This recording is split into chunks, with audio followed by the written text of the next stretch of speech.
Dark Minotaur Love by Celeste King. All her life she has been running from evil. Now is her time to run in the direction of her fate. She flees her life of servanthood. Straight into one of greater danger.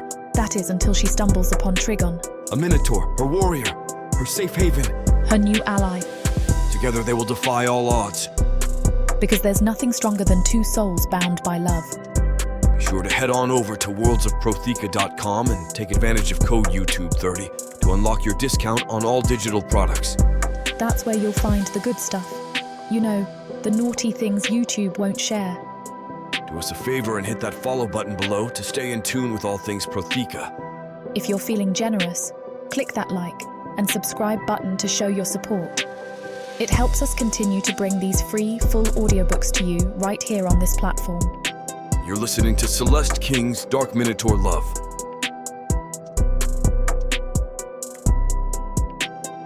Chapter 1. Sandra. I pull the hood tighter over my head, trying to obscure my face. Malice has no idea that I'm gone yet, and I'd like to keep it that way. I can't do 5 more years as a contracted slave to him. I just can't. I'd die first. I tricked him into drinking a bit too much. Not enough that he'd lose his temper. He gets mean when he's drunk, and that's saying something. He's mean all of the time, but he's downright savage when he's been imbibing. No, I gave him just enough to make him sleepy and a bit disoriented. When he turned in for the night, I took off. Hopefully, I've bought myself at least a few hours before he notices. But I also need to make sure I don't draw too much attention, or they'll wonder what a human is doing out by herself. Since most of us are servants to the Minotaur, I don't want them stopping me and asking questions. I've made up my mind that tonight I will make my escape. I'm getting on a boat and stowing away. I have to get far enough that Malice can never find me. I'm his property, and I know he won't let me go without a fight. So I have to make it so that he has no choice, by just disappearing. When I signed my freedom away to him, it was supposed to be that he would take care of me. I was his servant, but at least I'd have a place to stay and food to eat. That was the idea anyway, and that's why I agreed to it. Starving on the streets or getting myself killed by the Dark Elves didn't sound appealing. I didn't comprehend just what I was signing up for, though. He hits me frequently, and sometimes very hard. The abuse is hard to deal with, and I never know what will set him off next. He barely feeds me, or really does anything to keep me safe or healthy. It's a miracle that he hasn't worked me to death, quite literally. I know if I stick around for 5 more years, it will happen eventually. I didn't expect him to treat me as an equal, but I'm lower than livestock now. I don't think he has any intention of even keeping me alive by the end of my contract. If I make it that long, he'll kill me himself before he lets me go. And that's why I'm running. I'd go anywhere but here, but I've got a particular place in mind. I've waited a long time for tonight, and it's finally here.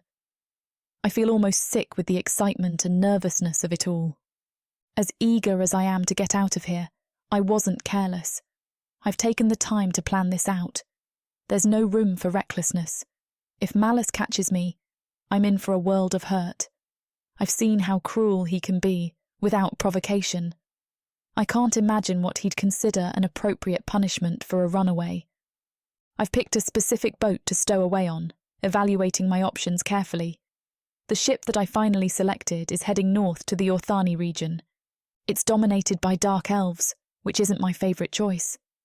The Dark Elves are what got me in this mess in the first place. If they hadn't shown up and decimated my beloved hometown of Skillet's Cove, I'd still be living there happily with my parents. But it's better than sticking it out here with the Minotaur, and specifically Malice. The Minotaur are just as bad, or maybe worse than the Dark Elves. They promised us refuge when the Dark Elves laid siege to our home. We had to agree to indentured servitude, and when we served our time, we would regain our freedom. Considering the only other option was death at the hands of the Dark Elves, servanthood managed to sound like the more appealing choice. For most of the other humans, it seems to have worked out okay. They have good relationships with their masters, who aren't anywhere near as mean-spirited as Malice. They don't suffer regular beatings for the smallest grievances, real and imagined, the way that I do. I should be happy for them, but it only makes my resentment grow. If Malice isn't acting the way that the Minotaur expected, when they designed this plan, why does no one call him on it? Why do my own people not step in and say what he is doing is wrong? No one wants to disturb the illusion of peace, so they let him continue. It's an acceptable burden for me to bear, because they've all gotten theirs. I can picture them now, shaking their heads and remarking how it's too bad I didn't luck out the way that they did. They could intervene. They could put a stop to this at any time. Instead, they chose to pull up the ladder and leave me behind. I'm bitter, and who could blame me? But that's fine. I'm taking matters into my own hands, starting tonight. When I get on this ship, I'll head into Orthani. It's a short trip, and I can settle in one of the human villages on the coast. I start to pick up my pace, feeling as though I'm being observed. The trick to not getting caught is to move with purpose and look as though you know where you're going. If I hesitate at all, someone might call me out and ask what I'm doing here. At the docks, I scan the ships. My heart begins to sink as I overhear the chatter coming from the gangway of a nearby boat. It isn't as simple as I thought to simply walk on the boat. They're checking each passenger against their ticket and the ship's manifest, even going as far as to make them answer questions like parents' names and occupation. I'll never be able to sneak past the crew to get on the boat. There are too many eyes and too many questions. Are all the ships like this? I move further down the dock, realising to my chagrin that the other ships seem to be just as secure.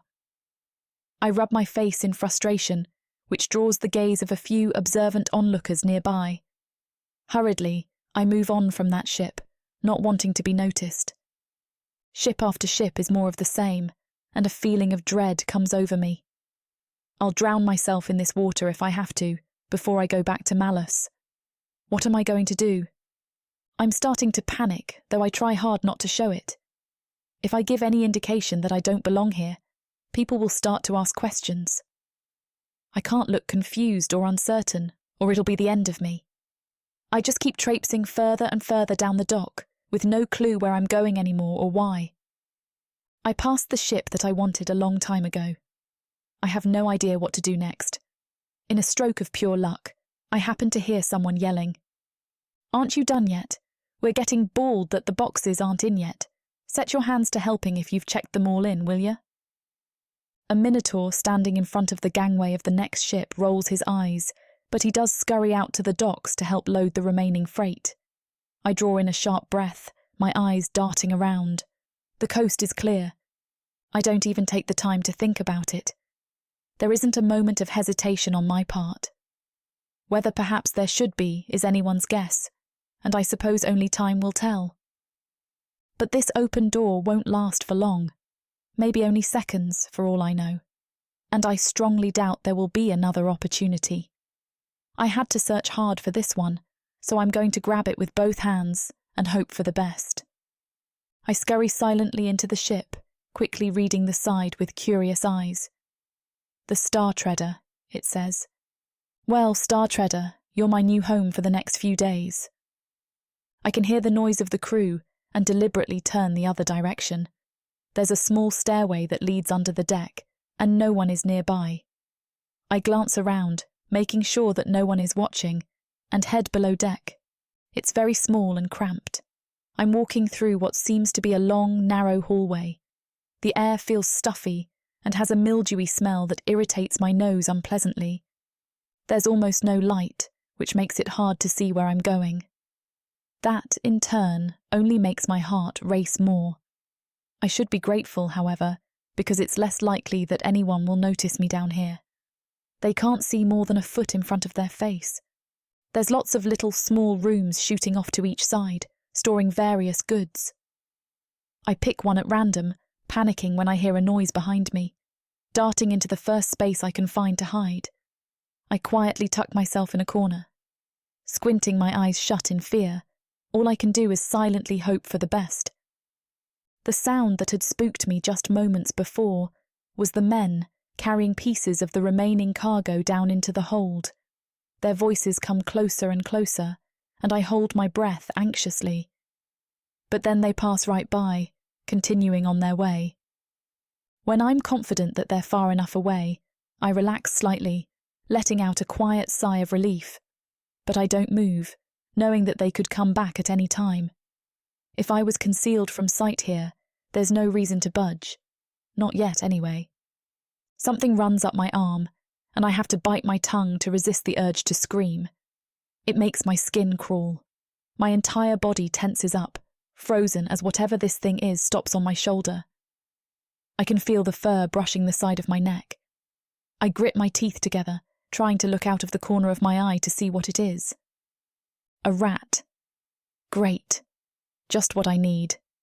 A big, smelly, disgusting rat who wants to be my friend. Well, I suppose he's better than the rat that was my old master.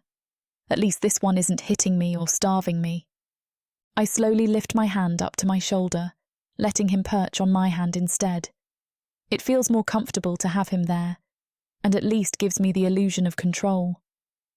Moving my hand a few feet in front of my face, I peer at the rat seriously.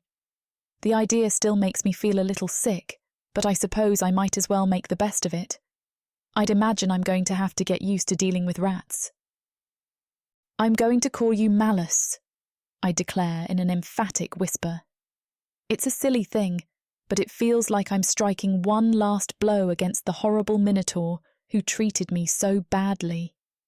At least I get the last word in, with a swift but well-deserved insult.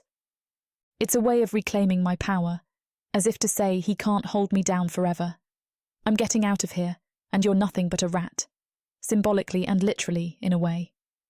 Right now, trapped on a boat I didn't mean to be on, in a steerage area I can't get out of, and going who knows where, I need whatever I can get to make me feel in control. Even if it's just bossing around a little rodent. It's the only thing smaller than me at the moment. Chapter 2. Trigon. It's happening. I feel the island shaking. The ground beneath me is unstable. It cracks in half straight through, a yawning chasm opening up under my feet. I jump back, looking down into the opening.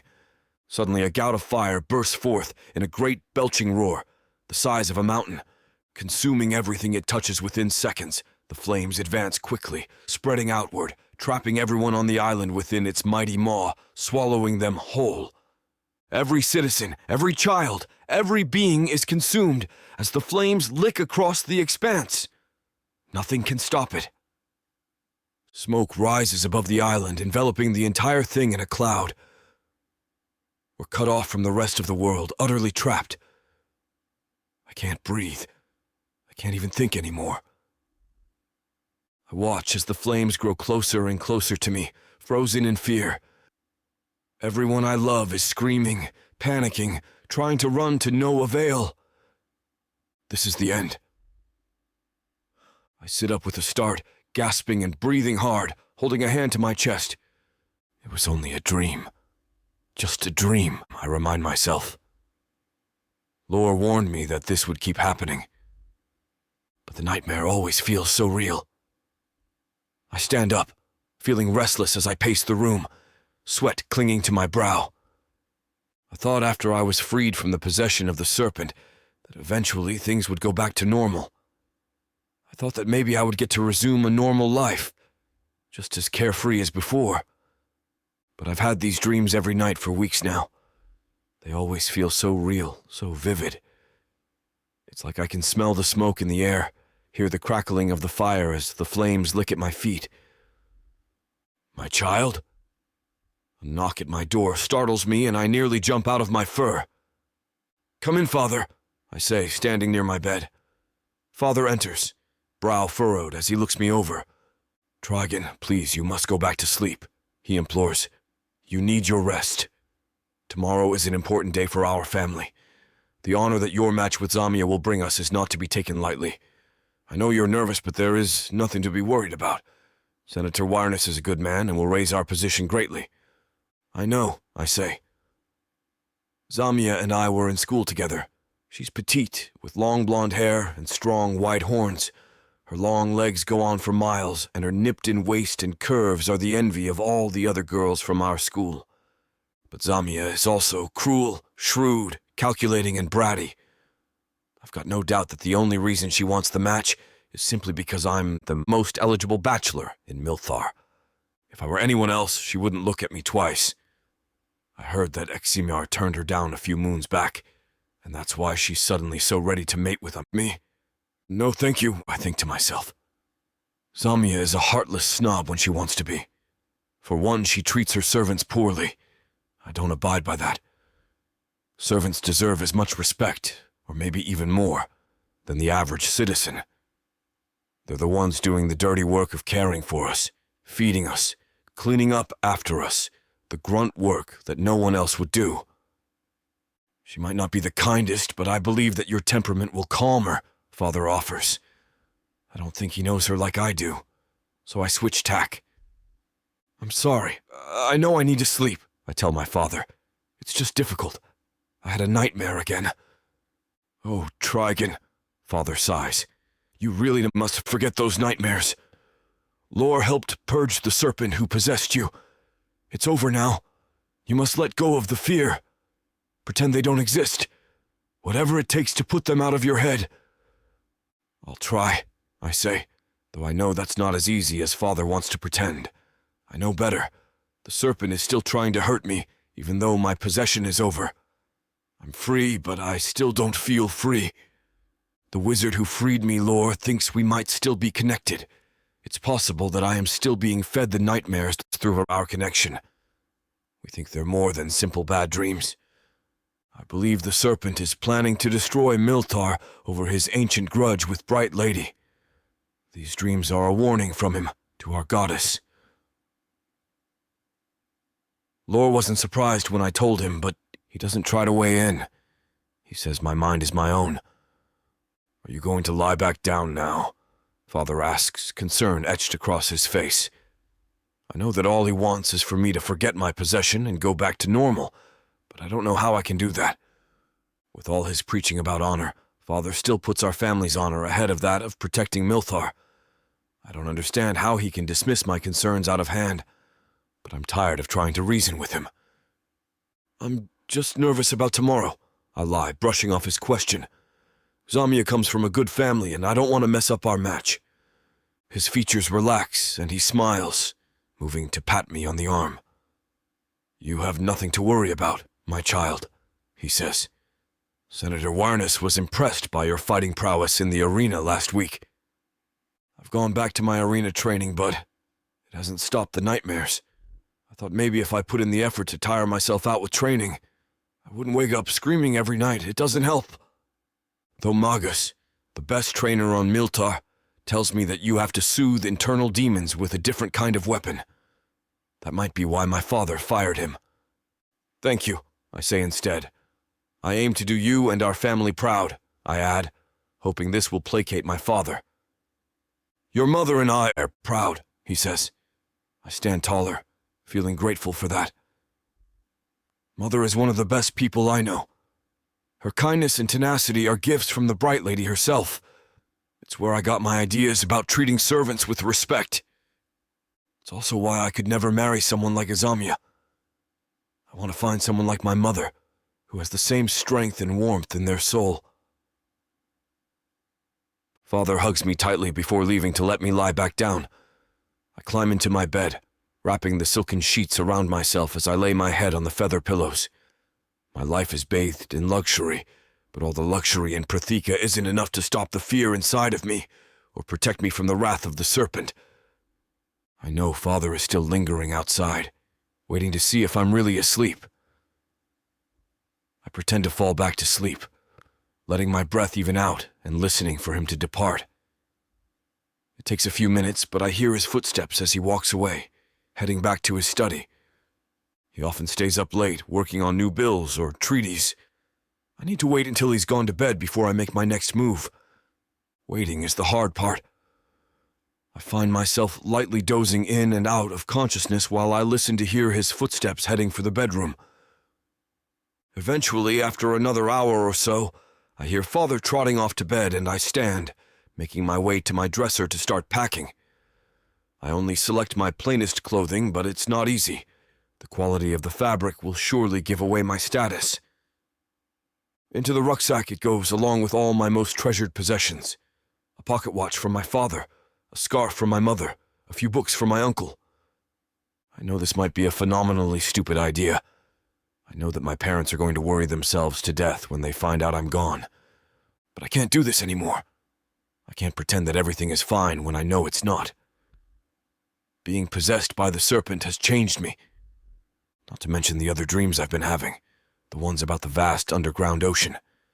From the little research I've been able to do, I think it's the undersea, the one that is prominent in the myths and legends of Protheka. The destruction of our island home feels as though it's a threat looming over my head. I can't do anything to stop it if I stay here and get married to Zamia or some other senator's daughter and bury my head in the sand. I feel it deep in my bones. The only way to stop the threat is to find the undersea. Something tells me that the undersea is the key to stopping the destruction of Milthar. Holding my breath, I take light steps, exiting my room with my rucksack in hand. My next stop is to Father's office. Sending a silent prayer to the bright lady, I slowly open the coffers, wincing when the lid creaks. I inhale, holding my breath again, waiting for something to happen. I half expect my father to fly into here in a fit of rage, demanding to know what I'm doing. When no one enters the room, I breathe out a sigh of relief. I pull out several pouches from the cupboard, beginning to fill them with as much gold and silver as they can hold. I'll need all the help I can get on this journey, and I pray that Father will understand, and that he will forgive me for stealing from our family. All I can do is pray. I pray now to the bright lady that I'm doing the right thing, not just for myself, but for my family as well. For Milthar. For everyone. Closing the lid gently, I place the pouches into my rucksack and turn to leave. My last stop is the weapons store. It's down on the ground level, and I creep down the stairs, wincing and pulling my shoulders to my ears every time the coins jangle in my rucksack. The weapons store is unlocked, and I let out a breath, looking upward. I can't believe my luck. I slip inside and select a net and a trident, strapping the trident to my back and shoving the net into my rucksack. It's full now, and I don't have room for anything else. Thankfully, the net muffles the sound of the coins, and I make my way out the doors of the villa, stopping only once I'm outside. I look back at our home, the place I grew up, at the family who loved and supported me all my life. Guilt hits me all of a sudden. Why does it feel like I'm abandoning them? I know I'm not. It's right for me to make my own way in the world. It's right to stop the destruction of my people, but still, I know that my parents will worry. That my family will be devastated by my decision.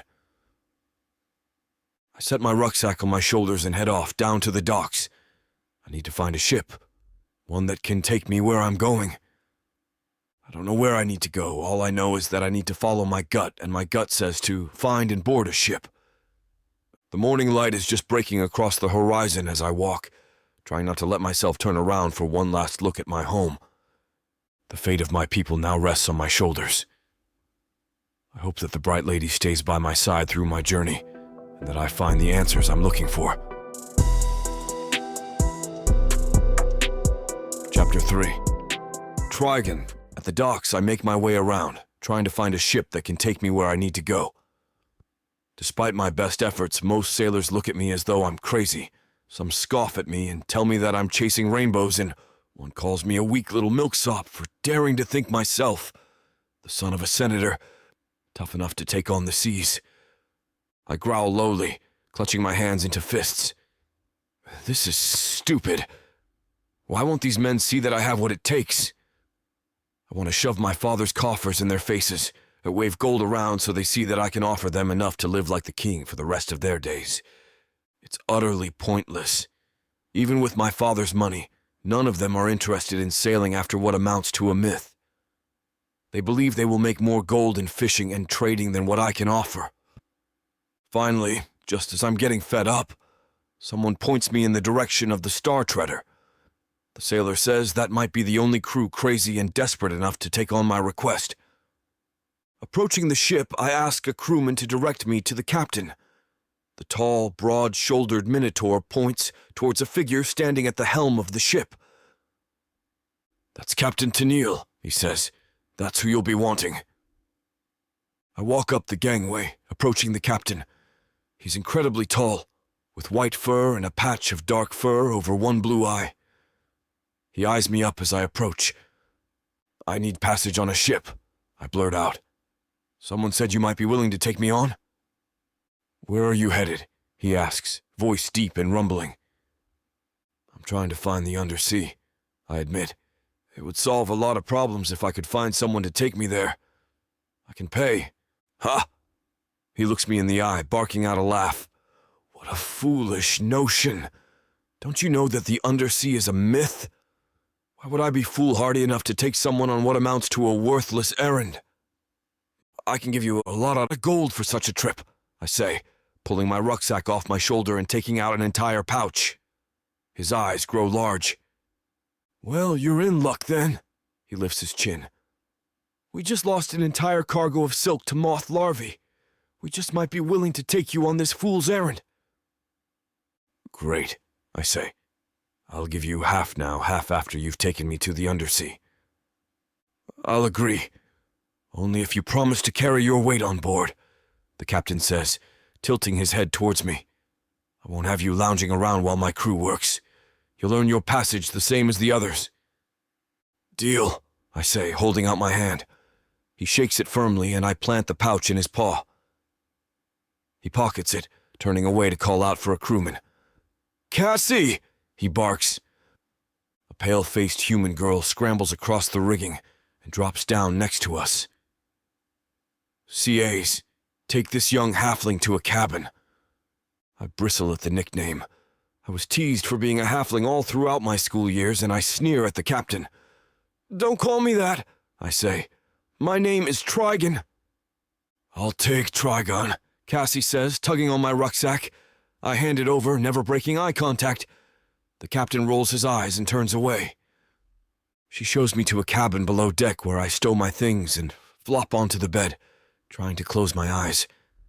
I haven't gotten any sleep since last night, not since my nightmare. Resting is difficult. This is the first time I've ever been away from home before. I already miss my parents. I miss my own bed too, with the silken sheets and the soft feather pillows. I miss the food that we ate as well, stomach gurgling in hunger. I don't know who to ask about food, and I'm too nervous to try to find out. I'm the son of a senator, used to a comfortable, luxurious life. Staring up at the ceiling, I try not to feel too guilty about my decision to leave home. I know that the fate of the Minotaur kingdom is at stake, but I also know that my family is going to flip out when they wake in the morning to find me missing from my bed. Father will send out a search party. Mother will worry herself sick. My heart hammers in my chest. Have I made the wrong decision? I roll over, shutting my eyes. I need to stop thinking about this right now. I need to focus on the task at hand. Milthar needs me. My people need me. And the Bright Lady needs me as well. I can't let them down. No matter how much pressure I feel, the weight of all those souls is resting on me. With more resolve, I close my eyes and try to shut my brain off. CA's explained that the men will be loading supplies for a while longer before we set sail, so I might as well get some rest. The captain will give me tasks once we're out at sea. It's not easy to shut down the guilt that eats away at me, but eventually I find myself drifting off. Pain, unimaginable pain. Flames everywhere. Flames lick at my skin, searing my clothes off my body. My fur is on fire. My horn nubs turn to ash. I can't stop the pain that torments me. I try to scream, but find I can't. All I can do is stand, frozen, as the fire burns me from the inside out. The pain seems to go on forever, and I watch in horror as each of my limbs is burned off. I fall, unable to support myself. I'm now burning as I lay on the ground, burning and burning. The flames reach my chest and I stare down in shock as it eats away, leaving a gaping hole where I see my heart beating inside my chest. The screams around me will be the last thing I hear. I can hear someone in the distance. They're shouting, "Why?" over and over. "Why have you forsaken us?" When I awake this time, I'm drenched in sweat. I sit up abruptly, wiping my brow as I pant, trying desperately to catch my breath. The memory of the pain in the dream fades. It can't physically hurt me, but the phantom sensation of being trapped still lingers. I find myself tangled in the scratchy woolen sheets and I tear them off me, desperate to be free. Standing up, I pace the small cabin space. It's not spacious, not like my bedroom back home, but it's enough for me. The bed is a bit smaller than my own, but I have a feeling it's bigger than what most of the crew have. Beyond the bed, farther towards the side of the ship, is a little nook partitioned off by a low wall that holds a desk. The room looks disused and a bit dusty, but I can't complain. It's taking me to my destination. I walk over to the desk now.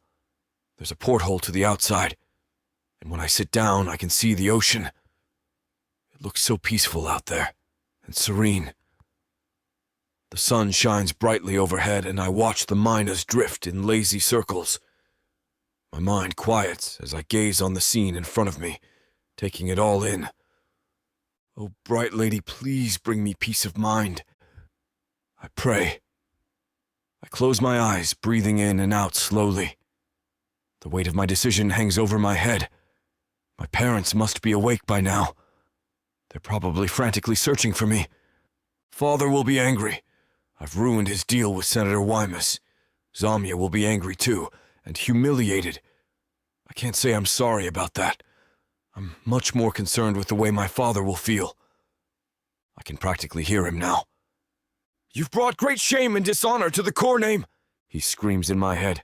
"You're a disgrace. You are banished. I have no son." I wince, the words burrowing into my heart. Will he hate me? Will he disown me? I start breathing faster, unable to catch my breath. My chest feels tight, and my body doesn't want to cooperate with me. The world spins around me.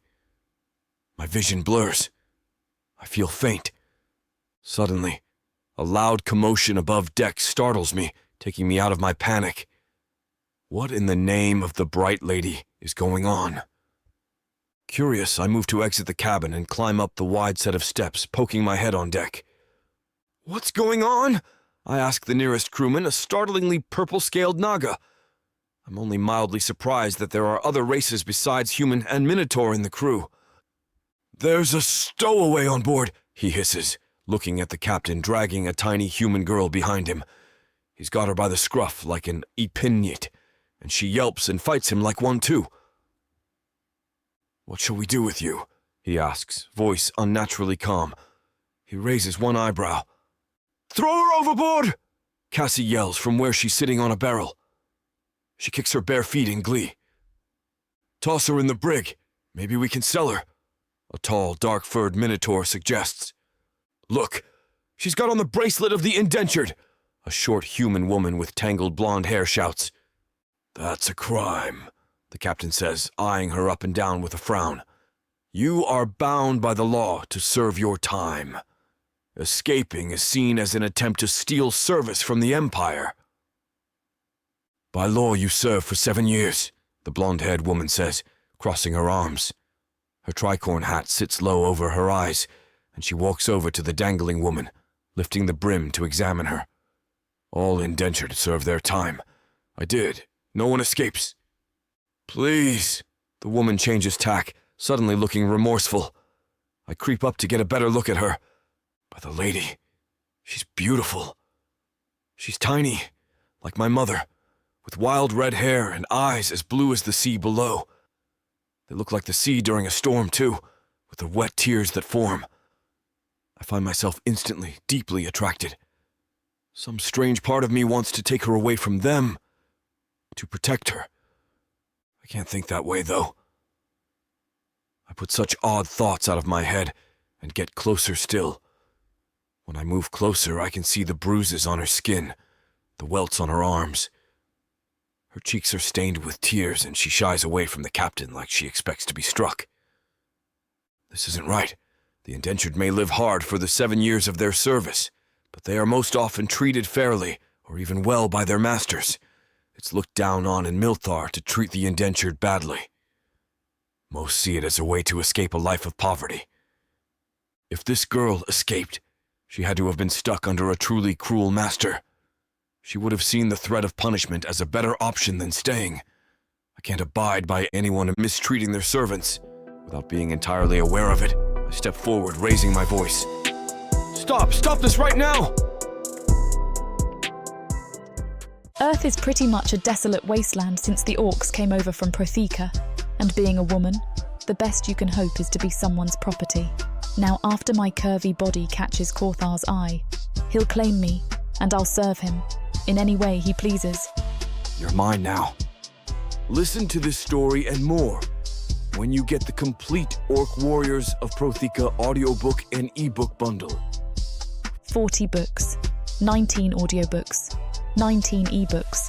You even get 1 free novella and 1 free audiobook. All for a shocking 90% off. Protheka's magic is eternal, and the complete Orc Warriors of Protheka bundle will bring over 100 hours of that magic to you.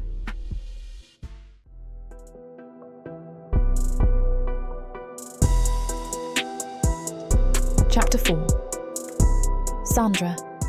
I'm pretty certain that my heart has come to a complete stop. My blood feels frozen, icy cold like the rest of me. I should be embarrassed to be called out in front of all these strangers as a stowaway. But I abandoned my precocious concerns of morality a long time ago. I did what I had to do to survive. Or at least I tried. If nothing else, I can say that I went down swinging. What happens to me now that I'm caught? I almost wish that my heart really would stop. It would be the kindest way out that I could imagine. Just simply keel over here and be done with it. But I could never be so lucky. They know that my bracelet marks me as an indentured slave, but can they use it to figure out where I have come from? If I refuse to tell them, what happens then? I'll keep my lips sealed until my dying day if that's what it takes, even if that's today. Will they throw me overboard, kick me off the ship to drown? What can they do with me if they don't know where I belong? Because any punishment they can think of has to be better than being returned. I won't go back to Malus. I absolutely will not. I just know that his rage has been building ever since he found me missing. If they turn me over to him, I won't survive. He's worked himself into a fine lather by now, I guarantee it. He was cruel before, but I can't imagine him now. I'd rather test my luck swimming in the ocean. Stop! I hear an assertive masculine voice ring out. Stop this right now! It's loud and commanding enough that it cuts through all of the chatter amongst the crew, and they instinctively quiet down. A young, handsome Minotaur takes a step forward. I'm lost in my own thoughts, and barely notice him at first. It's what he says next that jolts me to attention. She's mine, he says, so confidently that I have to resist the urge to correct him. I'm baffled by his claim, because I've never seen this Minotaur before, but I bite my tongue, realizing it does no good to argue. She's my indentured servant, he continues brassily. His eyes scan me up and down, taking me in. Body servant, really, but I like to think of her as my personal musician. You should hear her sometime. It's the only reason I put up with these kinds of shenanigans, but you know how it is. Good help is hard to find, and that. His words floor me, my mouth dropping open slightly. I clamp it shut quickly, trying to be discreet. I've pieced together what he's trying to do, and I'm ever so grateful for the assistance. But he's such a skilled liar that it feels almost disorienting, a bit surreal. It takes me a few minutes to piece together that he's noticed the flute case in my hand, which is how he knows I'm a musician. I think he could convince me that he was my husband, and I'd end up believing him. Sorry, master, I reply, bowing my head demurely. I've brought my flute to entertain if it pleases my lord. Not right now, he answers, waving a hand dismissively. He tries to make his face stern. You know very well that you were instructed to remain behind. I assured you that I would return, and you were to wait until then. Instead, you follow me onto the boat. We've talked about this shadowing business. He turns to the captain. Many apologies. She's a bit traumatized, tags along everywhere, separation anxiety. She's terrified I'll find a better servant and cut her loose. He laughs brightly at the captain. She's not very good at her job, honestly, so it's not as far-fetched as it sounds. The music moves me. What can I say? The captain looks somewhat mollified, though still slightly vexed. Well, I can't turn back to port now. We're already underway. You'll just have to get her under control. I assure you that she'll be properly disciplined, the Minotaur reassures him. In fact, if you'll excuse me, I'll take her to my quarters now for this purpose. I believe punishment should be immediate to be most effective. The captain nods his agreement, finally appearing satisfied. The Minotaur stalks off, expecting me to follow. I scurry behind, feeling relief flood through me. Now I won't have to hide in the horrid, cramped, smelly underbelly of the ship. I can't help but be a little mystified by this man and his willingness to assist me. He looks young, and he's very handsome. He's thinner and smaller than many of the other Minotaur, though still much larger than me. I'd guess he has 200 pounds over me and is about 1.5 feet taller. His fur is very dark, so black that it seems to glow. His bright blue eyes, even when he was pretending to lecture me, had a kindness in them. I could tell that he was trying to conceal it, but I can sense his empathetic nature. Is that why he helped me? He flings open the door to his quarters, waiting for me to enter first. I do, looking around the room. It's simple, with one big bed a few feet in front of the door. To the right is a small porthole window. To the left is a tiny set of dresser drawers, and the door that the toilet hides behind. It's nothing particularly fancy, but it's certainly worlds above hiding in the steerage hold. There's no rats, for one thing, or if there are, they at least have the good sense to hide themselves better. I'm sold. He shuts the door quietly behind him, making sure it is latched before he speaks. Turning to me, the bravado from before is gone. He faces me with a dubious skepticism instead, looking me over once more. This time it feels as though he is evaluating me. Convince me that I did the right thing by helping you, he demands in a calm voice, one eyebrow raised. He folds his arms across his chest, waiting for a response. I sigh. It's a fair request, but where to begin? There's so much involved in trying to explain the mess that I've found myself in. Most of it I don't like to think about much, but I suppose I'll at least have to give him something. I set my flute case down on the floor in front of the bed. There isn't much room to walk, but I start to pace a little tiny circle in the small gap between the door and the bed. I clear my throat and start unpacking my tale as requested. My village was invaded by dark elves. It's ruined completely. Nothing left. My parents died during the invasion, leaving me alone and homeless. His eyebrow climbs higher. I can't tell if he believes me. I continue anyway, not seeing much choice.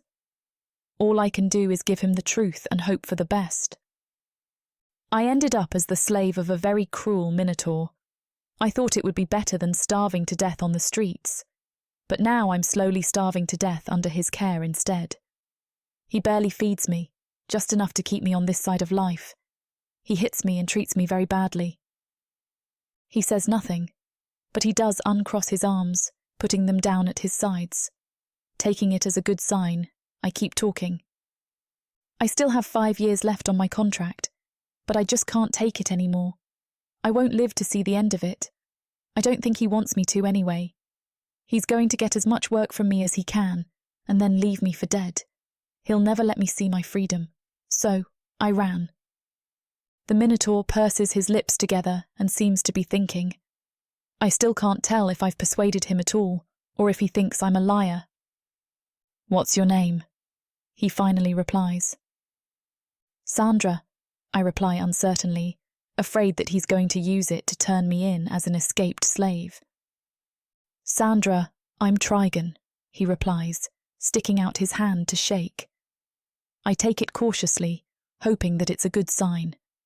It's very hard for me to trust anyone, but I don't have many options.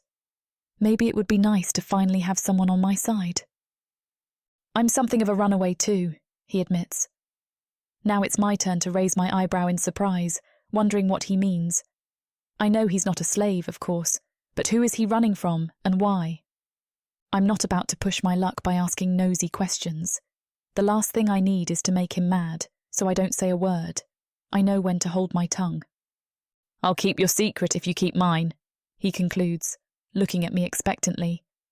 I eye him for a moment, wavering. As much as I hate depending on anyone else, it does make me feel a bit more comfortable to think that he has secrets of his own. Maybe we really are on equal ground, and it would be okay if we helped each other out. I'm not entirely convinced, and there's still a part of me that balks at the idea of seeming vulnerable, even a little, in front of this stranger. But I suppose I can't be any more vulnerable than I was when the captain threatened to throw me off the ship. Trigon stepped in to help, and he didn't have to. I reluctantly decide that I can trust him, at least until he gives me a reason not to. Deal, I agree. This time I'm the one to extend my hand, letting him shake it in agreement rather than as a greeting. Our eyes lock, and his bright blue eyes startle me with his intense gaze. It makes me uneasy at first, though it's kind of nice. After a moment, I realise that it's been a long time since someone looked me directly in the eyes like this. For so long, no one has treated me like a person at all. I finally break contact, pulling my hand away. Turning on my heel, I bend down to find my one constant source of comfort. My flute. I flip open the case, pulling the instrument out. I don't know if Trigon meant what he was saying about enjoying music. He's a convincing liar and quick on his feet. I knew he was lying, and even I found myself caught up in the story. If he does enjoy music, though, it seems like the least I can do. And if I'm being honest, I'm doing it just as much for myself. In a way, I'm playing to celebrate. It's a sign of hope. I haven't been caught yet, and maybe I'll succeed in my mission, thanks to Trigon. But it's also a source of familiarity. It brings me peace. I'm stuck with this strange man I don't know, who I can only hope is trustworthy. I'm feeling overwhelmed and anxious, and my flute is the best way to deal with these turbulent feelings. Music is like my own version of therapy. I turn back around, forcing a bright smile. Want to hear some music to help you sleep?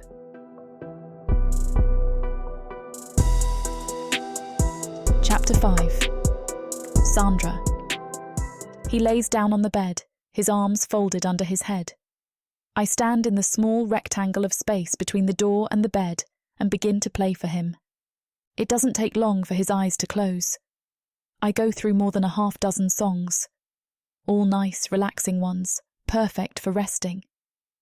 I keep playing song after song, waiting for him to start snoring or give me some other sign that he's finally asleep. He doesn't, but somewhere around song 9 or 10, I start to believe that he must be asleep anyway. Maybe he's just a very quiet sleeper. He hasn't moved in several minutes, and he's so still. I get to the end of my current song and pause, taking a break. I study him, more convinced than ever that he's fallen asleep, and I just can't tell. I'm so certain of it that when he breaks the silence by talking, it makes me jump in surprise. "You're the most talented player I've ever heard," he says.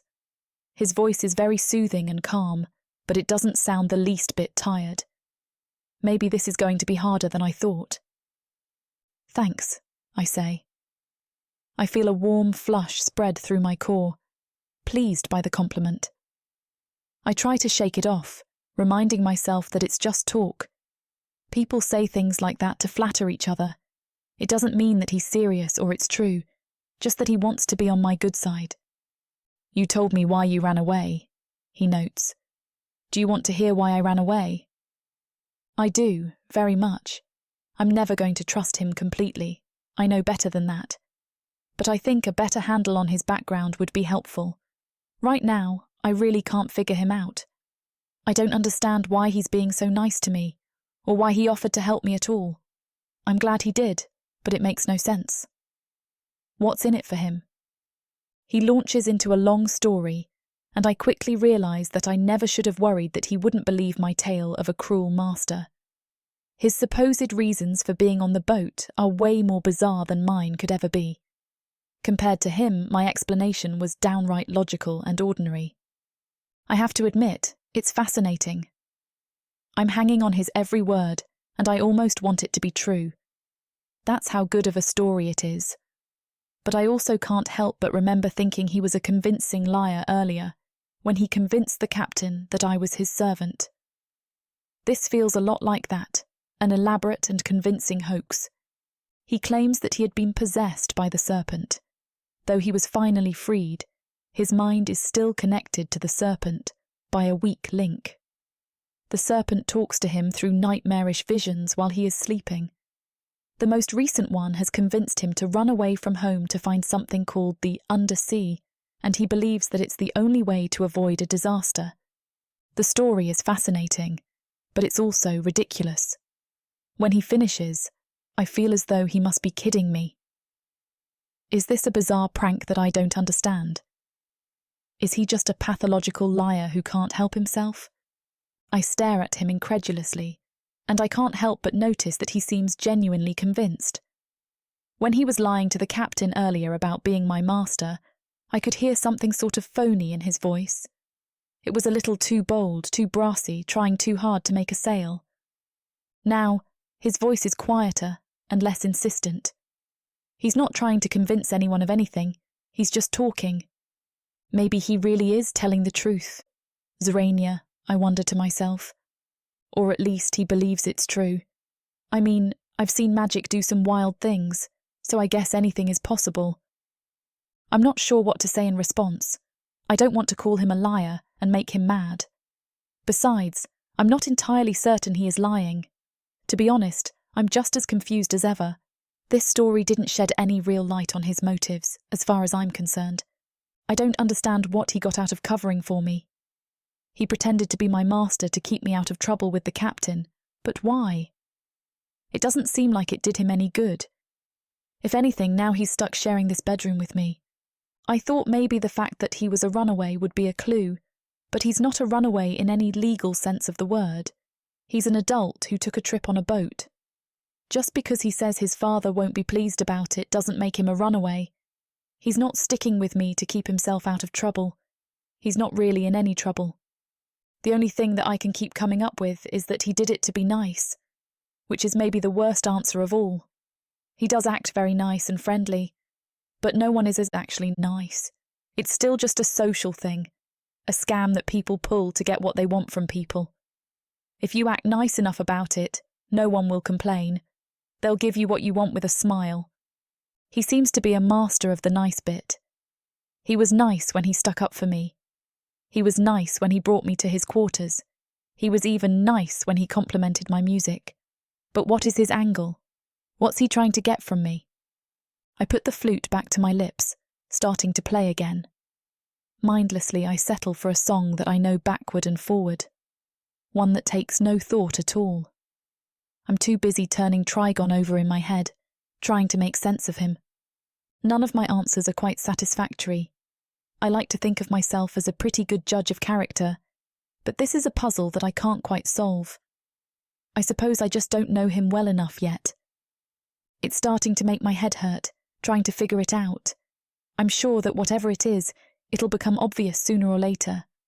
I'll just keep an eye on him until then. Honestly, I don't even judge him for it. There's nothing wrong with using a situation to get what you want. That's just life. I've just learned that you need to always make sure you're one step ahead of everyone else, so that you don't get played.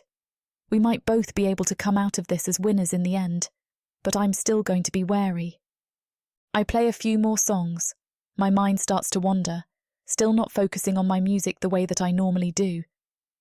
I usually find playing very relaxing, but I just can't concentrate today. I'm not even thinking about Trigon anymore. To be honest, I don't think I'm thinking about much of anything. My mind feels more like a blank slate. No matter how much I try to direct it, I'm just too exhausted to give it the energy it requires. A yawn slips out. It's too late to stop it, out in the air before I even notice. I do my best to stifle it back, but it's louder than I expected. I grimace a little, hoping that Trigon won't be mad. I had promised that I would play him to sleep, and here I am, sleepier than he is. He just scoots over in the bed a little, patting the space next to him. His face looks friendly and warm. There's none of the malevolence that Malice always has, seething under the surface and waiting for any excuse to come out. "Get in bed," he instructs. I stop playing abruptly, caught by surprise by how forward he is. It isn't that he's asking. He's male and I'm female after all. I'm not that innocent. It's just how blunt he is. He spent all this time cultivating the nice act. After all the energy that he put into it, he dropped that facade so fast it left me a little motion sick. I thought he'd at least pretend to flirt a little. Maybe try to woo me a bit. Not that I need any of that, of course. I get what's happening here. He'll keep my secret and keep me safe on this boat, and I'll keep him, satisfied. I'm kind of relieved that we could finally cut to the chase. I've been wondering what's in it for him, and now I know. Me. My body, to be specific. I shouldn't be all that shocked. It's hardly the first time that it's happened. I mean, I was never personally asked for sexual favours before, but it's not all that uncommon. Sure, it's a bit iffy. If I still worried about my moral fibre, maybe I'd bother to object. But it's too late for that, I realise. Too late to worry about much of anything beyond just staying alive. I'll do whatever I have to, if it means I don't have to go back to Malice. Even if that means sleeping with Trigon. Besides, he's really not so bad looking. Okay, so he's kind of hot. It could be worse, I muse. Then I quickly try to chase the thought away, feeling a flicker of shame for the first time in a long time. If you do it, you're not going to like it, I chastise myself. I'm not sure why that would make it any better, but it seems to console me for some reason. I carefully put my flute back in its case, then move to the side of the bed that he indicated. He's moved over to leave a space for me beside him. One hand is draped over his closed eyes, blocking his vision. The other hand is folded up behind his head, acting as a sort of pillow. I have to admit, I'm kind of impressed that he can play it so cool. He tells me to get in the bed with him, and then doesn't even look at me.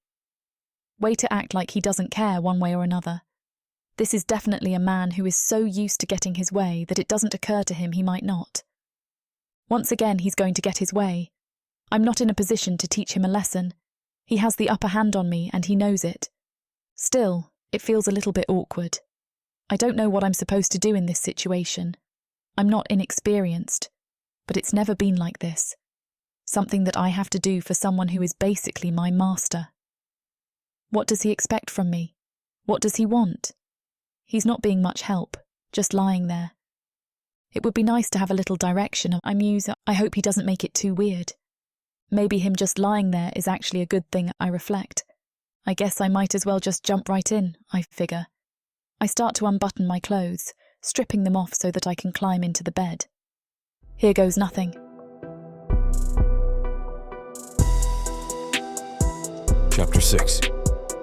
Trigon. I wait patiently for a while, but nothing seems to be happening.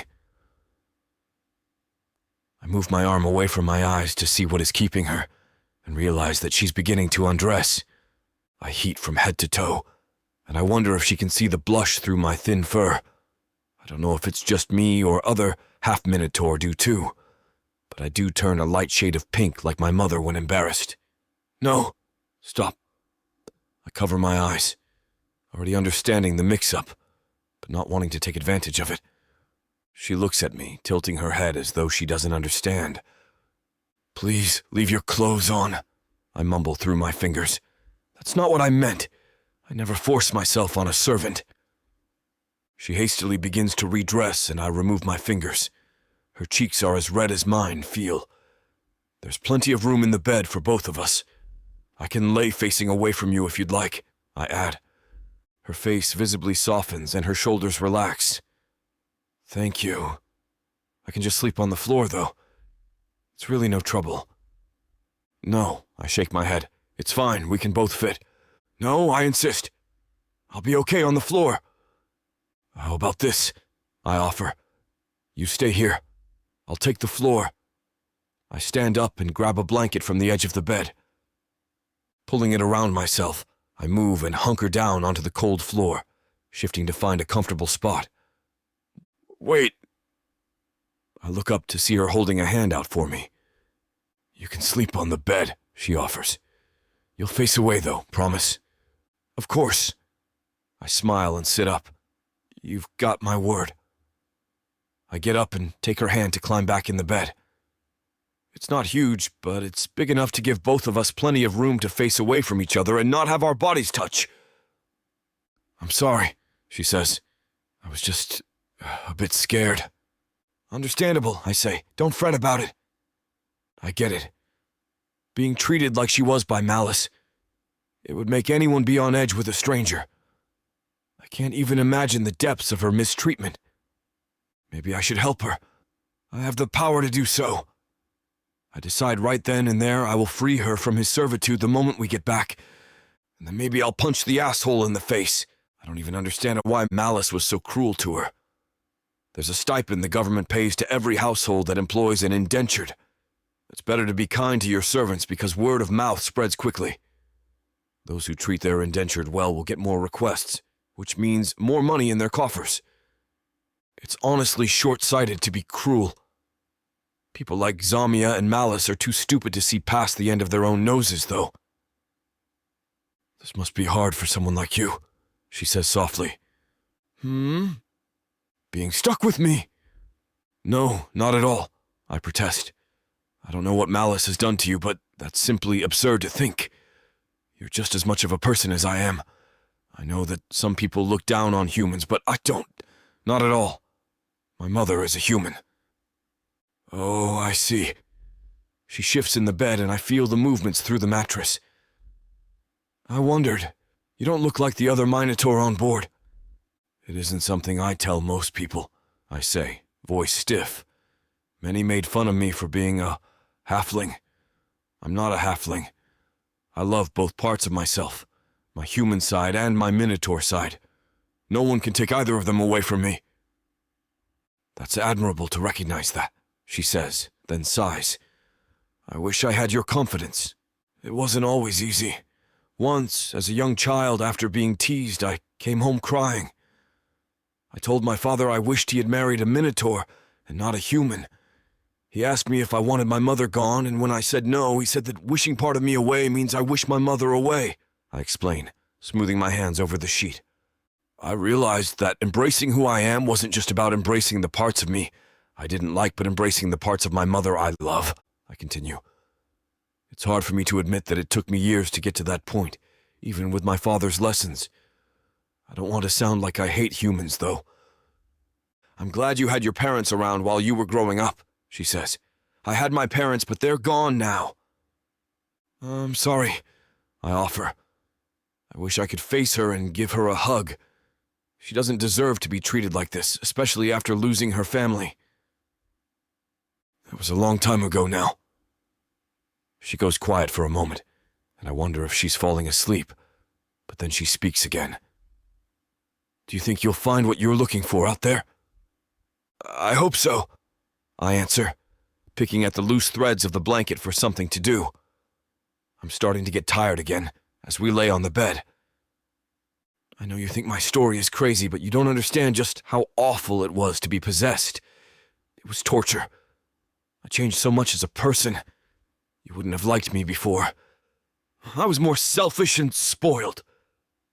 I'm sure I could have found the good side, she says, a smile in her voice. Your views on servants, for instance.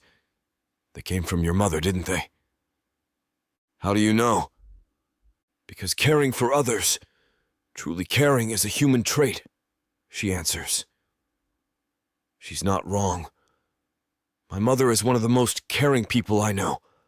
What about you? I ask. Do you think you'll find what you're looking for on this trip? I'm not looking for anything, she says, tone sharp. I'm just trying to get away. I knew my only option was to escape from Milthar. Well, either way, I hope that you find whatever it is that you need, I offer. She makes a noise of assent and shifts again, pulling the blankets on her side. Do you think your parents are wondering where you are? She asks after a few moments of silence. It's so quiet in here I can hear her breathing. I feel the rock of the ship as we churn through the waves, and it's lulling me towards sleep. I'm sure of it, I answer with a yawn. They're probably frantic. I feel awful, but I knew that if I stayed and tried to explain it, my father wouldn't understand. Honor is important to him, but he believes in honoring the family name above all else. I sigh. Do you know what I was supposed to be doing today? I ask her. She's silent, so I assume she's shaking her head no. My father had arranged a meeting between him and one of his fellow senators. I was supposed to come along to make a good enough impression that he would consent to mating his daughter to me. But I've ruined that now. Is that what you wanted? She asks. It's not, but she doesn't need to know that. It's what I was born to do. It's my duty to my family. But that's not what I asked, she insists. Is that what you wanted it to do? I hesitate. I've already shared so much with her, much that could get me in deep trouble. You can trust me. Who am I going to tell? She laughs dryly. I'm a nobody. I'm an indentured. You're not a nobody. I protest. Fine. No. It's not what I wanted. My father wanted to match me up with a terrible, unpleasant girl. Her name is Samaya, and she's a bully and a brat and a manipulative shrew. Oh, she sounds fun, Sandra teases. I can't imagine why you would want to run away from that. I promise you that not 1 inch of me is upset at how humiliated Zamia will be at this. My only worry is my father and his reputation. I think, based on what you've told me about him, I think your father will understand. He seems like he would want you to be happy. You say honor is important to him, but wouldn't it be dishonorable to force you to do something you don't want to do? And you said your mother is human. I can't imagine that she would be happy if your father forced you to marry this girl either. I think about that for a moment. Would my father understand? Truly? I hope he does, even if I'm still worried. Maybe you're right, I concede. I still feel so guilty, though. My parents are good people. They don't know why I left. I didn't even leave a note. I was just so focused on doing what I thought was right. That is exactly why they'll understand, she says, sounding firm. Your parents raised you to do the right thing, and that's why they will understand why you left. I don't know if she's right, but I can only hope. What about your parents? I ask, switching tack. Were they good people too? Yes, she says, shifting once more. I can hear the smile in her voice again as she tells me about them. Mama taught me how to play the flute. Papa taught me how to whittle.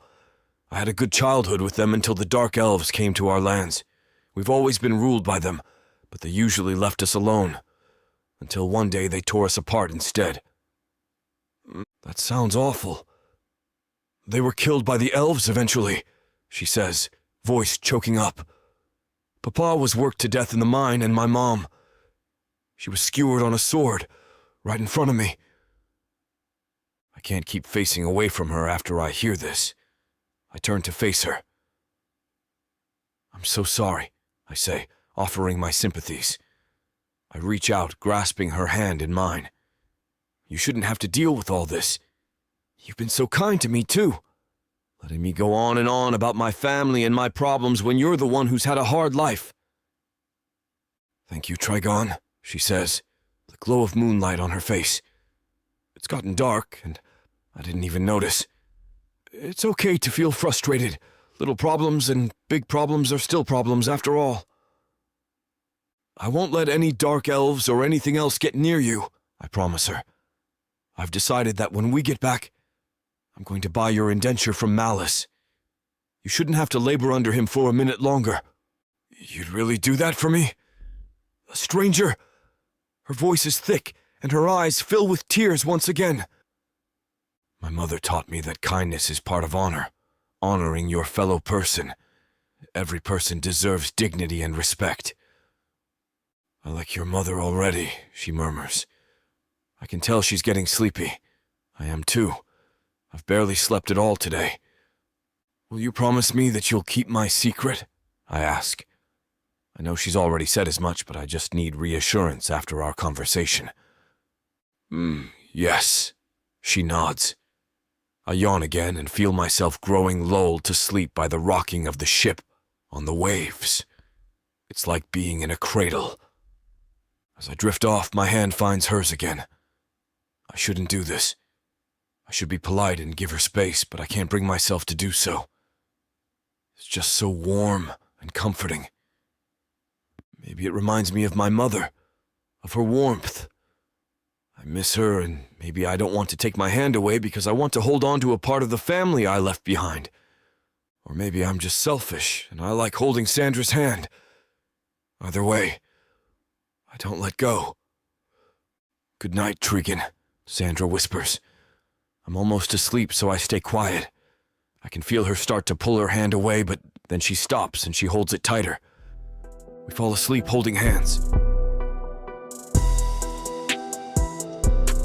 Chapter 7. Trigon. Warm, wet heat envelops me. Plush lips wrap around and slide all the way down, suckling to the hilt. I groan and my hand finds its way to soft hair, fisting it with one hand as I push the mouth deeper on me, as far as it can possibly go. It feels so good, and I groan as the throat starts to swallow around me, constricting me so well. "By the lady, yes!" I cry out. "Don't stop! Goddess, don't stop!" Just as my body starts to tense up, I feel a shove that sends me sideways. Damn it! My eyes fly open, and I realize it was just a dream. What shoved me? Oh, the ship. I'm on a ship, and a particularly large wave knocked us to the side. That's what woke me up. The vestiges of the dream slip away as I come into awareness of a warm body on top of mine. I shift, trying to figure out what's going on when my hand lands in soft, silky hair. I look down and realize that Sandra is sprawled on top of me, and one of my arms is around her shoulder. My heart beats faster and my eyes widen. She's going to think I forced myself on her if I don't get out of this somehow. I start easing my way out from under her, moving as quietly as I can. Just as I manage to get my body out from under her and turn to move backwards off the bed, her eyes fly open, and we're suddenly face to face, inches apart. Simultaneously, we jump off the bed to opposite sides of the cabin and stare at each other. It suddenly occurs to me that I'm naked and my shaft is bobbing against my stomach. Damn it all! I push my hands downward, covering myself awkwardly. "Sorry," I yell, cringing. "It's okay!" Sandra's eyes dart downwards, likely by accident, and they grow large for a moment before she pulls them back up to look at my face. "Gods, sorry!" she shrieks. We're both standing there awkwardly, unsure what to do with ourselves when we hear the clanging of a bell. "Morning, Chuck!" someone bellows. Thank the lady for the bell, I think, as I scramble to cover myself with the blankets, turning away from Sandra to give myself a modicum of privacy. I will my hardness to go down, but it stares up at me angrily, and I tense my hands, trying not to smack my forehead. I hear Sandra stumbling around somewhere behind me, and I try to focus solely on locating my clothing and getting changed. For now, the best option is to simply ignore my morning wood and let it go away on its own. Grabbing some clothing from my rucksack, I shove my old clothes under the bed and quickly get dressed, pulling on trousers and a clean tunic. "I'm dressed," I say loudly. "You can turn around," Sandra offers. "I'm decent now." I turn slowly just in case. She's dressed in the same thin cloth as yesterday, though a different color, and I wonder if she's even got any real clothing unlike the dress she escaped in. "Are you ready to go up?" I ask. She nods and I follow her out the door and through the bowels of the ship into the tiny galley. There's a slender, black-haired woman just inside, serving up a kind of watery, grainy porridge from a large pot. "Take some hardtack for you and enough for your servant," she says without looking at me. "Wait, can Sandra have her own portion?" I ask. Sandra turns, giving me a strange look. Course, the girl says, handing Sandra her own bowl. Take it, and don't bitch to me about the gruel, she says sternly. Don't listen to her. The dark-furred Minotaur appears in the galley. She never puts enough salt in it. It's like eating mushy sand, he complains. Take your bowl and shove it up your arse, the girl snaps back, shoving a bowl into his chest. I'm taken aback by their tones with each other. Maybe shoving it there will improve the taste, he taunts back. They start bickering, and I push Sandra ahead of me, taking our bowls to sit at a long wooden table just outside the galley. Hello, I say, waving a little at the crew already sitting at the table and eating their hardtack and gruel. I'm Trigon. This is my servant Sandra. I met some of you yesterday, but I didn't get your names. That's Bella Tanner, my first mate. The captain gestures to the dirty blonde human, who scowls and drinks a sip of her coffee. She's not a morning person. I can see that. The two arguing in the galley are the cook, Taylor, and my second mate, Or the Black, he continues. The Naga over there is Vorel, our navigator. You met Yursa yesterday, he says, and the large green orc gives a brief wave without looking up from his own bowl of gruel. He's our gunnery chief. Cassie is up there, he points upward. Through the hatch I can just spot the tiny girl sitting in the rigging with her bowl, feet dangling. She's the cabin boy. And lastly, Varen is our helmsman, he says. Varen isn't present, but I think I recall seeing him yesterday. He was the other Minotaur I saw in the crew. And that's the crew, Tennille finishes. Taylor and Ortha come out with their bowls, still bickering, and sit down and join us. And I'm telling you, there's no point in even looking for the island. No sailors have ever survived their attempt to find it, Ortha says, throwing up one hand. What are they arguing about? I ask Tennille. Taylor interrupts us before Tennille can speak. I've heard rumors of hordes of treasure on Foor Island up on Bloodstorm Peak, Taylor says, but no one has ever survived. I personally think no one was brave and smart enough to survive. I bet our crew could. It's a pointless endeavor, Ortha says with a growl. You'd be putting all the crew at risk. Both of you need to calm down, Tennille says. We're headed on a specific trip right now. Trigon paid us handsomely to sail to the undersea. Various members of the crew look at me as though I'm crazy, and some outright laugh at me. The undersea? Bella snorts. That's a myth. I doubt you'll find it, but if you want to waste your coin, feel free to waste it on us. I don't know why you want to go there, Ortha says, shaking his head. All that awaits is misfortune. I have my reasons, I say, tensing. Sandra slips her hand into mine and squeezes, making my shoulders drop. It's important. Do you think you can find it? Where are you going to sail? I ask Tennille. There's an island far out to the east. Those that live there are said to know of an entrance. I know it's not much, but it's the only lead I've got to go on for now. That's more than enough for me, I say. I found that while the captain employs a ragtag, strange bunch, they all seem to look at him with deep trust. I can't help but trust him too. I know the undersea is real even if no one else believes me. That's where I need to go to stop the impending cataclysm. Then it's settled. We're headed to the island to talk to the people there, Captain Tennille says. I'm going on deck to replace Varen, he says.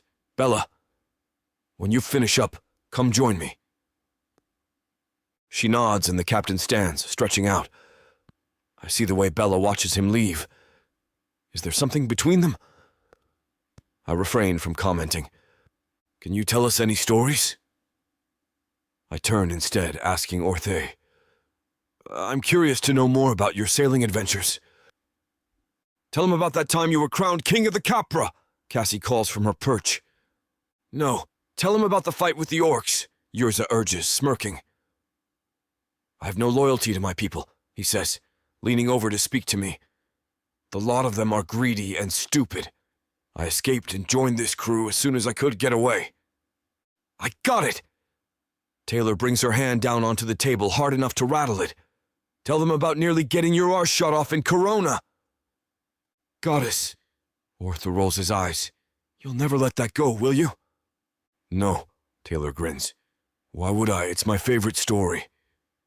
You don't have to tell me, I offer, trying to diffuse the tension between the two of them. I'll tell it! Cassie scrambles down the rigging and drops into the hatch, landing neatly on her feet with the bowl still in her hands. It all started when the captain suggested we trade in Milthar again. She begins to tell an epic tale of intrigue, double crosses, and ultimately a shootout between two rival merchants where Ortha got caught in the crossfire. And so, we dragged him back to the ship, bleeding from his hip. Only Varen and the captain are occupied with trying to get their goods back from Zuthar. Taylor laughs. So we had to drop him because he was too heavy, and then Zuthar took a shot at us, and it landed right in his left arse cheek. Very funny, Ortha rolls his eyes, but he doesn't look angry. He looks amused. Do you want to tell them how you cried for 2 days at my bedside? I don't recall that, Taylor says, tossing her hair over her shoulder. I do remember that you cried when we ripped the arrow out of your arse. So we managed to get the goods back, Cassie interrupted. And thanks to the captain's quick thinking, we also took everything that Zuthar had while he was occupied. She smiled widely. Sandra and I share a private look of amusement. Neither of us were fully aware of exactly what we've gotten ourselves into. All this daring, dashing adventure sounds dangerous, though. It occurs to me as I head up to the deck after breakfast. Sandra is in my care now. It's one thing to risk my own life on this admittedly foolhardy mission, or to risk the lives of a hardened sea crew. It's quite another to put her life at risk. All she wanted was her freedom. She wanted to escape a cruel master. If I let her join us, wasn't I just as bad as Malice? My body rebels at the thought. I feel sick to my stomach. I can't ask that of her. It might be better to have her remain at port until the mission is over. I should speak to the captain first thing. For now, though, I'm handed a mop and told to swab the deck clean, and I get to work. It takes a good long while, and eventually I have to take my tunic off under the hot sun. There you are. Sandra comes out to find me after a few hours. I wondered where you got off to. Just been working, I admit. She's looking at me strangely, and I realize that my shirt is still off. Sorry, I reach past her and grab for my tunic. No, please don't. She turns, putting out her hands at the same time to wave me off, and her hands collide with my chest. It's like little zaps of lightning up and down my spine where her hands touch. I jump back, rubbing the back of my neck. Sorry! We speak at the same time. From up in the crow's nest, Cassie laughs at us. I glance up, and she scrambles away, disappearing into the rigging. Sorry, Sandra says again when I turn my gaze back down at her. No, please. I let out an awkward chuckle. It was my fault. I thought maybe you would want to rest, she says. I was going to go help Taylor with making lunch, so I was going to offer you the cabin for a rest. Oh, thank you. Maybe I should lie down for a bit. I was feeling lightheaded for some reason. Right. I'll just go now, she says, sidestepping me. Yes. I step to the left, and we do an awkward dance for a moment trying to get around each other. I move around her and head below deck to calm my racing heart. I definitely needed to leave Sandra at port for her protection.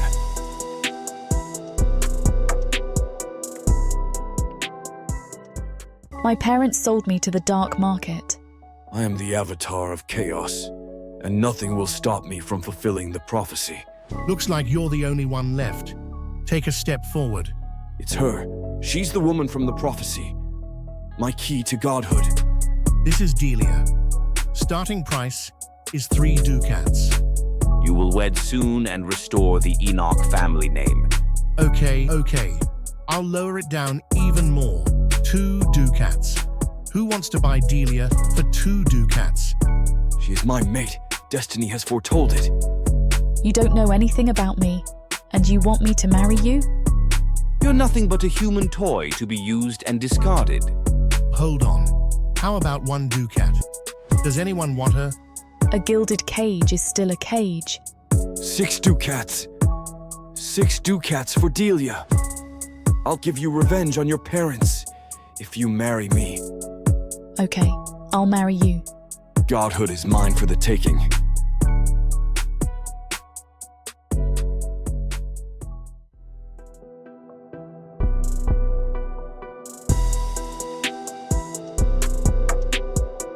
Chapter 8. Sandra. I've come to a rather surprising conclusion. I never would have anticipated it before, but it's true. I quite like life on a boat. Now, perhaps I wouldn't want to sign up for it permanently. That's fair. I'm only here as a bit of an in-between to getting someplace better. But it's much more pleasant than I had expected when I spent my first day on the ship cozying up to the rats. On deck now with the crew and Trigon, it truly does make an awe-inducing sight. Big grey sails are bellied out, nearly all that one can see. The crew scurries about, doing their work, peeking in and out of view as the sails waver with the wind. Looking over the side of the boat, one is immediately impressed by the green seas and their foamy white caps. It makes a person feel very small, and yet somehow honoured to be a part of it in this way. Most never get this view, only seeing the ocean from the safety of a sandy beach. It's nothing like it is now, out on the open water. The motion of the water made the boat pitch and roll, something that had taken a bit to get used to. At the beginning, I found my legs often stumbling beneath me, caught off guard with each lurch. But the movement, though unlike walking on land, was somewhat methodical.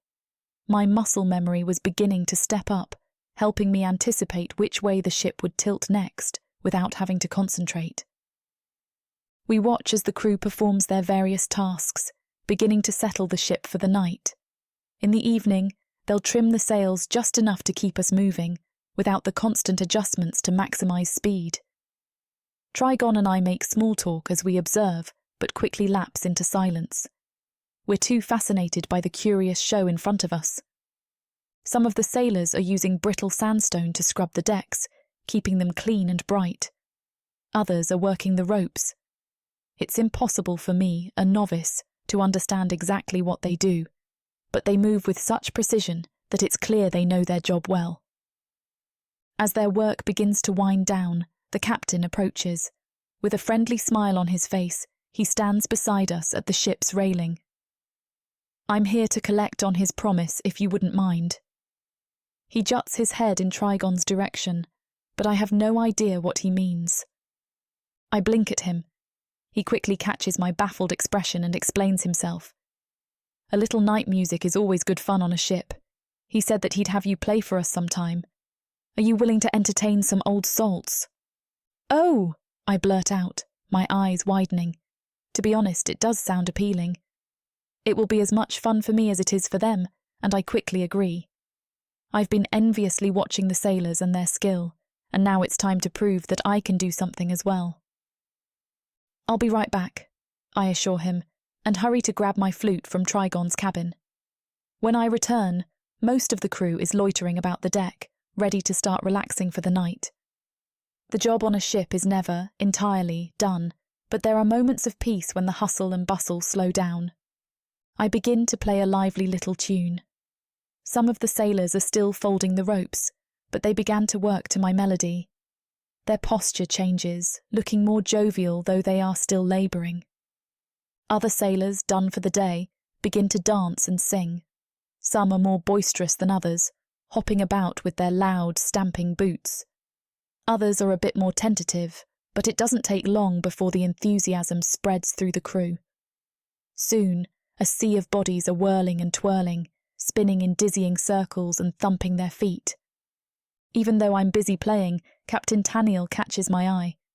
He's kind enough but gruff, I suppose a sea captain must be, and I'm a little surprised to see him dancing so enthusiastically. He is the one who asked me to play, so I'm not sure why it seems so unexpected, but it shows me a whole new side of his personality. I never would have pictured him to be a lover of fun.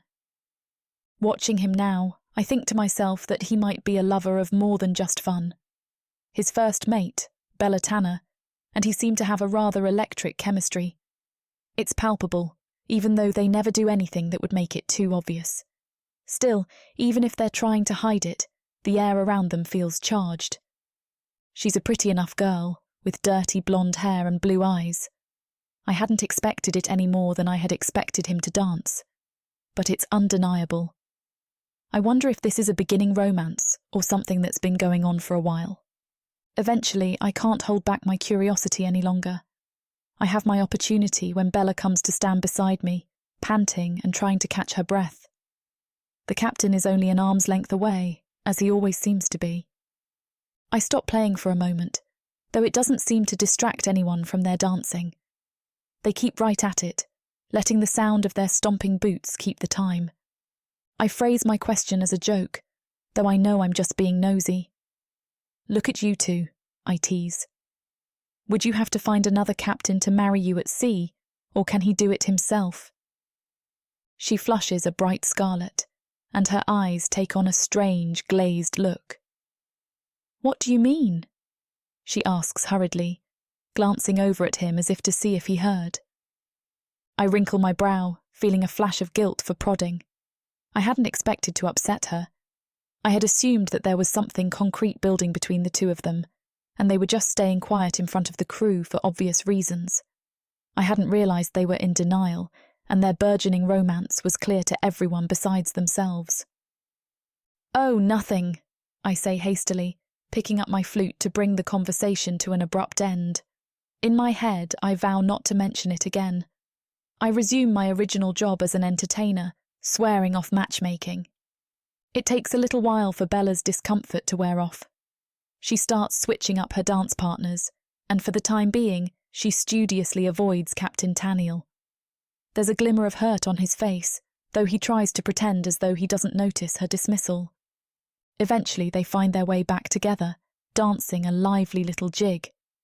Everyone stops dancing to encircle them, their feet tapping. They clap their hands to the beat, cheering and shouting as Bella's heels click on the wooden deck. Captain Taniel jigs right beside her, his eyes twinkling. A bead of sweat drips down his forehead. They turn to face each other, equal parts of merriment and determination. Their expressions grow more resolute, now both wondering who would cave first. With an audience watching, neither one wants to give in. Excitement continues to amplify in the crowd. Taylor shouts, "Give it up, Captain, you can't beat her!" In turn, Taniel only increases his pace, dancing twice as fast as before. With her hands firmly on her hips, Bella follows his lead. Everyone laughs and cheers louder. Captain Taniel grows breathless, and the stamping of his feet slowly turns into a hollow shuffling. Finally, he throws his arms up with a gasp, surrendering. The crowd roar with applause. Bella takes a few more steps, and then stops, her chest heaving with the force. The crew begins to split into two. Some surround Bella, offering their praise and congratulations. Others encircle the captain, teasing him good-naturedly. I may be the only one to notice the way, as they're pulled apart, they toss one last longing look over their shoulder at each other. Still, I learned my lesson already, and keep my vow to say nothing. Later that night, I settle on the prow with Trigon. Everyone else is asleep, but I'm too caught up in the excitement of the boat. It's such a marvellous adventure, and I'd loathe to waste the experience lying in bed. I know that sooner or later I'll need to rest. But for the moment, I'm happy here, watching the boat cut gracefully through the waves. Once again, we fill the silence with idle chit-chat. It's interesting, to me, how I hardly know Trigon at all, but we never seem to run out of things to talk about. After a few, less serious topics, he stops to study me. The look on his face is suddenly intense, and I let out a nervous chuckle. "What?" I ask him, almost afraid to hear what he is thinking. His answer surprises me. "What's your dream?" he asks bluntly. "What?" I reply, this time not nervous but confused. "Your dream," he replies matter-of-factly. "If you could do anything at all, what would it be?" I pause, reflecting on the question. Finally, I answer as honestly as I can. I don't know, I admit. All of my time gets spent just thinking about surviving to the next day. I don't have enough spare energy to think about dreams, much less go chasing them. He strokes the hair on his chin with his human-like fingers. Maybe a wealthy patron who pays you to make music, he suggests, as if the only thing preventing me from living a dream life is the lack of ideas. It's a nice notion, of course. Sure, I'd like that, but it's so far out of my reach that it's not even worth hoping for. Instead, I offer my own, a bit more realistically grounded. All I really want is to be happy, I respond. I was starting to think that the opportunity had passed me by. I never knew how good I had it until it was gone, and it was too late now to ever be happy again. But on this ship, I'm happy. The happiest I've been since my parents died. My voice softens at the end, and I avert my gaze from Trigon. Though I'm being honest, my words reveal a vulnerability that I'm not particularly comfortable with. It's only because I trust Trigon that I tell him this at all. And to say that I trust Trigon is quite a statement. I don't trust anyone. It's a truth that's hard for me to admit, even to myself, and opening to him settles on me uneasily. I can feel his piercing gaze on me, and finally turn to meet his blue eyes. They sparkle in the moonlight.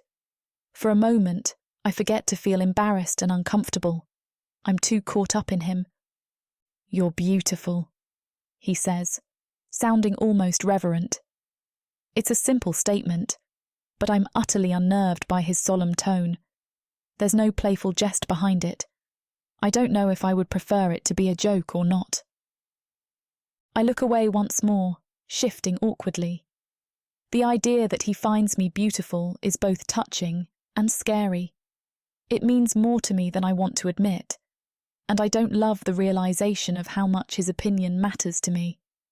He cups my chin in his hand, turning my face back toward him. "You're beautiful," he repeats earnestly, his voice more insistent this time. And then everything in the world seems to stop when he kisses me.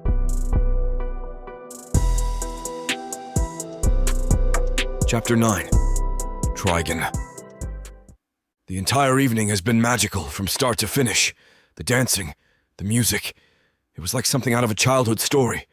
And now, being here, with her in my arms, it was easily the most magical moment of my life. It feels like everything I had ever wanted, everything I had ever been missing was here with me now. Kissing Sandra was like a dream come true. It was better than a dream come true.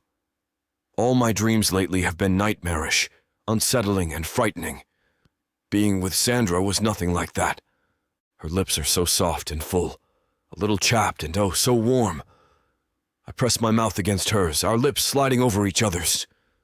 I don't want this to end. Moving forward, I back her gently against the side of the ship, deepening the kiss. Her mouth parts for me, and I slip my tongue inside, caressing her tongue with mine. Her hands come up, cupping around my neck and pulling me downward towards her, bringing me to her level. Angling my mouth, I lick into hers, tasting the sweet wine from dinner, along with something that is uniquely Sandra. My head is buzzing. My body feels as though it's alight with flames. Every part of me tingles from head to toe. I can feel myself stirring in my trousers. I want her. I've never wanted anyone before like I want Sandra. The thought is dizzying. Moving my head, I kiss down her neck, sucking on the skin to leave little marks on her. It goes all pink where I suckle, and I like how it looks. "Oh," she sighs the word so sweetly in my ear as I kiss her. "Oh, that feels so nice," she says. The moonlight streams down on her face and hair, and she looks a little like I think the bright lady must look in her human form. So ethereal and beautiful. The air is chilly, and she shivers as a breeze blows past us. I wrap my arms around her and we continue to kiss, our tongues playfully twining around and around. She's soft and sweet and perfect. I nudge between her knees, grinding my hard length against her. "Oh, Sandra," I whisper, feeling so very good. She ruts against me as well, but just as I think things are about to progress, she suddenly freezes and pulls away abruptly. "I can't," she says, ocean eyes filling with tears. I'm sorry, Trigon." She turns, running off, and I try to catch up, but she flees below decks. I'm left standing there, scratching my head in confusion. What just happened? I thought things were going well. Did I go too far? My head spins, and I have to lean against the ship's railing to brace myself. Was she just humoring me? Was I pushing myself on her? I can't bear the thought that she didn't want it and was just waiting for the right opportunity to flee. The thought makes me nauseated. Am I a monster? Just as bad as her cruel master? I don't want to be. I don't want to treat her badly. Sweat beads at my brow, and I have to count to 5 to calm myself down. When I stand up, I try to think things through logically. I did believe that things were going well between us. Sandra did seem to enjoy our kissing. She only pushed me away when things grew more steamy. Maybe it wasn't fear that had her running, but nerves. Should I follow her? Talk to her? I sigh. Maybe it's best if I just give her space. I know that if I were in her shoes right now, the last thing I would want was for me to come bursting in on her. Sandra is unlike anyone I've ever met before, and I think maybe I'm developing feelings for her. I have to tread delicately. I wipe my face with the back of my hand, rubbing away the wet kisses she left behind, and brace myself against the railing, looking out at the dark, endless sky. It seems so much bigger out here on the ocean. There are millions of stars above, twinkling brightly. The moon is out as well, glowing brightly above us. I stay here for a few minutes, letting myself cool down while I stare at the inky black waves.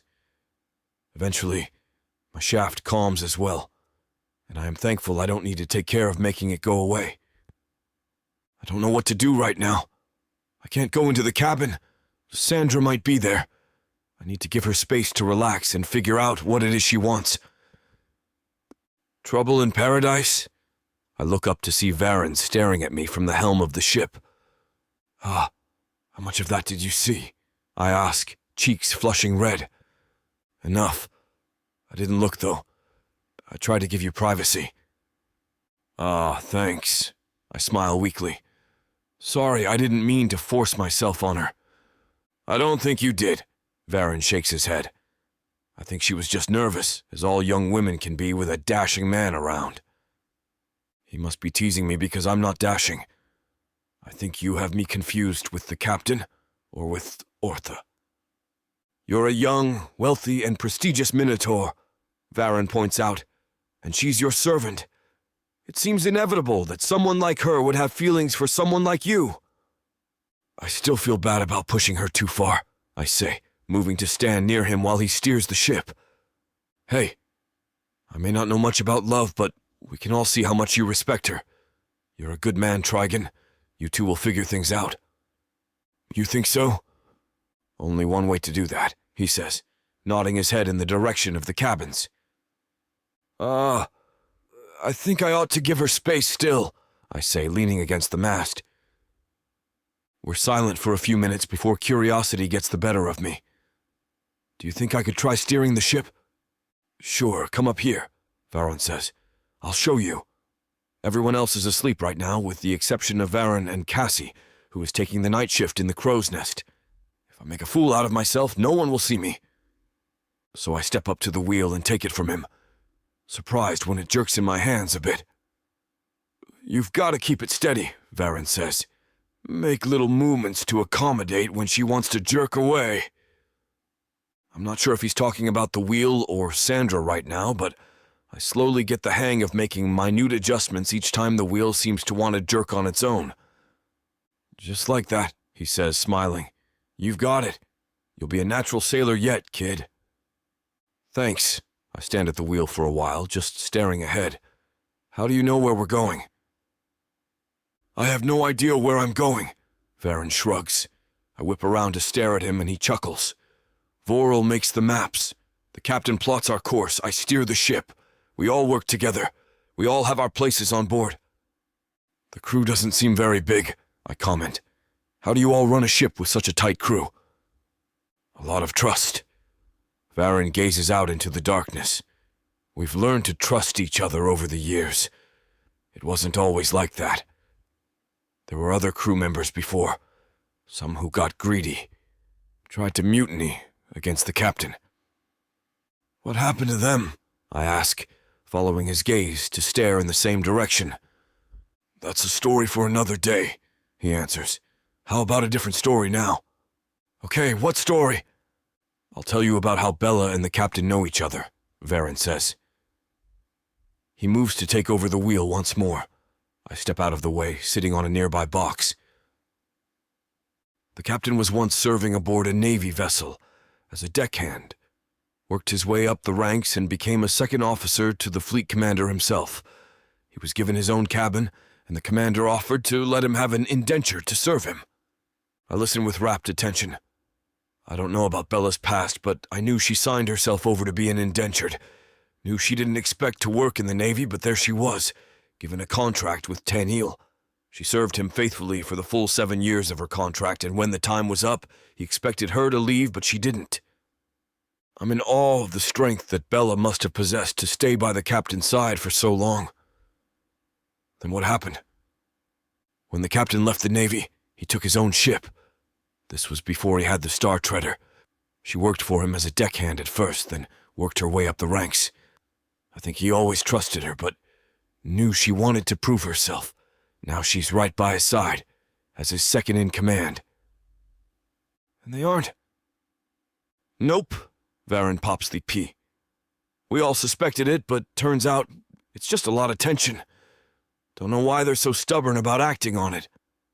Would be a whole heck of a lot easier on all of us if they'd just jump into bed together and get it over with. I guess maybe they're scared to ruin their friendship, I suggest.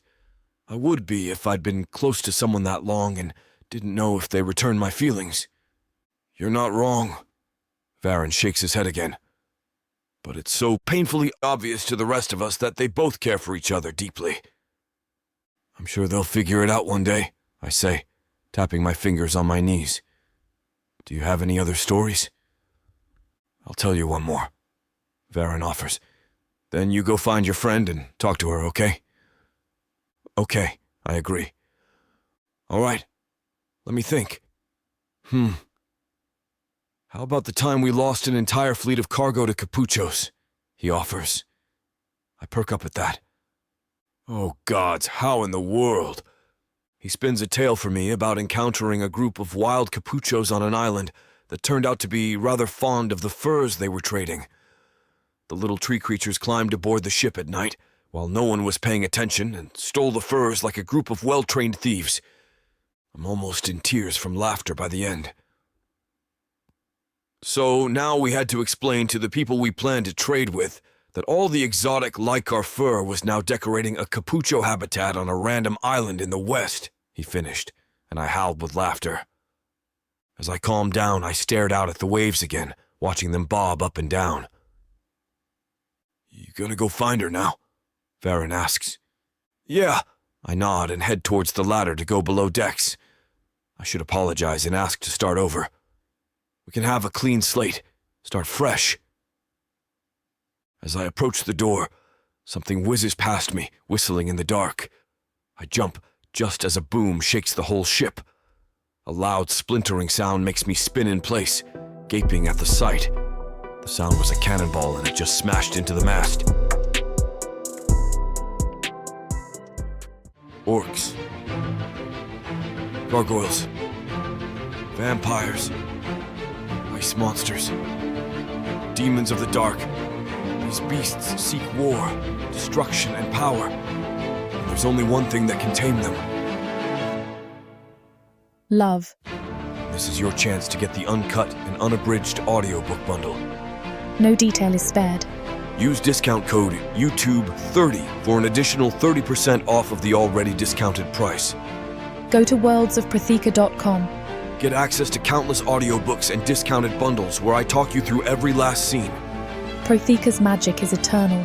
Audio bundles will make it immersive.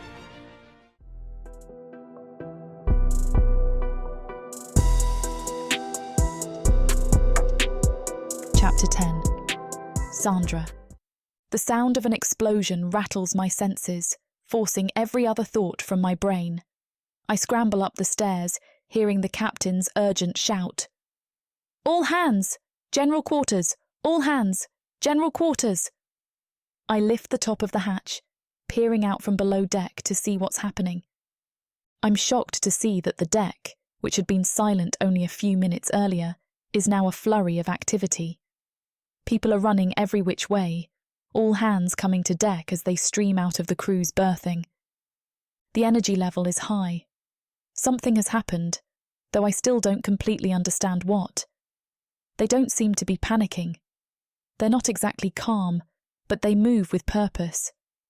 They have a job to do, and they know what it is. I climb out of the hatch, standing firmly on the deck, and look around. The commotion around me is disorienting, but my eyes quickly notice a cloud of billowing smoke.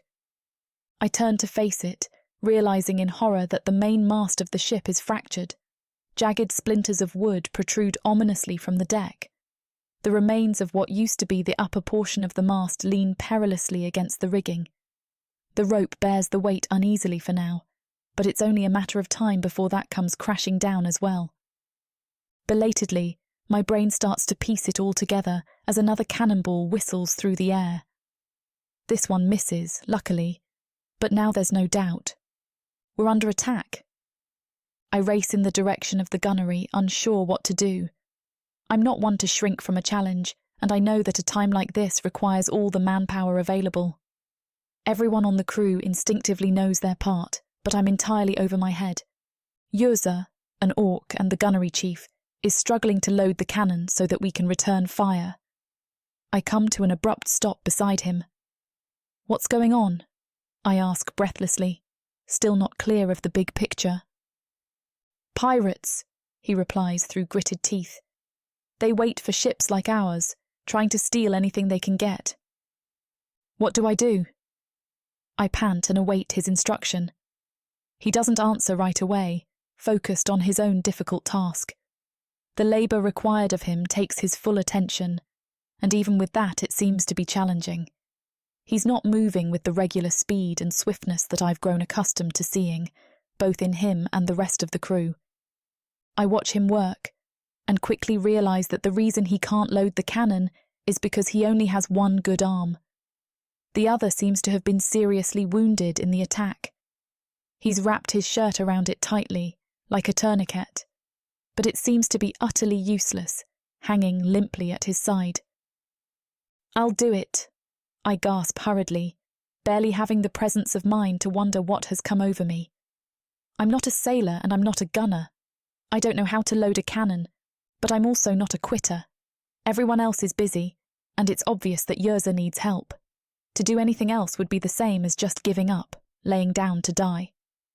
"Just tell me what to do," I add quickly. He begins to instruct me, first telling me to clean the barrel of the cannon with a large sponge on a wooden rod. I try my best to concentrate, though my hands are shaking, next pushing a powder charge all the way in with a ramrod. The gravity of the situation is not lost on me, and there's an overwhelming sense of terror that clogs my throat.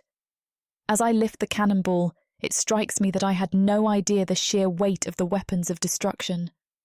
But I can't focus on that, and risk freezing in panic. So, I just do my best to slog through his directions, trying hard to not let my mind wander outside of the immediate steps required. Yurza sets the fuse in the cannon, and promptly lights it. The resulting cacophony of sound, smoke and concussive force make my head spin. The rest of the ship is a sort of orderly chaos. Incoming rounds break through the wooden ship, sending large chunks of wood hurling through the air. Everyone is moving with speed and dexterity, shouting to be heard over the noise of the fight. It's loud and frantic, and my senses feel assaulted by the confusion. But the constant stream of activity remains steady. They can't slow down and narrowly avoid crashing into each other as everyone hustles to work together. Everyone must give their all. It's the only chance we have, but the fact that the crew seems like a well-oiled machine does give me a sense of hope. The crew never seems to falter. Vaguely, I sense people climbing the ropes and rigging. The remaining sails are tearing and snapping wildly, thrown off by the loss of the mainsail.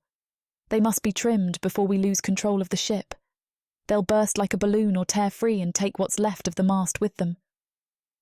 I make the mistake of looking out into the water. The enemy boat is coming closer, and the momentary confidence that I felt just a few seconds ago is already beginning to disappear. It's an impressive ship, not at all what I expected from pirates.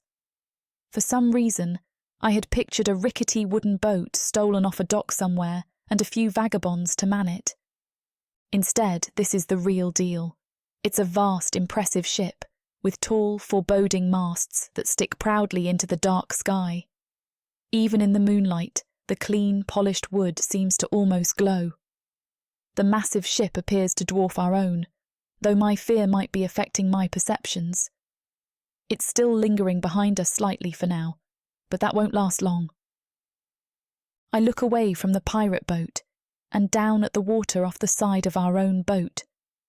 It's churned up from all the activity, the speed of the ships, the missed shots of artillery dropping into the water, and the bits of wood and debris that scatter and sink into the sea. For the first time since boarding the boat, the foam on the water's surface looks angry to my eyes. I wonder if we're all doomed to drown. The thought chills me, but I push it aside. With shaking hands, I begin loading the cannon for another shot. Someone appears at my elbow. I glance to my side, realizing that it's Trigon. The fear on his face is real, though he covers it with grim determination. Relief floods through me, feeling at least a bit better at his appearance. I doubt that Trigon will be able to save us, of course, but it's just comforting to have someone I trust nearby. In the panic of the moment, I've completely forgotten about our kiss earlier. Well, forgotten may not be the correct word, but it's as if I've frozen that moment in time and set it aside. It has nothing to do with what's happening now, when I need him as a friend and companion. "What do I do?" he cried. I shove the wooden rod into the cannon, packing down the powder.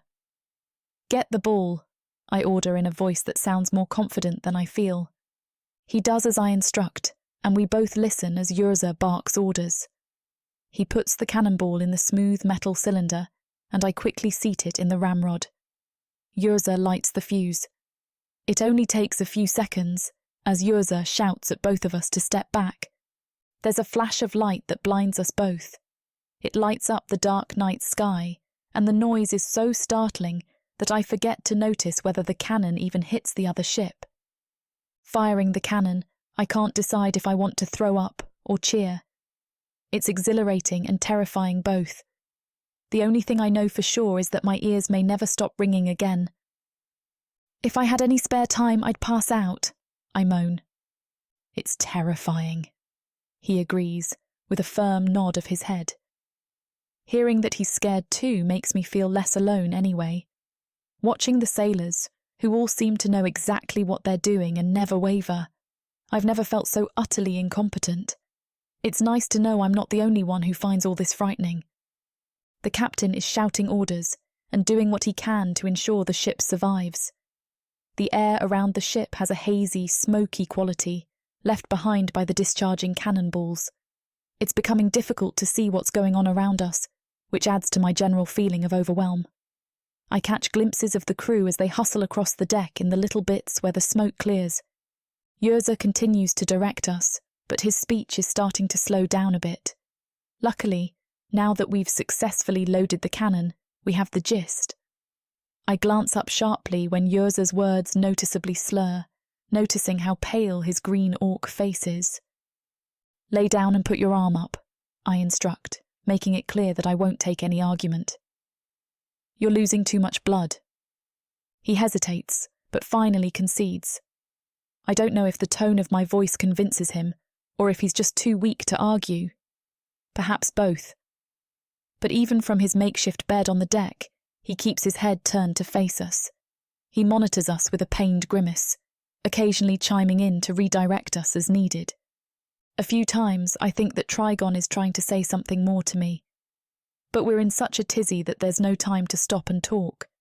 Besides, the noise is too deafening, and the ringing in my ears makes it hard to really understand each other anyway. We just continue to work in sync, doing our best. Finally, the other ship catches up to us. It tacks to pull up beside us, our gun ports facing each other. It's hard to imagine that we won't both just sink if we hit from this close of a distance. A shiver runs up my spine, thinking that this may be the end.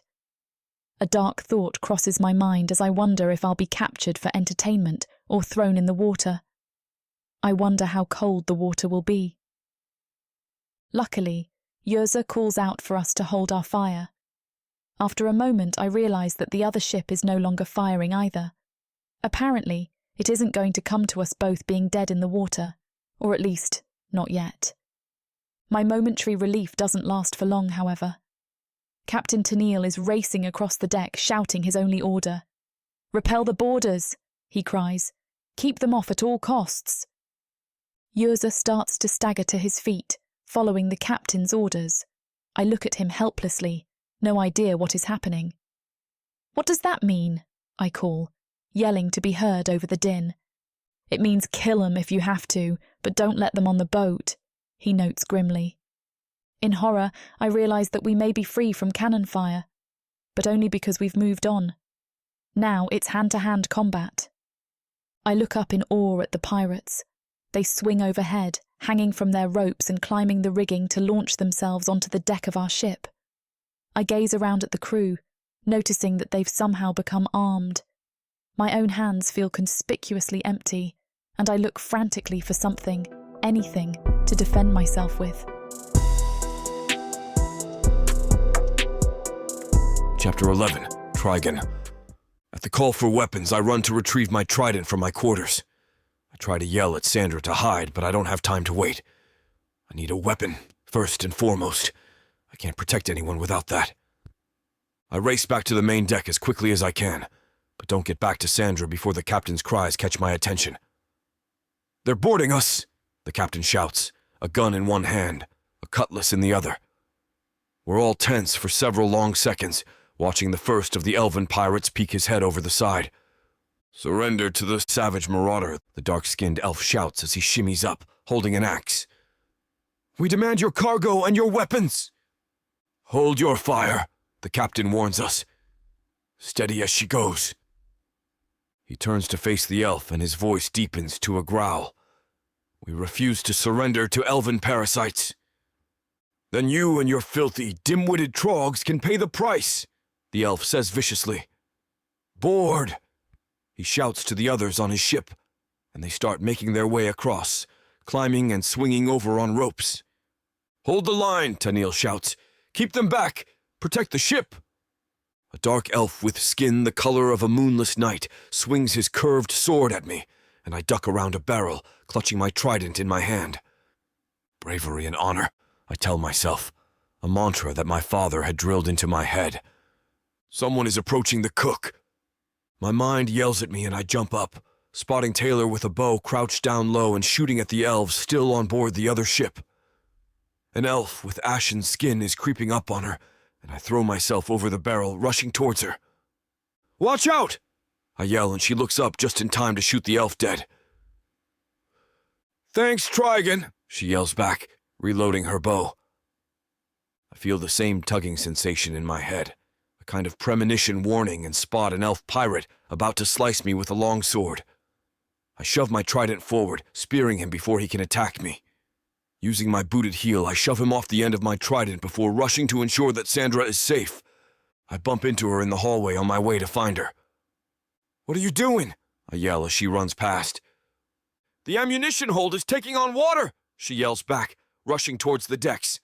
"Yurza asked for Varon." "He's upstairs fighting pirates," I tell her. "I'll help. What does he need?" "Needs to get the cargo secured. There's gunpowder, and if they get to it, they can blow this ship to pieces." "I'm coming," I say, tugging her on the wrist. "Take me down!" She pulls me along, down under the decks once more, and we head into the cargo hold, where Yurza is struggling to secure the barrels of gunpowder. "Help me tie this down," he shouts, throwing me a length of rope. His injured hand is still slowing him down. I can hear the sound of the battle raging upstairs while we work to tie the barrels so the pirates can't move them if they manage to get down here.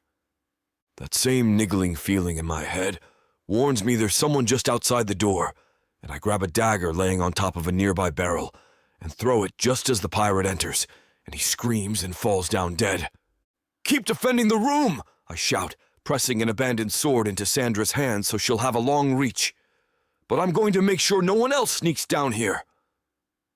Rushing out the door, I'm confronted by another pirate who charges me, cutlass drawn as he screams, face contorted in rage. I shove him back against the wall, holding his arm back as he tries to cut me with his sword. I sense that he's going to knee me in the balls, so I crouch down as his knee comes up, and he misses, stumbling. Unfortunately, I miscalculate his ability to think on his feet because he slides between my legs and jumps to his feet behind me. I have to swing around to protect my back, and he manages to bring his cutlass down on my cheek, and I let loose a string of curses. I have to block his sword with my arm this time.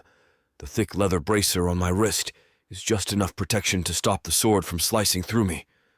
I'm only just managing to hold him off, but I work my other arm up and reach for my trident, swinging it over my head and then downward to stab up into his gut. He screams and slumps to the ground, no longer moving. Yanking my trident from his body, I bolt up the steps and back onto the deck where the battle is in full swing. I duck under a cutlass and just manage to avoid being shot by a stray bolt as I fight my way over to the captain.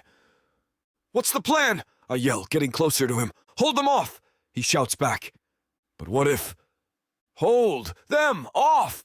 he repeats, fighting off a pirate going for his eye. "That's all we can do for now!" The onslaught is relentless. They have more than twice the crew that we do, and somehow more keep pouring over the sides of the ship. "Get down!" I yell as a dagger whizzes by my head straight for the captain. Bolts and arrows fly through the air across the hull from the other ship as well, and the air is filled with splintered wood and blood splatters. "Duck!" Cassie's voice rings above me, and I promptly duck down and watch her swing from a rope, circling around to kick at a pirate creeping up on me with a spear. "Thanks!" I call out, but she's already gone, hurtling across the deck to shoot up the rigging once more. The spear carrier has landed in a heap, but I can't let him advance, so I fly at him with my trident, intending to take him out. He manages to dodge the attack, though, rolling to the side. I lumber towards him. The constant heavy movement of the people on the ship, combined with the holes blown into us from their cannon fire, means that the entire ship is starting to rock more prominently from side to side. "Surrender!" I look up to see what appears to be the pirate captain himself boarding our ship. His eyes flash with murderous intent. "Never," Tennille replies, slicing an elf with his sword without looking. I don't have time to be impressed, though, as I've just been shoved into the railing by a hulking beast of an elf. I'm so busy fighting off the largest dark elf I've ever seen that when I get the flash that Bella is in danger, I can't warn her. He's strangling my throat and I'm stuck fighting him off. "Be Bella!" I try to squeeze out, but it's too quiet, not loud enough to reach her. I can only watch helplessly in horror as the pirate she's fighting manages to get the upper hand and stab her in the shoulder. She screams out, and I look back to see the captain's eyes dart immediately to where she is. He's on the upper deck and she's on the lower deck with me, but he swings himself over the railing and rushes over to her, running through her attacker with a sword. "Bella!" She waves him off. "I'm fine, Tennille. Leave me, I'll be fine." "Your arm!" He points to her arm, which is bleeding through the fingers wrapped around the wound. "I'll live," she snaps. "Protect our ship." "Aye." He nods once at her, pulls down the brim of his tricorn hat and takes off, charging at an attacking elf. I'm still fighting off the dark elf that's got me by the throat. "Help!" I kick out, his hold sliding me up the wall until my feet are dangling off the ground. I'm done for. I can't get my trident. It's been knocked aside in our fight. My vision is growing dim. It's not looking good for me. "Let him go, you slimy bilge rodent!"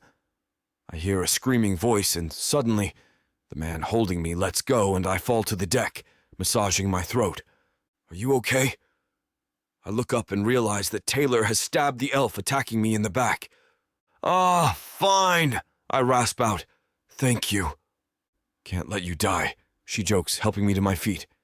"You've only paid us half the promised gold." I bend my knees and put my hands on my thighs, taking in deep lungfuls of air. "Got that right," I joke back, finally standing up. "Now let's drive these pox-ridden pests off of our ship." We stand back to back, holding out our weapons as several more pirates approach us. The two of us scream bloody murder as we strike out, beginning an all-out assault on every pirate who approaches. We fight harder, every member of the crew engaged in driving off the pirates who are attempting to board and take our ship. I see Cassie throwing grenades down onto the other ship, while Ortha takes on pirates with his axe, swinging left and right. Varen charges an elf, attempting to bring up the anchor, slicing his head off with one clean swipe of his cutlass. "Hey!" I grab for my trident and throw it across the deck as an elf begins to climb the broken mast to get to Cassie. He's pinned to the mast, and I whip past Bella, who's screaming in the face of an elf trying to stab her with a dagger. "You copper-headed son of an orc!" she yells at him, and it pisses him off enough to aim for her heart. Everyone is fighting for their lives and for their freedom, and I can't let them down. I grab my trident out of the mast and stab an elf climbing the side of the upper deck before whirling around and stabbing it into one who is sneaking up behind me. I joined this mission to save Milthar, and I won't let anything or anyone stop me. I'm the only one who knows what's going to happen, and the only one brave enough, or maybe foolish enough, to take on the task. "You won't stop me," I say through gritted teeth as I climb the ship's ladder, aiming for where the pirate captain and Tennille are battling with swords on the upper deck. "Not one of you damnable mongrels will stop me!" I'm running out of strength and out of energy. The fighting is harder and more fierce than any practice training I've done. This is real stakes with real opponents.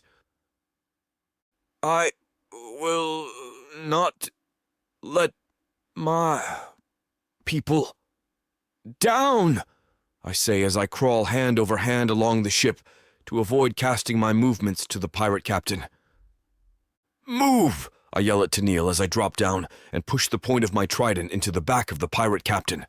He gurgles up blood, eyes going wide as he realizes he's been stabbed, whirling to face me.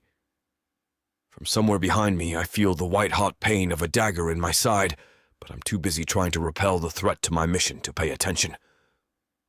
Tennille battles the attacker away, and I stare at the pirate captain who is now swaying on his feet. "You won't get away with this," he hisses as he collapses to his knees, dying in front of me. Tennille gapes at me. "Trigon, you're tougher than I expected," he says, as he pushes the dead captain away with his boot. "Now let's get rid of this threat," he yells, clasping my arm in his. He breaks away and uses his cutlass to slice the dead captain's head clean off his shoulders, then picks him up by the long, silvery blonde hair. "Crew of the savage marauder," Tennille shouts, holding up the bloody head, "your captain is dead. Surrender or we'll take your ship, and you'll be turned over to the king of the Minotaurs." The other crew look around at us, weighing their options. "Kill those who put up a fight! Dump the dead and drive these bastards off my ship!" Tennille orders our crew. We push back, the tide of the battle turning, and we begin to drive the elven pirates off our ship, watching as some jump overboard and some surrender with their hands over their heads. A loud cheer goes through the entire ship as soon as they're gone. "We did it!" I yell, seeing Sandra coming up above deck. I rush at her and grab her, picking her up and swinging her around. "We did it! They're gone!" "We'll have to pull into a port to do repairs, though." Tennille looks around at the damage our ship has taken on. "I'm proud of you, men," he adds. "We beat them back." Chapter 12. Sandra. When we pull into the dock, Captain Tennille hurries off the boat. Trigon and I look at each other curiously, not sure what happens next. But the crew seems unbothered, chatting casually amongst themselves. so we wait patiently for his return and further instructions. Bella, the first mate, is in charge while he's gone. The position is more of an honorary one, as there are no chores to do. When he returns to the dock, she scurries down the gangway to meet him. They talk in low voices to each other, and then she returns to the ship with his message. He's got someone to put a new mast up, but the old girl won't be done until tomorrow, she announces. I notice some of the crew seems to perk up, hanging attentively on her next words. She glances around with a sly smile on her face, pausing dramatically. That means you all get a day of shore leave. A raucous cheer breaks out. I look at Trigon, surprised by the reaction, and giggle. He grins back. Be back tomorrow afternoon, she hollers over the din. In loud, excited conversation, everyone begins to scatter. Trigon and I just look at each other for a moment, and I'm not quite sure what to do next. I guess if you live on a boat as much as they do, shore leave is a pretty big deal, I remark, noticing how hurriedly the majority have fled the boat. They've left with about the same speed that they would if the ship was on fire. His smile stretches wider, crooked and eager. I've only been on the boat for a few days, and I'm excited, he admits. I can't wait to sleep on a bed that doesn't sway all night. I giggle again. Okay, point taken, I agree. He starts to walk away. I follow, disembarking the ship with him. I feel a touch of uncertainty, wondering if I should stay with him or not. He's let me sleep in his cabin, but that's mostly because we've convinced the captain that I'm his servant. To do otherwise would blow our cover. Now off the boat, should I be providing for myself? Does he expect me to make myself at home, following him all the way to an inn? It feels a bit presumptuous, and I don't want to take advantage of his hospitality. Yet it feels just as weird to simply walk away, and it's not like I have anywhere else to go. I can figure something out, of course. It won't be the first time that I've had to fend for myself. But I don't have the money to rent my own room. Briefly, I wonder if I should find an excuse to split away from him before he gets to an inn, and I'm put on the spot. The idea of admitting that I need a place to stay is humiliating. I'd rather sleep on the street than confess to him that I'm broke, even though it's probably obvious. He casually links his arm with mine, silently putting my fears to rest, making it clear that he expects me to join him, and I'm not just an annoying tag-along. I begin to relax. We walk down the streets, remarking on the sights and sounds of the town. It's a pleasant day to be outside. Neither of us seems to be in a rush to get anywhere, taking our time. I do start to wonder, as we walk by a couple different inns, just where he thinks he is going. But to be honest, it doesn't concern me, and I'm enjoying his company so much that I don't mind our sojourn lasting a bit longer. I say nothing, continuing to allow him to escort me around the town. He finally stops at a very fancy inn. We've walked in circles for a while, and ended up only a few blocks from the shore. But it's immediately apparent that this one is probably twice as expensive, or more, as some of the other, more ordinary inns that we've already passed. I look at him in surprise, with wide eyes. Even if I had money, which I don't, this would be way beyond my consideration. It looks so sparkly and clean. A little tremor of excitement runs up my back, and I try to tamp it down. I'll go to the desk and get us a room, he offers politely, his way of making it clear that he'll handle the business end of things. I smile and nod, finally letting myself feel unchecked giddiness. I can't believe I'm going to stay in a place like this. While he checks us in with a worker at the desk, I wander the lobby. Big, bright flowers in vases are carefully arranged everywhere. Huge windows are open, letting the fresh sea air blow in. There are various shells and aquatic decorations displayed on the walls. Everything looks crisp, as though it's been scrubbed until it sparkles. The sunlight streams in from the open windows, reflecting in the brightly painted walls and gold-trimmed furniture. It's so dazzling that it makes my eyes hurt. Trigon finally turns away from the desk, everything settled. He picks up his bag and my much smaller one, carrying them up the stairs. I follow behind, feeling happy but subdued. He glances over his shoulder once, as if to make sure I'm still there. I know that I'm being unusually quiet, but I'm just in such awe of this place. I climb to the top of the stairs, a few steps behind Trigon, and turn to find him pushing open a door with his shoulder.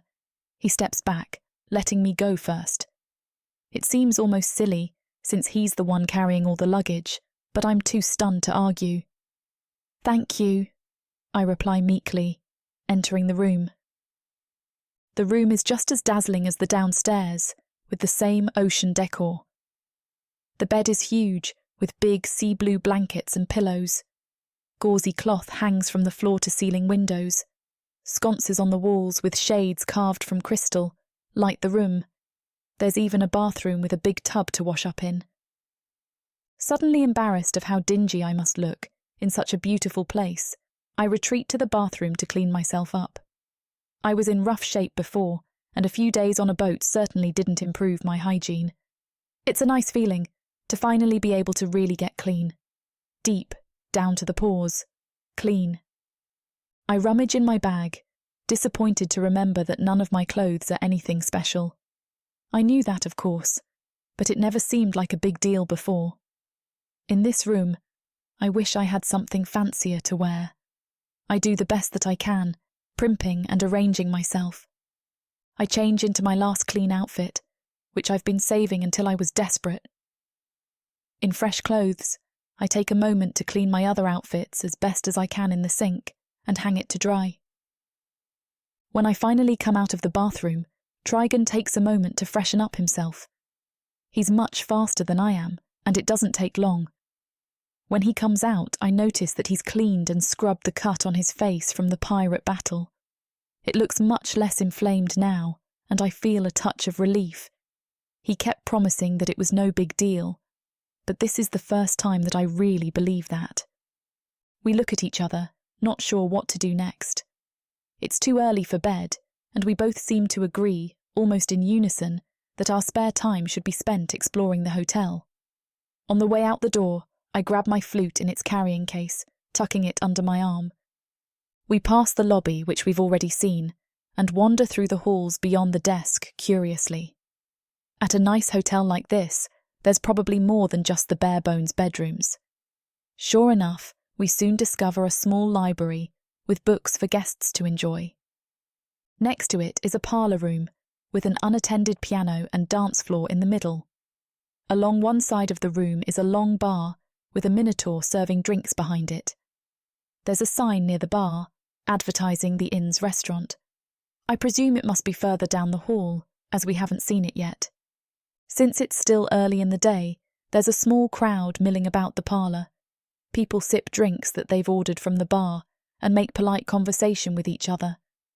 I can tell that some of them came here in groups, while others are simply chatting with strangers to pass the time.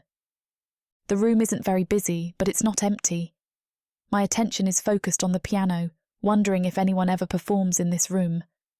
Then it occurs to me that no one is performing now. What's stopping me? I sit down on the wooden bench at the piano, unwrapping my flute from the case. Pulling it out, I close my eyes and begin to play. I'm a little bit nervous.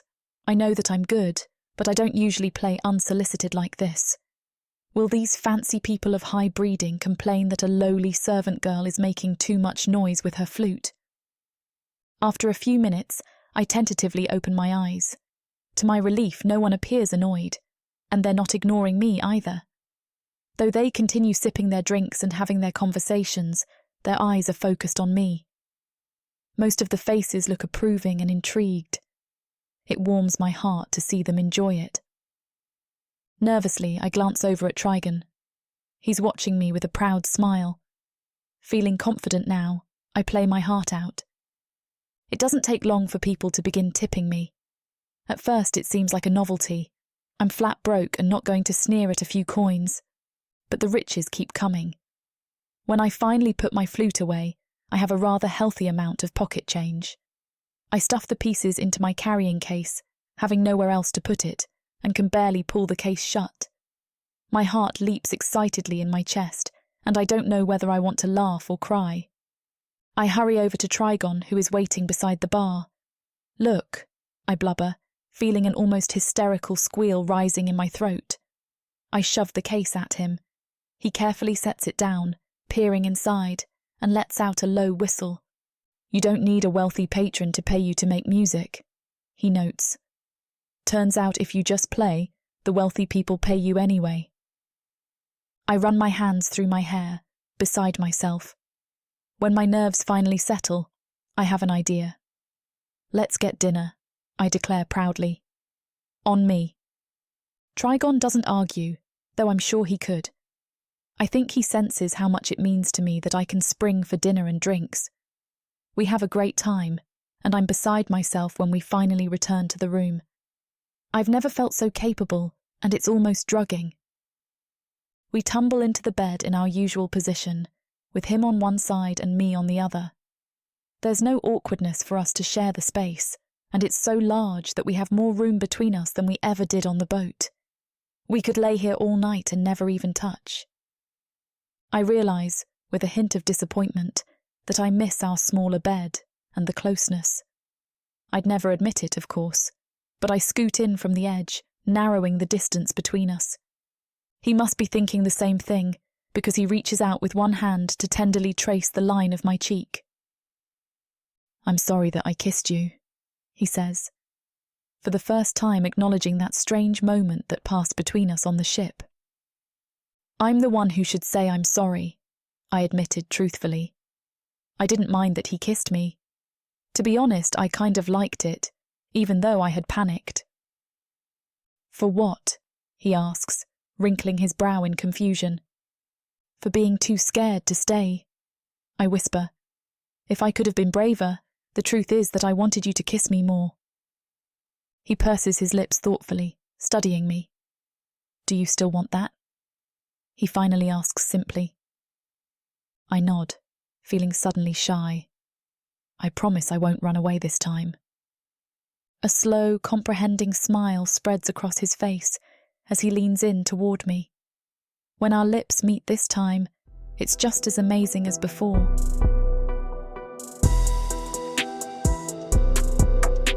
Chapter 13. Sandra. Laying on his side, he rolls forward in the bed until his lips meet mine. It's soft at first. Though there's no hesitation on his end, he's being very gentle about it. Considering the way that I panicked and ran away the last time, I can hardly blame him. The tenderness of his kiss appeals to me. Though I did promise I wouldn't run this time, I can't completely get rid of the skittish feeling in my chest that swells up, unwanted, at the sudden vulnerability I feel. I don't like the sensation, but I do like the kiss, so I try to ignore it. After a few moments, the feeling begins to subside. I don't feel as anxious, becoming more comfortable with him. The way that he's so patient and careful not to rush me offers me the chance to relax. Trigon is one of the least threatening men that I've ever met, and it doesn't take long for me to lose myself in the moment. It doesn't hurt that his kisses feel sensational, almost as though there's something magical between us. I can't quite put my finger on what it is, but there's a chemistry between us that can't be ignored. It's a tiny little spark, always lit, that doesn't take long to roar into life at his touch. I deepen the kiss, wanting to convince him that I'm ready to go further now. If a simple kiss feels this good, I can't imagine how wonderful the rest could be. He responds without hesitation, matching my energy. One hand comes to rest on my side, making me tingle with anticipation. He runs it up and down my side, as if testing the water. When I don't object, he pulls me across the bed, tight up against his body. We seem to fit together perfectly. Still linked at the lips, he moves his hand to trace small circles at my back. It's more soothing than erotic, but it still makes me shiver. Something about his tender care makes me melt in a way that I didn't think possible. I tip my head back reflexively, enjoying the feel of his hands. He takes the opportunity to lean in, nuzzling against my neck. His lips press a chain of kisses up and down the smooth skin, and I can't help but moan softly. He pulls back abruptly, his blue eyes flashing. Maybe we should. Is this too much? He asks, a little breathless. The uncertainty and arousal on his face is a confusingly appealing mixture. Are you okay? I look him squarely in the eye, suddenly reassured of just how certain I am. Don't stop, I command in a firm voice. His eyes widen in surprise, but he doesn't waste a second before he pulls me close against his hard body again. Clearly, that was all he needed to hear. With any final hesitation gone, he kisses me firmly. His hands run across the fabric of my shirt, resting on my chest. He runs the palms of his hands across the clothing, then rolls me onto my back.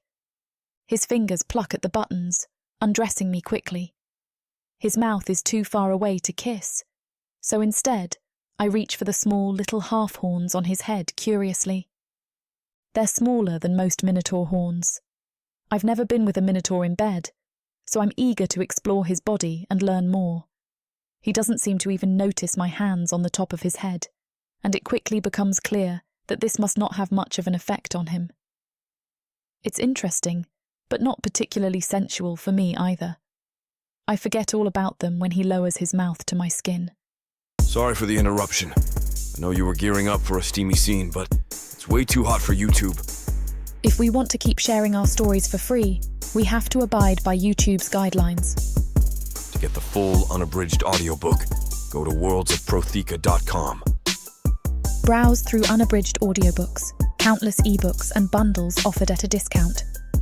If the thought of me whispering all the dirty details into your ear isn't enticing enough, use discount code YouTube30 to get 30% off of all digital products.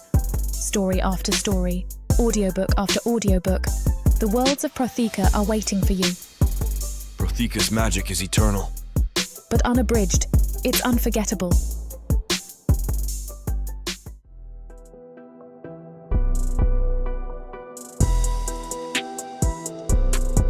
Chapter 14, Trigon. We lay together, catching our breath after that high. She's incredible. Every inch of her body is gorgeous and perfect. She's all soft curves and smooth skin, and her touches leave me breathless. I'm so lucky to have met her. You're wonderful, I tell her, smiling as I stroke her hair. She looks up at me and I lean down, planting a kiss right on her plush lips. You're not so bad yourself, she teases playfully.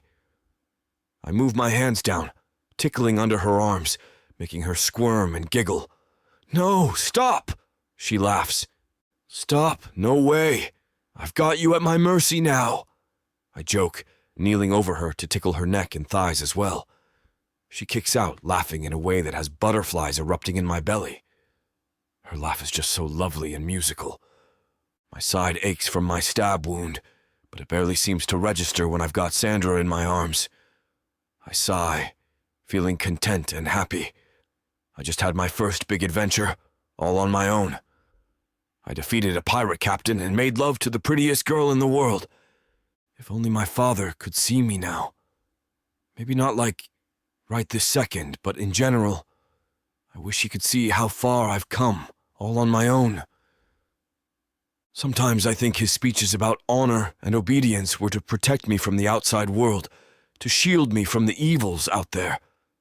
Father worries about my ability to handle myself. I was a spoiled, bad-tempered child because of their coddling, and I think he still thinks of me that way. I pull away, dropping next to her once more, and we settle back into cuddling. How are you holding up? I ask, wanting to check in on her after the battle and the sex. I'm good, she says, smiling up at me. I feel good. Want to make you feel good, too. I'm ready when you are, I offer. She smirks at me, slithering down the bed, and my body twitches in interest. As much as Samara and I want to finish what these two characters have started, it looks like this chapter is about to get too hot for YouTube to handle. Unfortunately, we have to pause here because their guidelines won't allow us to reveal the spiciest details. To keep bringing you these free audiobooks, we have to follow their rules. But don't worry. You can experience the full, unabridged version over at worldsofprotheka.com, where the boundaries of passion and fantasy collide. Use code YouTube30 for 30% off any of our unabridged audiobooks set in the rich and immersive worlds of Protheka. Protheka's magic is eternal. With these scenes, it will be unforgettable. We lay there for a few minutes, the room quiet save for the ticking of the grandfather clock in the hall. You really were wonderful tonight, I say after a few minutes. All the patrons were so impressed. I knew you were talented, and now others see it as well. It felt good to be playing for others, she admits. I never thought I would, especially after I became an indentured. I figured I would have to put away my instruments for a long, long time. Well, now you might be able to make a living with your music, I suggest. Maybe you can start dreaming now that you'll be free soon. Do you really mean it? That you'll buy my contract from Malice? She asks, making herself still next to me. Yes, I nod. I do. Thank you so much, Trigon, she says, hugging me tightly. You're truly an amazing person. I'm so grateful to you. I'm grateful to you. You've opened my eyes to the truth with my family. I was living for them for so long, and now I have something else to live for. You mean your mission? She asks. This scene is about to get too steamy for YouTube's comfort, and as much as we'd love to keep going, their guidelines say we need to stop here. To continue releasing these free audiobooks on this platform, we've got to play by the rules. The passion doesn't end here. Visit worldsofprotheka.com to hear the full, uncut version of this fantasy romance, and every daring moment that YouTube can't handle. Use code YouTube30 for 30% off unabridged audiobooks in the worlds of Protheka. Don't let YouTube hold you back. Immerse yourself in a world of magic, danger, and unfiltered passion. Protheka's magic is eternal. Listen unabridged and you'll never want to go back. In the aftermath, as she's drifting off to sleep, I have a sudden, horrible, wonderful realization. I watch her, laying on my chest, and the thought comes unbidden. I'm in love with her. I'm falling hard, and I can't lose her. The trip itself is already dangerous. Our encounter with the pirates was nearly fatal for some of the crew. It was lucky that we escaped with our lives.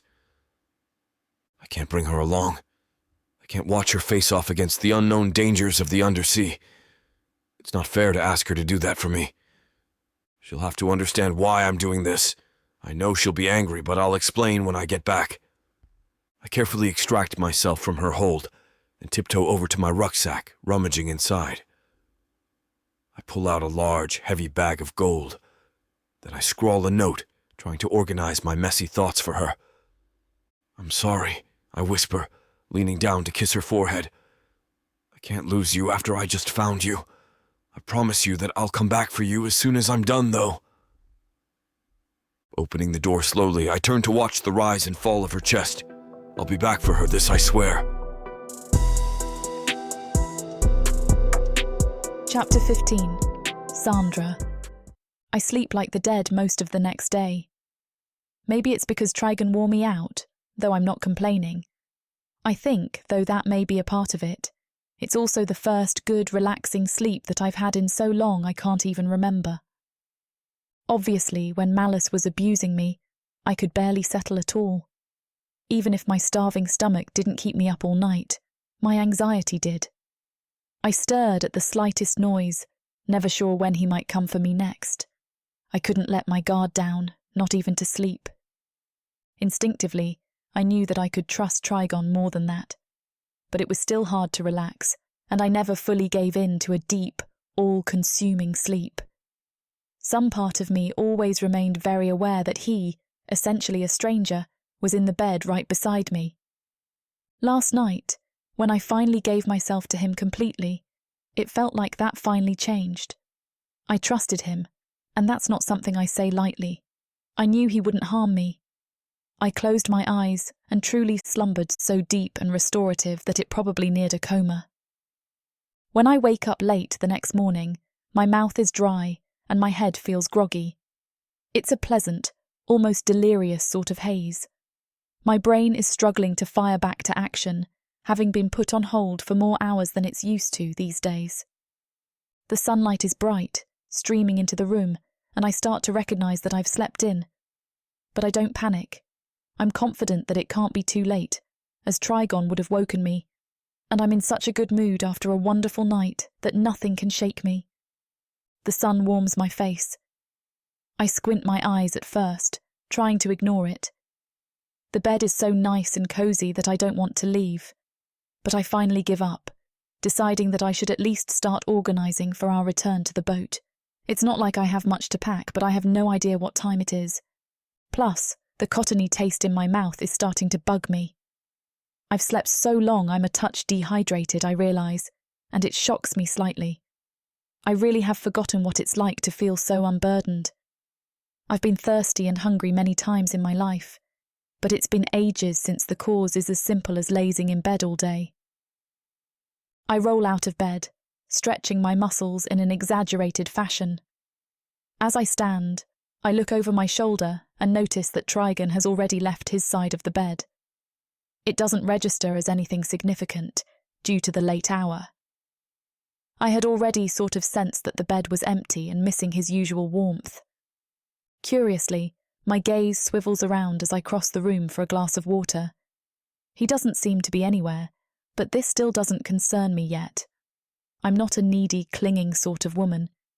He could have left me to rest and gone to fetch lunch from downstairs, or any number of very sensible explanations. Glass now in hand, I take a long, refreshing drink. I look around one last time, wondering idly what to do now. I decide that the obvious choice is to get dressed and head downstairs myself to find him. We'll have to get going soon to catch the boat, so coordinating our plans for the day is a necessary step. I set the glass down on a little wooden table and start to dress myself. Quickly, I dart into the bathroom to fetch the clothes that I washed by hand yesterday and left to dry. Life on a ship is difficult, but it's nice to have a chance to clean up a little on land. I roll them up, sticking them into my bag with my other meagre belongings. Then I toss the bag on the bed. I pack my instruments as well, and that's when the tiniest, nagging doubt begins to bloom in my head. I don't see any of Trigon's stuff here. He didn't bring much with him, but there's nothing to look around. It's as if he was never here at all. A sick sensation starts to rise in my throat, but I valiantly try to push it back down. I trusted him, my mind begins, and I quickly correct it. I trust him. You have issues, but you need to let them go, I chastise myself. Still, there's a darkness hanging over me that wasn't there a few minutes ago. The darkness that has followed me ever since the death of my parents. Maybe it never really goes away, just gets forgotten now and again. Trigon was the first one who could ever make me forget it, even temporarily. Maybe this is just what loss feels like. I shake my head, trying to chase those clouds away. I don't want to think about that. I want to go downstairs where I'm sure Trigon is waiting for me. A mean little voice in my head laughs at that, but I ignore it. I lift my chin determinedly, heading for the door. And that's when I see it. A bag hanging from the door handle. A scrap of paper is pinned to the front. My heart sinks, and I just know what that paper says. I guess maybe I always knew. It was too good to be true. That mean little voice has a lot to say now. I hear the nagging tone, but none of it registers. Numbly, I read the words over and over. The fluttering noise of the paper starts to aggravate me, and then I realise it's my own shaking hands doing it. I reach for the bag, looking inside to find that it's filled with coins. It's a miniature treasure trove. Is this a gesture of pity? I'm so disgusted, and I can't even decide if it's directed at Trigon or myself. Maybe everyone gets a share of this blame because it feels like there's more than enough to go around. A new sensation blossoms over my pain, this one red-hot and fiery, and ever so angry. It's been a long time since I've felt rage like this. I've had plenty of reasons to be mad in my life, but for a long time I suppose I was too tired to indulge them. Well, I'm not tired now, and Trigon is going to feel the pain that he tried to cause me. I guarantee that. Who does he think he is? I grit my teeth and crumple the paper in my hand, narrowing my eyes. Something wet leaks out the corners and runs down my face, and I brush it aside impatiently. I have no time for childish tears. Turning on my heel abruptly, I race toward the bed to grab my meagre belongings. In disgust, I hurl the garbage in my hand at the ground. I take a moment to crush it beneath my foot for good measure, wishing it was Trigon's face I was stepping on instead. For now, I leave it at that, because I have a boat to catch. On my own, because who needs you, Trigon? I snatch the bag off the door as I run into the hall and down the stairs. In haste, I hurry out into the street. I go just fast enough to be a bit breathless, though I try to slow down every now and then to check out my surroundings. In my head, I start to curse myself for not paying more attention when we walked here yesterday. If nothing else, I can see the shoreline from the hotel. I finally just book it as fast as I can in the general direction. That turns out to be enough. I race down the dock, each boat a blur as I fly past them. When I finally see the one that I recognise, I realise in horror that it's in the damn ocean already. Number absolutely not. Forget that and forget Trigon. I quickly stuff my instruments and the bag of gold into my small duffel bag. Then I strip off my clothes and shove them in as well. In only my undergarments, I step into the strap of my bag and pull it up so that it sits around my waist. It takes some wiggling, as it's a tight fit, but when I'm done, I'm confident that it's secure. I don't hesitate to jump off the dock into the water. With quick, clean strokes, I follow behind the boat. That negative voice in my head starts to wonder what I'm doing, because there's no possible way that I can outswim a boat. I don't listen. It's the only thing I can do. I need to be on that boat, so I'm getting on it. That's all there is to it. But it doesn't take long before my rage from earlier starts to spill over. I'm angry, I'm jilted, and now I'm half naked in the cold ocean. I start to scream furiously at the boat, venting my frustration to anyone who will hear. A flock of birds scatter from a tree at the shoreline, clearly unimpressed. Yeah, forget you! With one crisis averted, I wait patiently as they haul me onto the boat. Now I'm wet, cold and naked, and embarrassed. I'm glad that my rather bizarre plan worked, in its own way, because at least I got aboard. But after being forced to wait, and having a chance to collect myself, it's awkward that the captain heard me ranting and raving at a bunch of birds like that, or that everyone has now seen me in my underwear. I feel a little humiliated as everyone gawks at me, making my unexpected appearance on the deck and dripping wet. What's going on? Captain Tenniel asks in astonishment, his mouth hanging open slightly. Trigon said you were staying in port. Trigon. I narrow my eyes again, reminded of where I can direct all my resentment. Not that I really forgot, of course, but my humiliation, my embarrassment, my having to swim here, it's all the fault of one Minotaur. And that Minotaur is Trigon. Oh, did he? He said I was staying in port. I snap in an icy voice. Well, I guess that was his plan, but no one asked me about any of it. If he would have, he'd know it wasn't mine. I scowl at the captain, daring him to say anything more, but he looks startled, as though he genuinely had no idea that he was leaving me behind.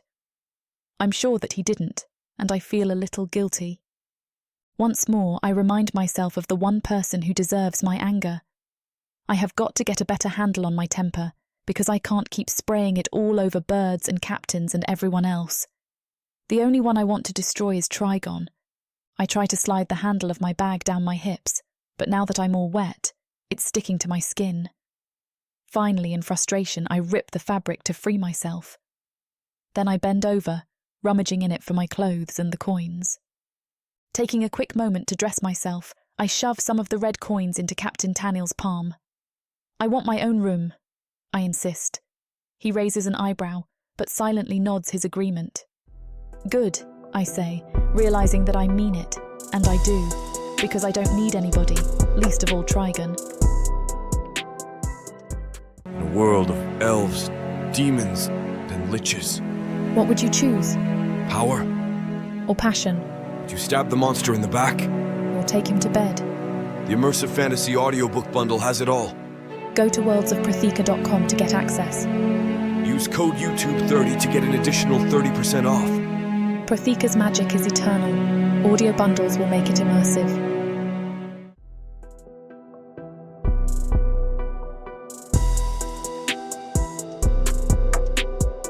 Chapter 16. Trigon. I really think you should go back to the inn, I tell her, pulling Sandra to the side the second I can.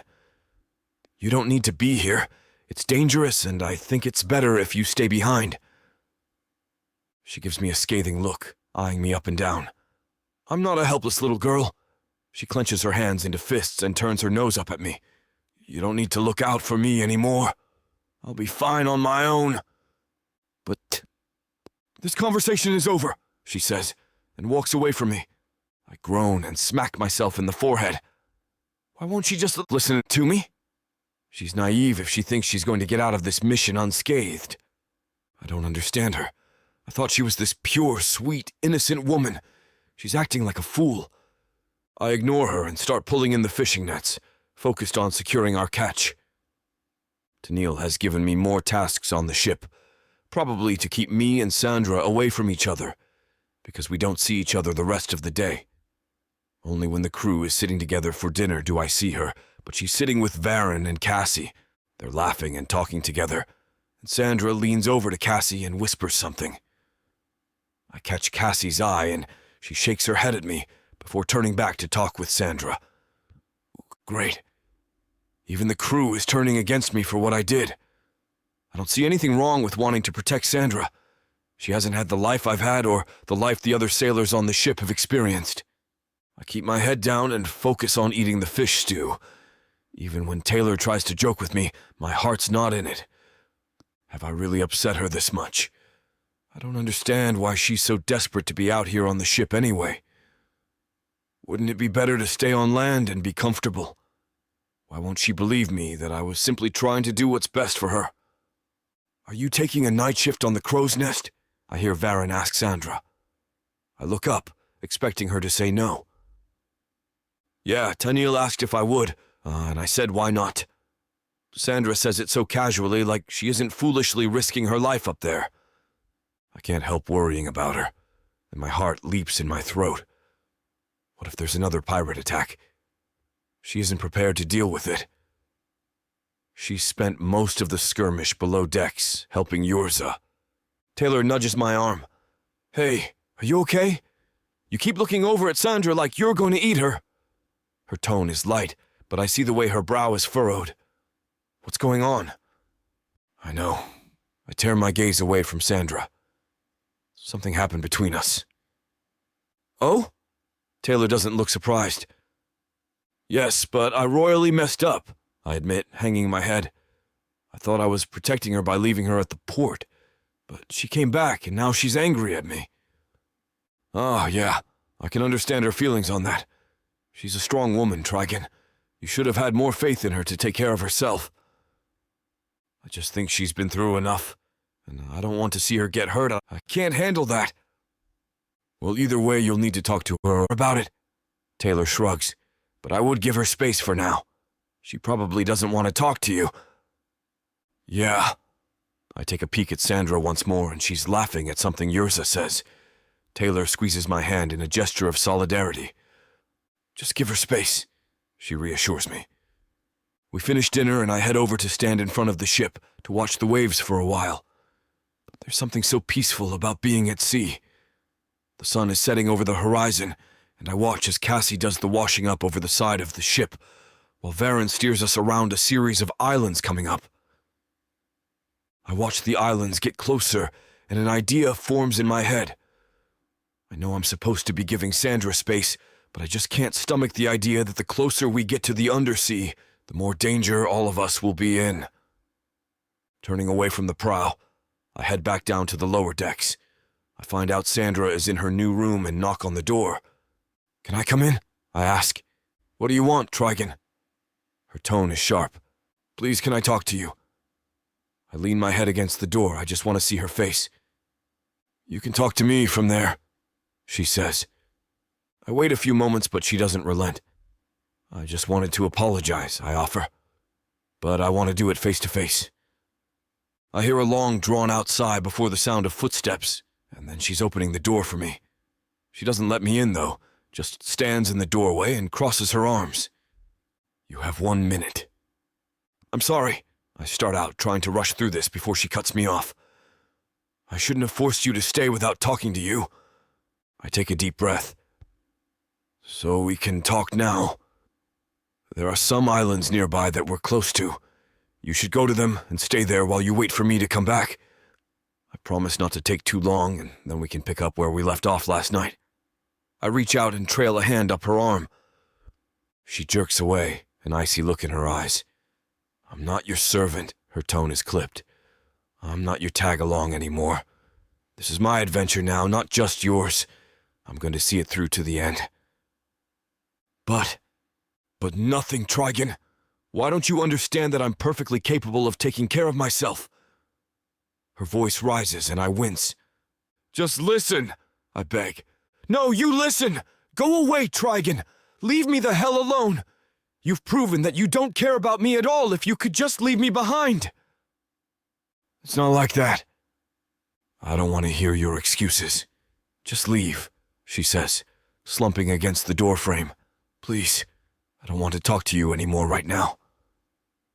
I stand there staring at her for several seconds. I thought I had planned this out. How did it go so horribly wrong? I sigh and turn away, leaving her for now. The trek to my own room seems long, even though it's only just down the corridor.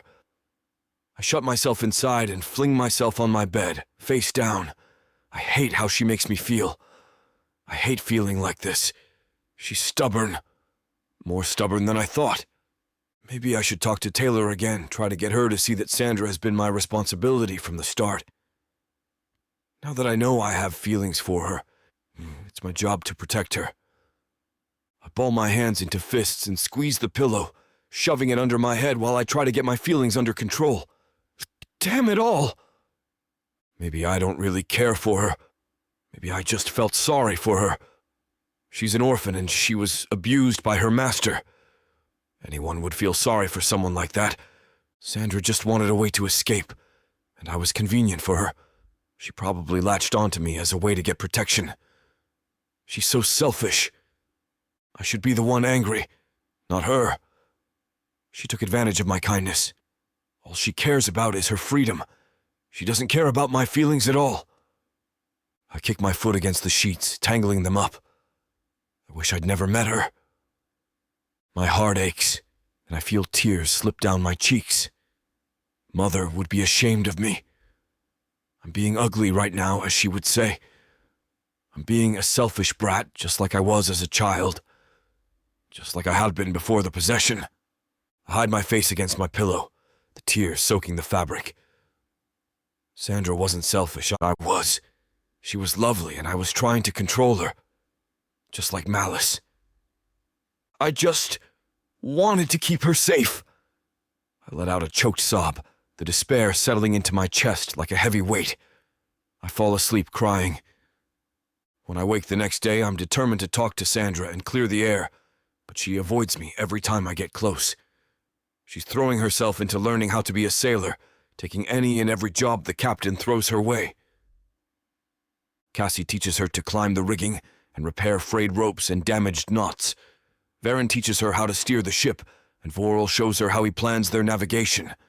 The captain even joins in and shows Sandra how to fight with a sword and how to shoot a pistol. I'm going crazy with the distance between us now, and I throw myself into scrubbing the deck clean, trying not to watch as Sandra and the captain practice fighting on the upper deck. She's clearly not interested in me anymore. She's more interested in hanging around everyone else, acting like their best friend. It stings. I just want things to go back to normal between us.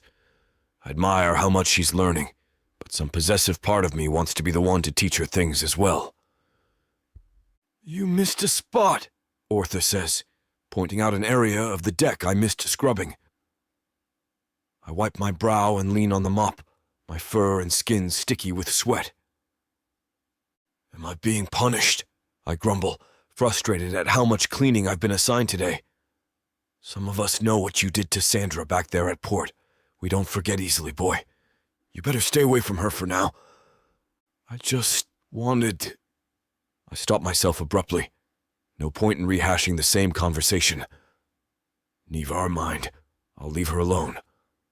Good job, boy, Orth snorts. You're learning. I ignore him and turn back to focusing on my task. Message received. Sandra has become part of the crew and they're looking out for her. I'm just the oaf who hurt her. My intentions were good, but I messed up so spectacularly. Bending back down, I throw myself into mopping the deck once more, working until it gleams. I glance out of the corner of my eye and watch Sandra expertly haul in a net of fish. Maybe I was wrong about her. It seems like she doesn't need me at all. The thought goes down like a bitter pill. When I'm done, I head back down to the galley to see Taylor. She's become my closest friend on the ship.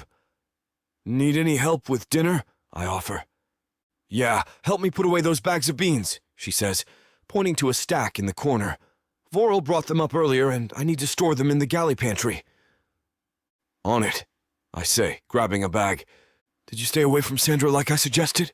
She said, arching an eyebrow at me as I hefted the bags into the cupboard. No, and it's come back to bite me, I say, my tone bitter. Maybe next time you'll learn to stay away, she laughs. Maybe, I say, my heart clenching in my chest.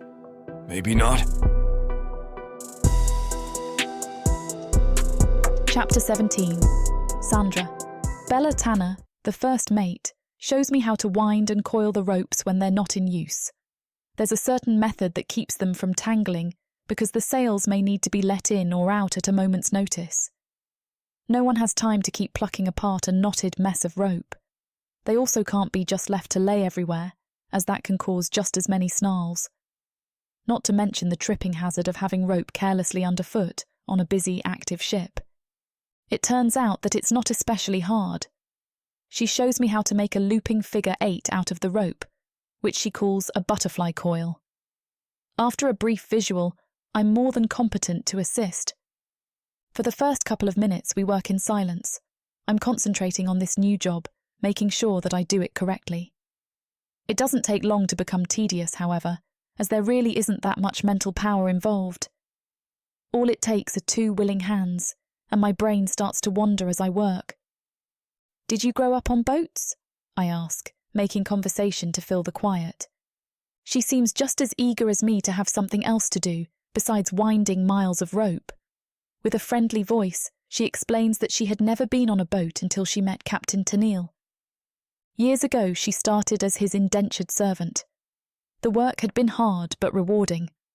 By the time she earned her freedom, sailing was all she knew. In my heart, I didn't want to leave the boat, even once I had the choice. Being out on the sea is exhilarating. The idea of starting over and settling on land made me feel a bit stir-crazy, even before it happened. I was dreading it deep down. When he offered to keep me in a paid position, I jumped at the opportunity. There's a little pain in my heart at her words. I'm still not completely overhearing so many stories of other humans who got better treatment as a servant than I did. We had all been promised, like Bella, that we'd serve our time and learn a new trade from our Minotaur masters that prepared us to live on our own. Often, it felt like everyone else made good on that promise. I was the only one kept under lock and key, abused simply for the entertainment of an evil, cruel Minotaur. I'm sure that I wasn't really the only unfortunate one, but these stories had a way of rubbing salt in my wound. But I don't want to linger on those thoughts. I've made up my mind to start fresh and try to let go of all that. Here I am, finally striking out on my own adventure, about to live free. The past needs to stay in the past. Instead, I tamp down my jealousy and nod along. Like me, I'd guess that she has no friends or family left. If I had been offered a chance to make a living on a ship, I'd have jumped at the opportunity as well. Room and board provided, your crew always nearby looking out for you, and no need to scavenge from day to day. It sounded like a dream to my ears. Hard work maybe, but that didn't scare me nearly as much as the idea of being left to die in a dark corner somewhere. I'd coil all the rope in the world. I'd do it until my hands bled if anyone offered me that trade. No hesitation. We talk for a while longer when she finally brings up the topic I've been trying not to think about. So, she begins slyly, looking me over. What's going on with you and Trigon? I mean, you're obviously not really his servant. I cough a little, not sure how to answer that. I'm not really that good at lying, though I'll do it when I need to. Our original lie had served a vital purpose once, but do I continue down this path or just come clean? She must sense my discomfort because she rolls her eyes and laughs a little. Oh, come on, no one cares. What, like I'm going to turn you in, out in the middle of the ocean? Just spit it out. I sigh. Okay, no, I'm not his servant. He did say he was going to buy my contract though, so I guess I sort of was. Just not officially. Of course, he probably didn't mean that either. I muse. I cough, feeling a little embarrassed. I just pretended to get on the boat, originally. I wanted to be on this trip with him, until he left me behind at the port like that. I scowl. Now I want to be on this trip, whether he likes it or not. Bella looks at me disbelievingly, putting one tanned hand on her hip. You can't tell me you went from following him around the boat to not caring at all what he does, she argues. I shrug my shoulders. I don't even bother to explain that I didn't follow him onto the boat as much as our paths accidentally crossed. I don't feel like getting into it. I mean, there's some feelings there, I admit reluctantly. But it doesn't matter anymore. He abandoned me. He was going to just leave me there in the inn. She takes her hand off her hip and goes back to work, but her forehead wrinkles as she thinks it over. I guess I just don't understand that, she admits. It's clear as day that he has feelings for you too. Why did he want you on the boat, and then change his mind out of nowhere like that? He left a note saying he was worried that I'd get hurt. He's afraid this voyage is dangerous, and he didn't want anything to happen to me. He was going to finish the trip and come back for me. She freezes, rope in hand, and stares at me. Wait, you're mad that he was concerned about you? No, I'm mad that he left. I defend myself. Her face is conflicted, but the overwhelming expression is incredulous. I have to work very hard to ignore the voice in my head that asks if I'm being silly. Look, believe me, I get not appreciating a man telling you what to do. I get that he should have asked you, and not just decided for you that you're not cut out for this mission. She laughs. I get that more than anyone, I'd bet, but it's over now. Can't you just talk to him about that? I scowl again. What is there to talk about? He left. She purses her lips thoughtfully. So you don't think he really cares? No, I admit. I do think he cares, or he wouldn't have worried about me at all. But in the end, he left, just like my parents left.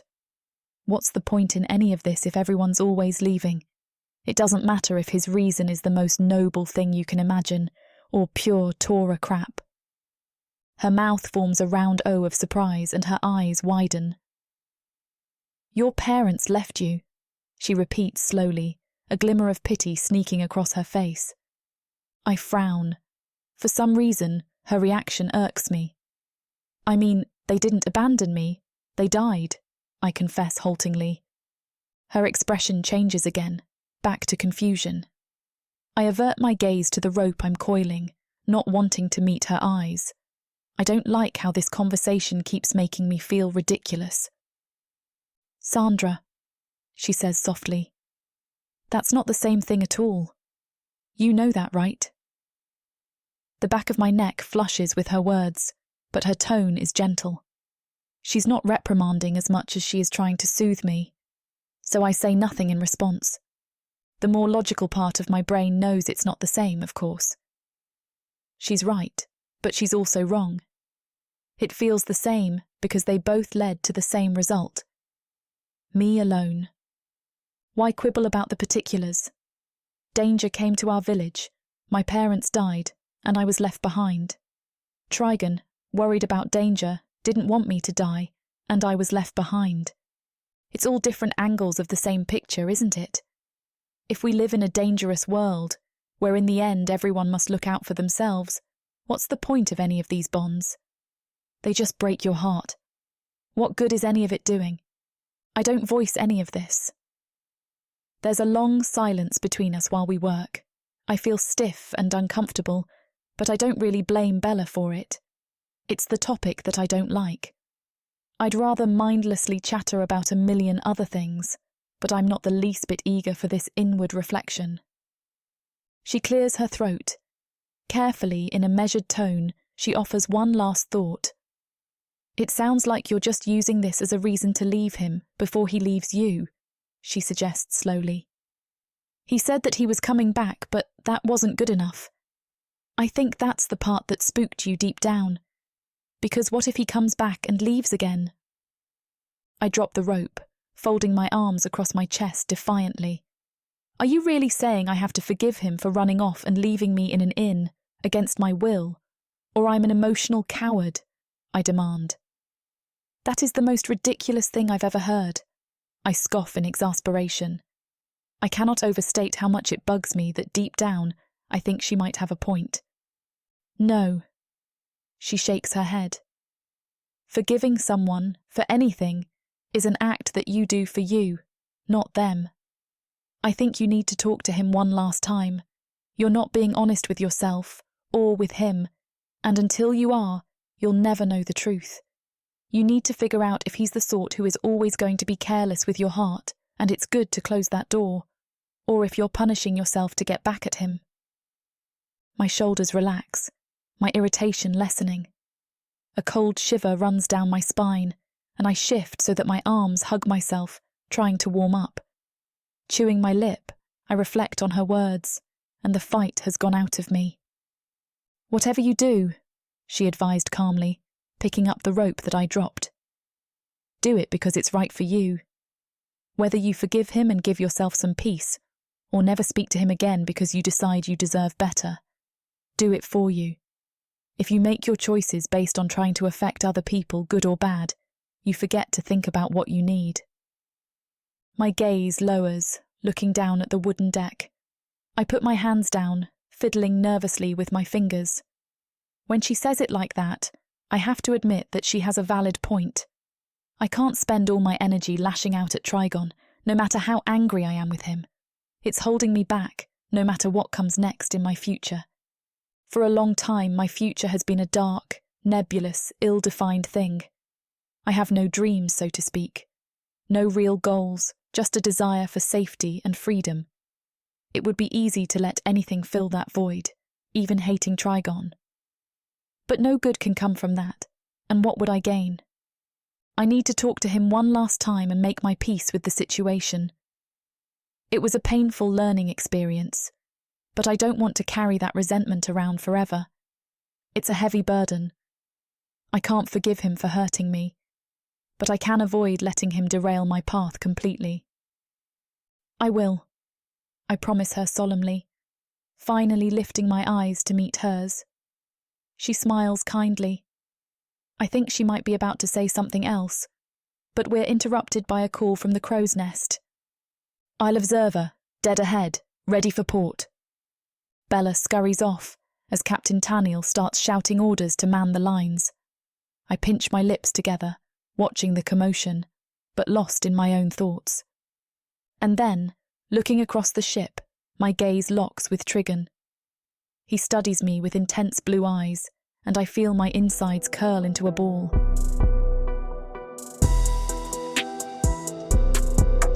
Chapter 18. Trigon. When we arrive at Zerva, all the crew depart the ship, heading in different directions. Bella takes Orth and Taylor to go find food supplies. Voral goes to meet with someone about a map, and Cassie takes Sandra to see the local merchants. Varen, the captain, Yurza, and I all head inland to speak to someone who can direct us to more information about finding the undersea. While we walk, the captain tells me more about this place. Zerva is part of a series of islands called the Yarkaris Isles. It is the largest, made up of Minotaur, Orc, Naga, and even some humans all living and working together. Tanel informs me that there are even some dark elf merchants, the only caste permitted to stay on Zerva. The island is lush with colorful vegetation, an exotic-looking animal species that I've never seen in Milthar. The trees are so tall here, reaching up to the sky. They're purple with big blue leaves that sway in the breeze. The red sand is softer than the sand on Milthar, and when I reach down to touch it, it feels like touching silk. "This place is amazing," I say to the captain. He nods. "I've only been here one time, but the last time I was here, it was just as amazing. Bella and I took a stop here after a storm wrecked our sailing vessel when I was still in the Navy. I never expected to come back. Taking in the sights, I realize we're headed for a small dock surrounded by a series of huts. Where are we going? I ask. Going to rent a boat to take us down the river, Tennille says. There's a place that rents them just up ahead. Varon speaks up. I've got to say, this place is gorgeous. I'd retire here if I could. I privately agree that this place seems a bit like a piece of the cosmos. There's so much harmony among the various races, something you don't see much of outside of the island. Tennille speaks to a gruff-looking orc about renting a boat and hands over several pieces of gold. The orc running the shop points to a boat tied at the end of the dock, and we head over. Varon, you and I will row on the way there, Tennille says. Trigon, you and Yurza will take us back. Got it? I nod and climb in, the little thing much less sturdy than our ship. Settling in the back, I watch Varon and Tennille untie us, and Varon pushes off and jumps in. We start heading down the wide river, into the jungle just beyond. The river gets quieter the further away from town we get, until we can no longer hear the marketplace, and instead, all we hear is the caw of birds and the screech of capuchos.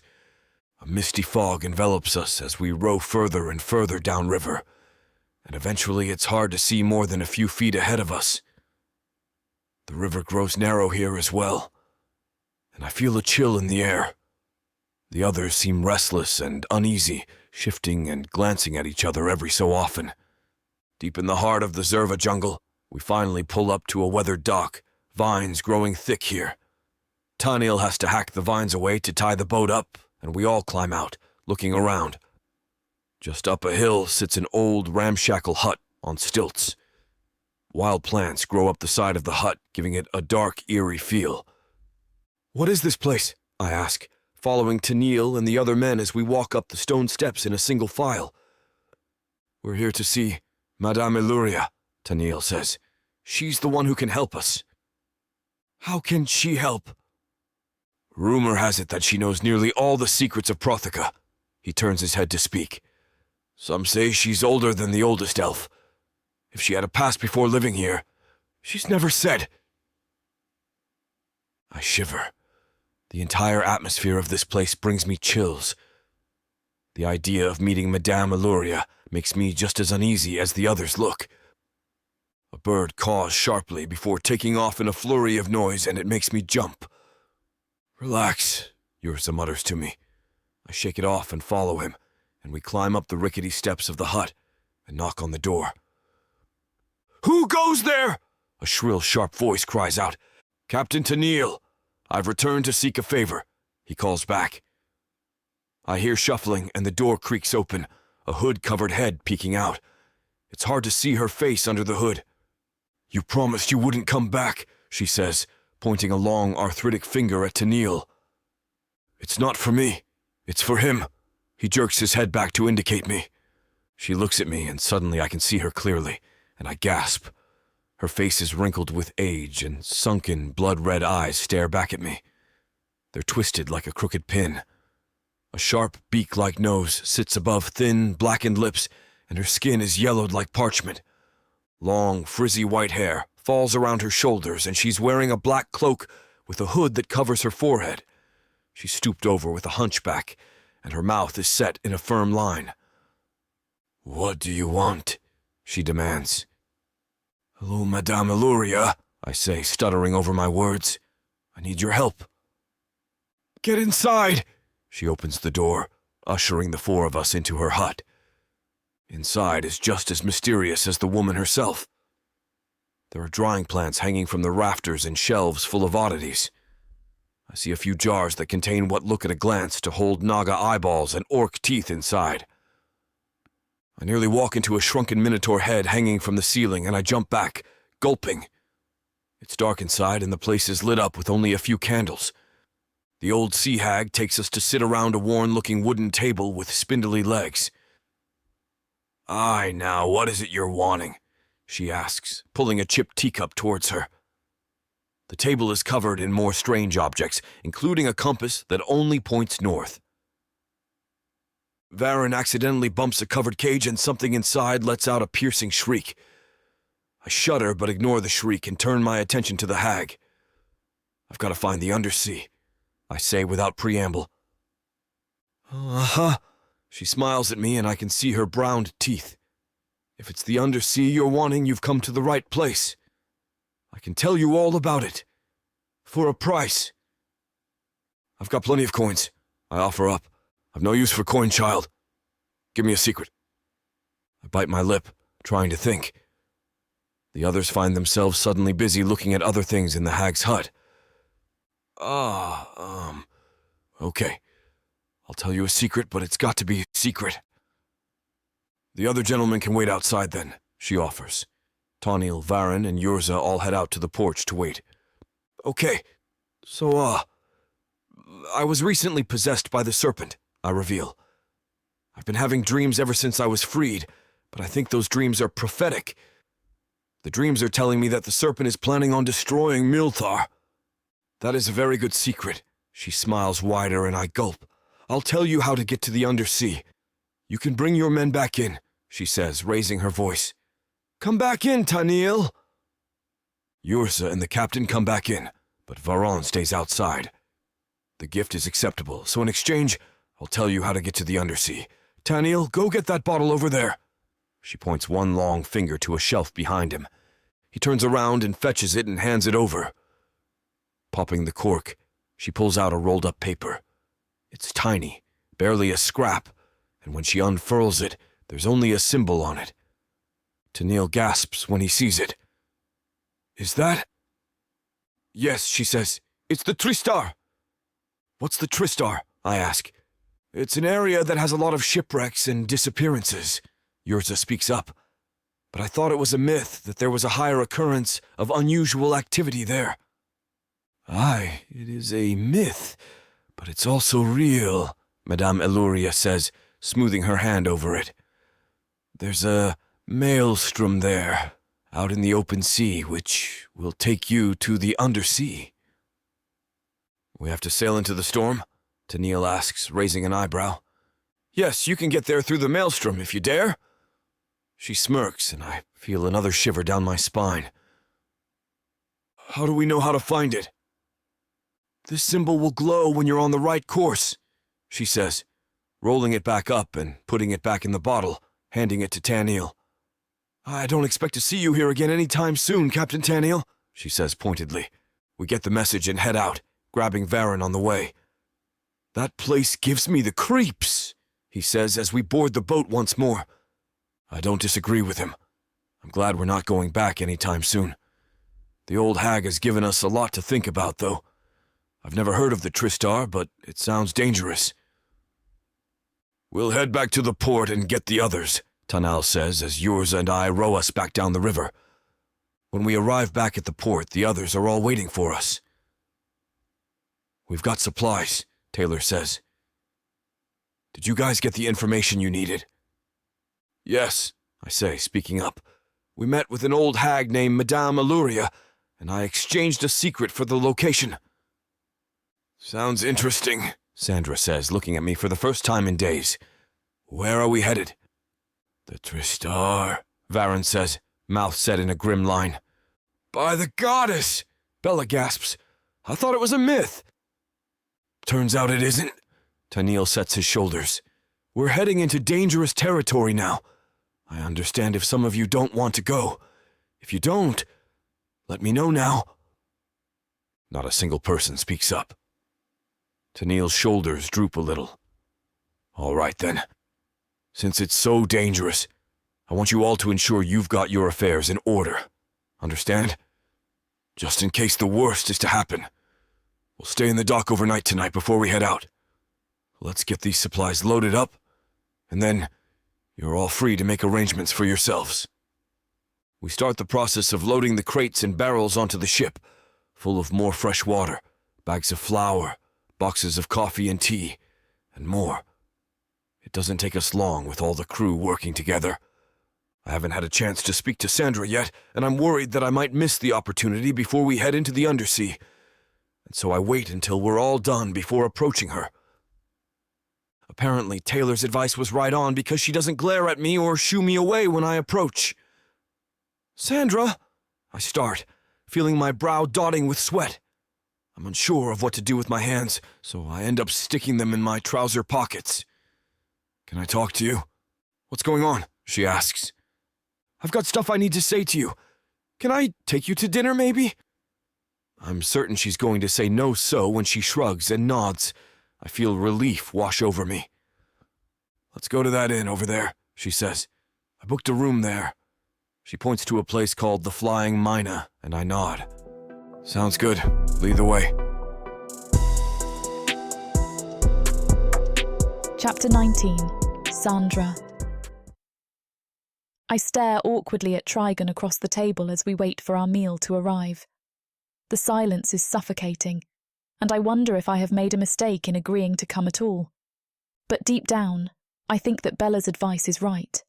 I must make my peace with him and what has happened before I can look ahead to the future. He hurt me badly, and I don't want to carry that burden around forever. The only way to make sure that doesn't happen is to talk to him and get resolution. I won't necessarily like his response, but at least I will know. He had claimed that he left me behind because the journey would be dangerous, and he planned to return after. But is he just going to take off every time he wants to do something that he doesn't think I'm cut out for? And what gives him the right to decide what I can handle anyway? I had trusted him, and then he went ahead and made such a monumental decision without even asking me what I thought. He didn't trust me enough to include me in the process. Just walked away, like he knew what was best. I've lived for too long with no control over what happens to me, and I certainly am not about to give that power to someone willingly again. Not even Trigon. I had trusted him, and he had robbed me of my agency. The anger I felt had waned some after my conversation with Bella, but I still had questions and a lingering sense of betrayal. He clears his throat, and it sounds very loud to my ears after the uncomfortable silence. "Look, Sandra, I'm sorry that I left you." "Yeah," I reply stiffly. "You did that part already." "Well, I am," he answers softly, sounding uneasy. I sigh. We are interrupted then by the arrival of our meals. The server places our plates in front of us, and I welcome the excuse to stare down at my food. As the server walks away, I begin to eat. Another little stretch of quiet lingers between us, and this time I am the one to break it. "Why did you do it?" I finally ask. "I couldn't bear it," he says, sounding as though it were the most significant confession in the world. "I thought about you getting hurt, or even killed, and I couldn't take it.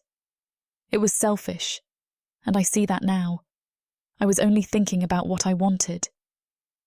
"I could get hurt by anything," I retort. "What if the inn had burned down after you left? Did you think you were doing me a favour? You already said you thought it was dangerous, but I still don't get it. I made the choice to be on that boat. We fought off pirates together. Why did you suddenly change your mind and decide I couldn't handle it?" He shakes his head. "No, you don't understand. Like I said, I was being selfish. I didn't do it for you, I did it for me. I thought about losing you, and I couldn't deal with it. Sandra, I love you." His words stun me into silence. I look down at my plate again, feeling overwhelmed. Of all the things I had expected him to say, that had never made the list. I thought maybe he had left me behind because I wasn't good enough to be included on his trip. It was his way of saying I was incompetent and just going to bring the team down. Or maybe out of kindness, he did want to offer me a way out. Trigon is surprisingly sensitive, and I could imagine him feeling guilt at putting me in danger. Never in a million years did I think that he wanted to protect me out of love. It never even crossed my mind. There's a strange sensation in my chest that I don't know how to interpret. A part of me likes the words, and I suppose it's only natural. I do have feelings for Trigon, and I admire him greatly. Who doesn't want to hear the words, "I love you"? But it doesn't make me feel better.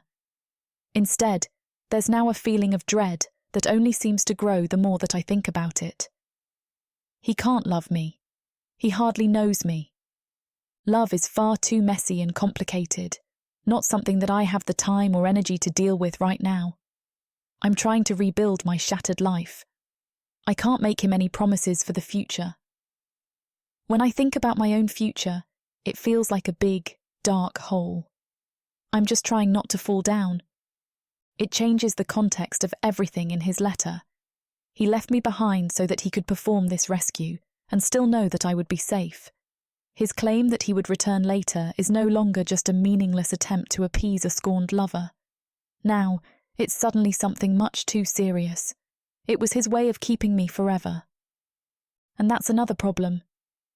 If he thinks that we're going to last forever, he should have talked to me about that. He ran off without asking me what I wanted, and that hurts. But it's not any better to know that he ran off because he had big plans for what came next, and never even bothered to run them by me. What kind of a relationship can come out of one person just insisting they love someone and using it as an excuse to do whatever they please? Why am I just now finding out that I've been signed up for all sorts of things that I never once agreed to? This isn't love. This is just a weirder version of indentured slavery. Maybe most of Protheka doesn't understand that humans have their own wants, needs, and plans. But I thought Trigon was different. I pick at my food listlessly, ruminating over his words. The idea of letting Trigon go settles on me uneasily, with a spreading gloom. I do care about him, and I hate thinking about what I know must happen next. In another world, maybe I would jump at this chance. Even now, I can't help but wonder if I'm making a big mistake. I wish I could believe that he really loves me.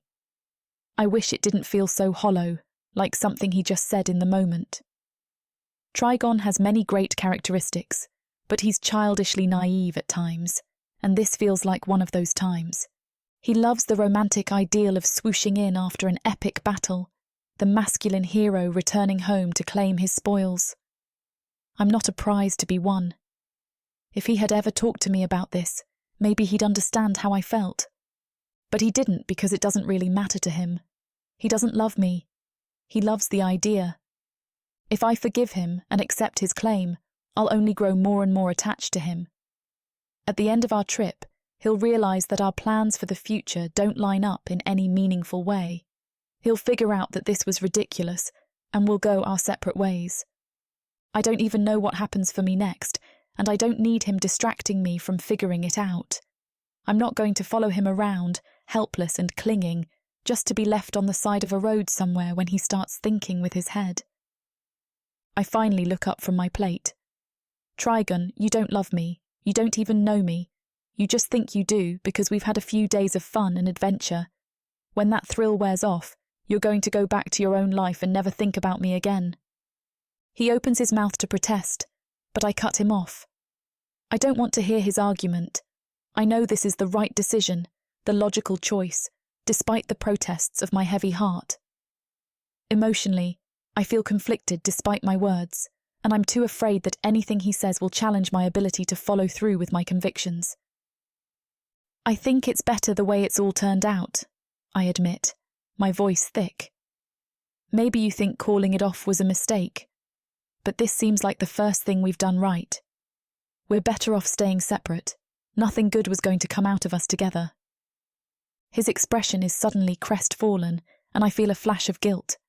I hadn't meant for my words to sound so harsh. I enjoyed what we had, I add hurriedly. It just wasn't going to work, and I guess it's good to see that now, right?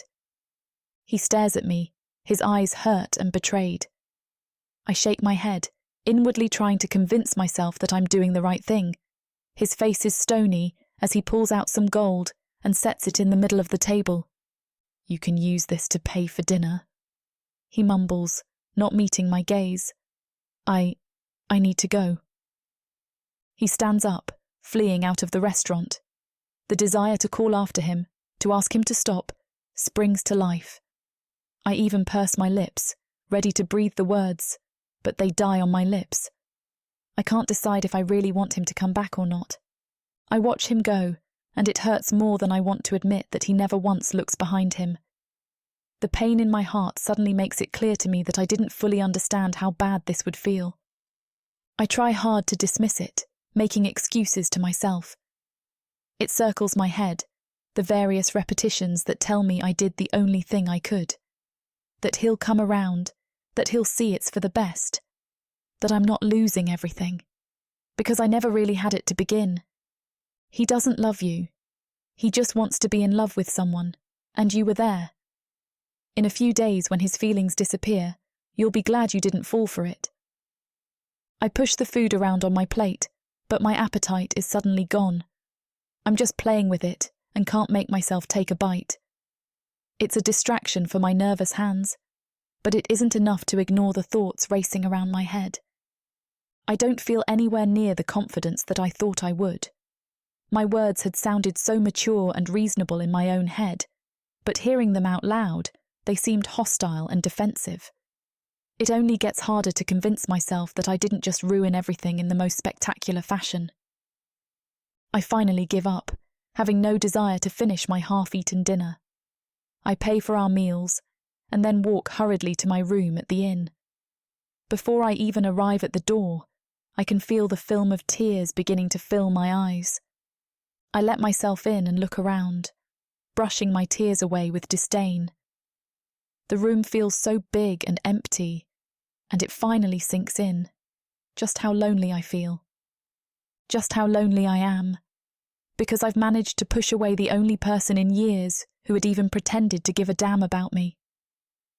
I sink down onto the bed and don't fight the tears anymore. Laying my face in my pillow to muffle my sobs, I let them all out and wonder if I just deserve to be alone.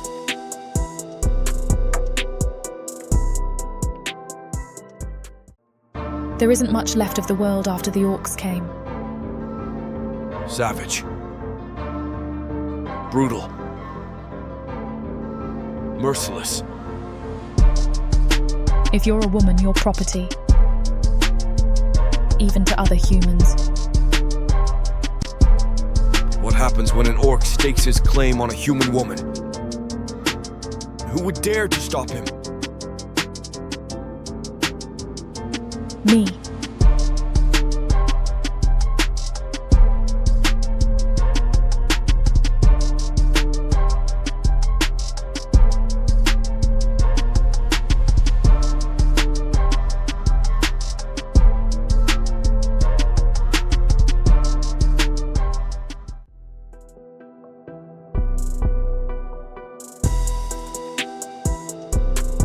Chapter 20. Trigon. I can't be angry with her, not even when I see her laugh as she and the first mate sort ropes. Not when her smile cuts at something deep in my chest, and I have to rush below deck just so I can breathe. Not even when she carefully schedules her mealtime around my own, nor when she conspicuously avoids walking past my door in the evenings. If our avoidance of one another is a dance, then it's to a melody I began. And we dance it well. Days pass where I don't see her at all. There's a heavy knot in my stomach every morning I wake, and I carry it with me throughout the day, no matter how much I try to distract myself by helping out on the ship. The truth is, as much as it hurt when she spurned me, I miss her too much to continue like this. I can't keep making myself walk away every time I hear her voice, or see a glimpse of her fiery hair. I don't want to walk away. If all I can have is her friendship, then so be it. All of this is my doing. If it means I can have her in my life, even partially, then it's a sacrifice I'll gladly make. It's a bright afternoon when we finally run into one another.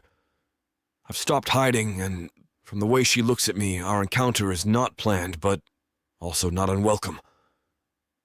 Everyone else is below deck, avoiding the heat of the sun. For a moment I pretend to inspect a knot in the sail above, just to allow her an excuse to walk past. She doesn't take it. Trigon? I turn. I don't insult her intelligence by acting like I've just seen her. Are we on speaking terms now? I wish I could take the words back because they sound harsh to my ears, but Sandra doesn't seem to mind my blunt words. She makes a face, but it's in good humor, even if her eyes look a bit wistful. I needed time to think. I can't imagine what she needed to think about, and my heart sinks. Those are the words a woman says when she's decided things are over. I offer her a smile, even if it pains me. I don't want her to be afraid of my reaction. I thought you made yourself clear enough. I half expected you to try to change my mind. She hugs herself, and then leans against the railing of the ship. I wait for her to continue, content to watch the way her red hair blows in the ocean breeze while the waves crash into the boat below. But you didn't. You've left me alone for days. You asked me to. The sea is strange today, I think. Almost too calm. The wind blows strong as ever, billowing the sails, but the waves lap the boat as meekly as a newborn lippet. Her eyebrows raise at my silence. Most men would ignore what I wanted. Minotaur, human, or elf. After my parents died, I never had a say in my own future. I was sold into indentured servitude to the most vile man, and no one thought to help me once. I had to help myself. Free myself. And I'm glad you did. Sincerity rings through my voice. How could I not be grateful she's free? I'm glad I could help you. Right. Her voice catches. That's just it. I didn't expect you to help me. I'm confused. Did you not want me to? They would have beaten you, sold you, or worse. I know what I did was awful, but do you hate me that much? Does she wish she'd never met me? How badly have I screwed this up? Is even friendship off the table now? I don't hate you. Her voice is so quiet that I struggle to hear her above the wind. I don't. I couldn't, believe me, I've tried. But it's just... You're brave and kind, and you helped me when you didn't even know me. I trusted you. Past tense. I trust you, too. Her chin crumples a bit, and I long to close the distance between us. I keep my feet planted instead. I've already run roughshod over her once before when I left her behind. I'm not going to ignore her wishes again. But Goddess, it's hard. If you trusted me, then you wouldn't have left me behind. Her jaw clenches. If you trusted me, then you would have let me make my own decision about my safety, just like you're doing now. You're right. My swift agreement knocks her off balance. She looks up at me with wide eyes. I continue. It was a mistake to strand you at port. I know it. I probably knew it while I was doing it, since it felt like my stomach was trying to twist itself apart the entire time, and I missed you like a damned limb. It's not that I didn't trust you, Sandra. It's that I couldn't lose you. She shuts her eyes against my words for a long moment, and when she opens them, her eyes are bright. You couldn't lose me, so you left me behind? And then I lost you anyway, I agree. I panicked. The undersea is dangerous, and I would rather you be alive without me than dead next to me. Sandra pushes back from the rail and takes a large step towards me, and then another. Soon we stand scarcely a hair apart. I can feel the warmth of her body against my fur. I want to pull her closer. I wait. Sandra juts a finger towards my chest, narrowly touching me. I know you took care of me, but I can take care of myself too. I didn't come this far by being weak or stupid or whatever you worry about. This won't work if you don't trust me to survive on my own. This? My heart beats faster, and my throat goes dry. But I don't dare let myself hope. Leaving you behind was the worst mistake of my life. Her finger drifts closer and then her hand until it curls against my chest. Keeping my hands to my sides is an act of pure willpower, The tips of my fingers burn with the need to touch her. I made mistakes too. She looks at me, and her eyes are clear with longing. Relief crashes through my body like a wave, and my shoulders slump. If she'd wanted nothing from me but friendship, I'd have given it to her.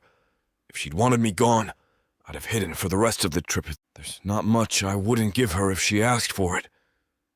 But I'm so glad that this is what she wants. Finally, I allow my hands to span across her waist.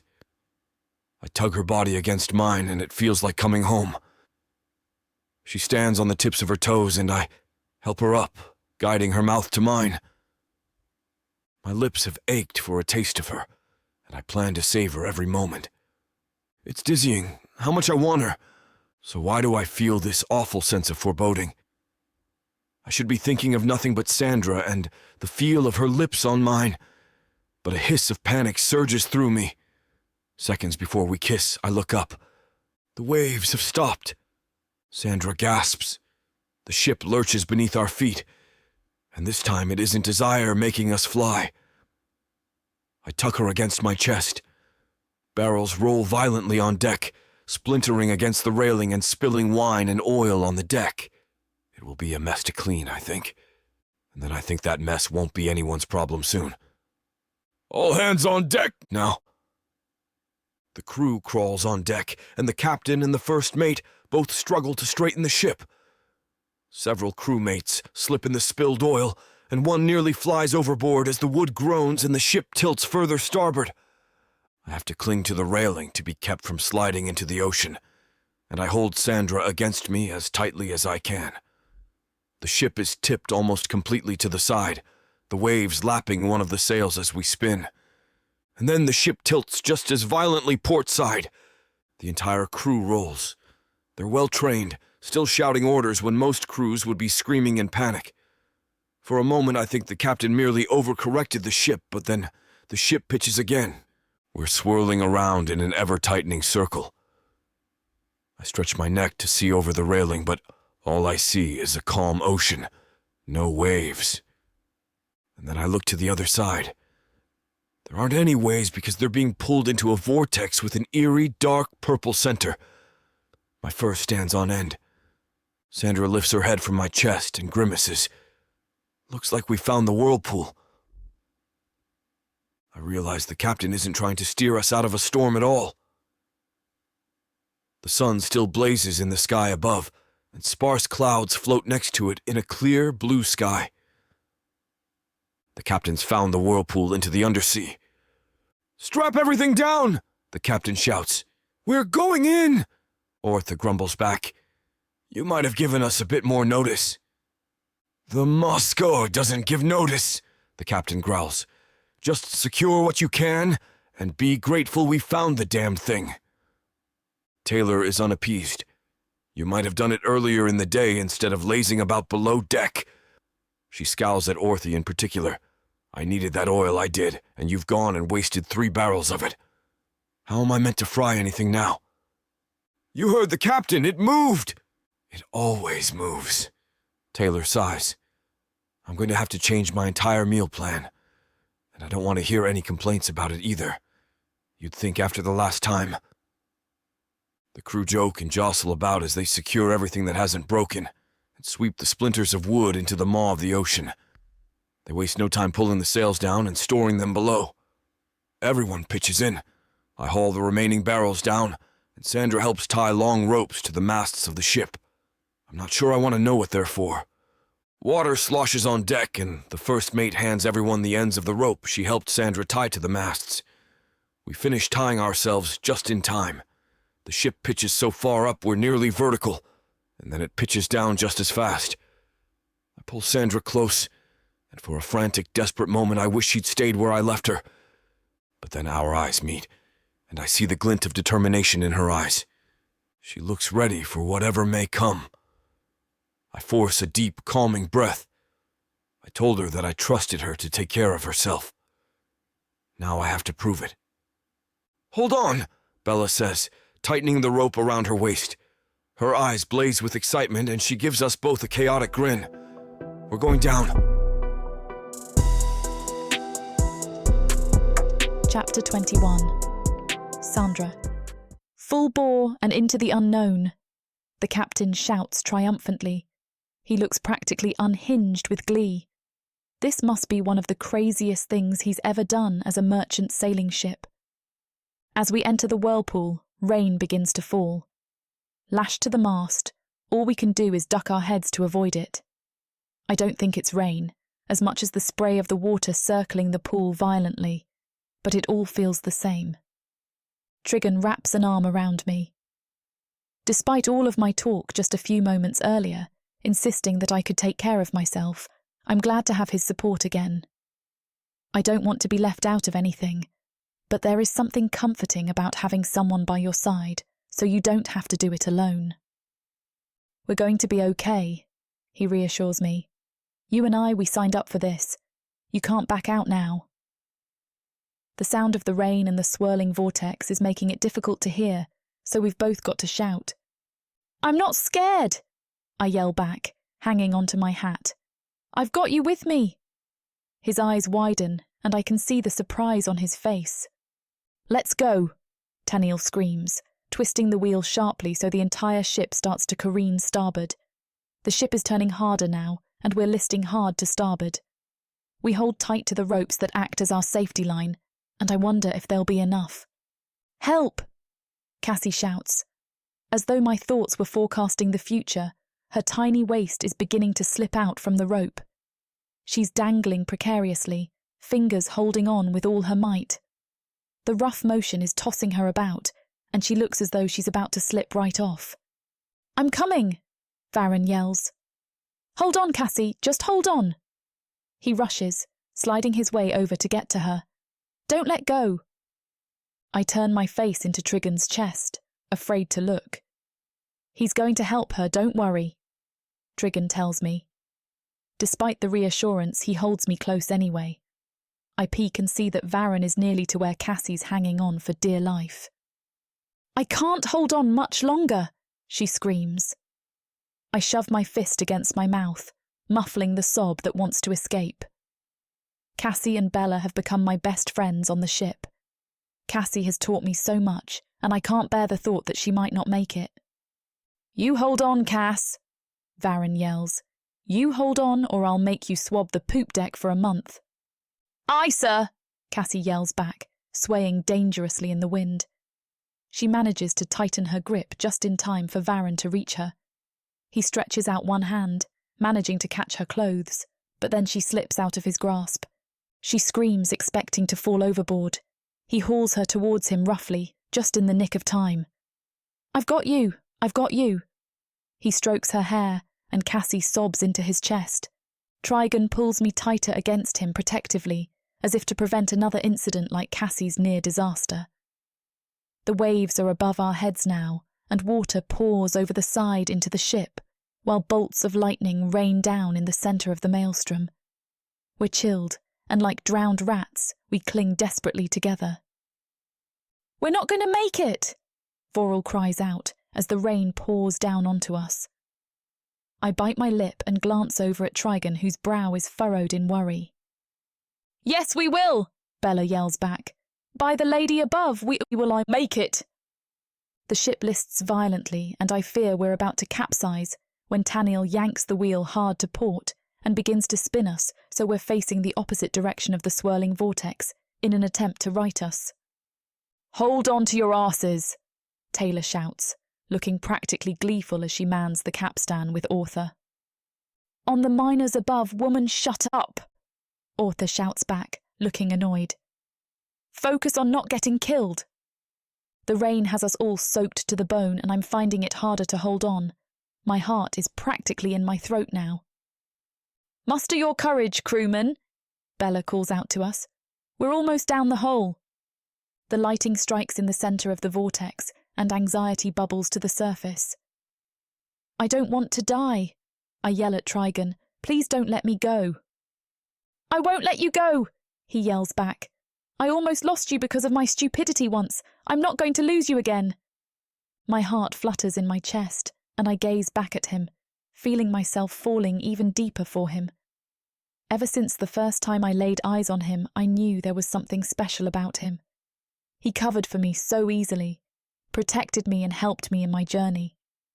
I was stupid to think he wanted to control me. I know now that he's a bit naive and inexperienced in the ways of the world, and was doing his best to try to protect me. After our conversation, I feel like I can trust him even more now. It isn't easy admitting I need someone, or that someone like him could feel things for someone like me. I'm used to being alone, to being neglected, or having others try to take advantage of me. But with Trigon, he's not like those men. He's gentle and kind, and he truly cares. He's got a protective streak a mile wide, but considering he was possessed by the serpent, it's fair that he's become protective of others, especially with his determination to save his people. He is risking life and limb here to save them. The crew knew what they were signing up for, but Trigon is doing this willingly, for nothing but the sake of his lands. I hold on to his hand, and we face the maelstrom together and watch as a bolt of lightning hits the ship, spitting us straight down into the centre of the vortex. "Here we go!" Taniel yells. "Hold on!" We're suddenly spinning violently around, the ocean waves tossing us like a leaf in the wind. It gets harder and harder to hold on to Trigon's hand, and I find my fingers slipping from his. The rope is sliding down my hips, and I'm pretty sure it's no longer holding me at all. "Don't let go!" he screams, and I try to grip his hand tighter, but we're under the water now and everything is upside down and I can't hold on. "Sandra!" he shouts as I finally slip out of his grasp and go flying overboard. I watch in horror as the ship gets further away from me, and I'm getting sucked down and down, the weight of the water pressing on my chest. I can't breathe. I have to hold my breath, and I can't find my way to the surface, and I'm panicking, and my last thought is that I never got to tell Trigon I love him before I'm passing out. "Sandra! Sandra!" I hear my mother's voice. It's so far away. "Where is she?" "I'm coming, Mama. Don't leave me. I'm coming." "Sandra, where are you?" my mother calls out. "Sandra, come find me. I'm in the garden." A bright, warm light beckons me closer. It feels so good. I want to follow her voice into the light. She's in the garden where we always spent the afternoon together, just the three of us, me and her and Papa. "Sandra, don't go!" Is that Trigon? I turn, tilting my head in the direction of his voice. "Sandra!" He calls my name again, overlaid with the sound of my mother's voice calling me. "Come to the garden," my mother calls. I don't know whose voice to follow. The warm light is tempting me, but I can't leave Trigon behind. I need to get back to him. I make a decision, turning away from the warm light. Trigon needs me. Unbeknownst to me, as my body drifts deeper into the current, Trigon has thrown himself overboard after tying a rope to his waist and is swimming to me. He grabs me, swimming with all his might in the opposite direction back to the ship. He lays me out on the deck, and I start coughing up water, turning my head to spit it out. There's a violent sucking noise, and suddenly the ship is sitting on top of another ocean entirely. We've reached the undersea. I push myself into a sitting position, coughing up more water, and the sight around me has me freezing in place. Trigon's too busy trying to ensure I'm all right, but I poke him. "Look." He stops and looks up, gasping in shock. Everyone is staring in awe at the sights around us. The dark ocean above is gone, replaced by a cavern roof that has great stalactites and stalagmites extending from the seafloor to the cavern above. They're covered in bioluminescent lichen, which glows very brightly, giving off about as much light as dusk on the surface. Many creatures swimming below the surface of the undersea are also glowing brightly, like the lichen. My eyes rake over it all, trying to take it all in at once. "By the goddess above," Taylor whispers, water dripping down her face as she stares. "It's real!" Taniel shouts in joy. "We've discovered the undersea." "I can't believe we're here," Trigon says quietly, reverently. The undersea looks as though many ships have passed into it, as evidenced by the wreckage of those that didn't make it that surrounds us. Wooden barrels float carelessly on the bobbing waves, and heaps of mast lay in great tangles, drifting by as a reminder that we could have been just as unlucky. I spot an entire ship laying on its side, meandering its way towards a glowing sandy shoreline in the distance. "This is incredible," Bella says, wringing out her long hair.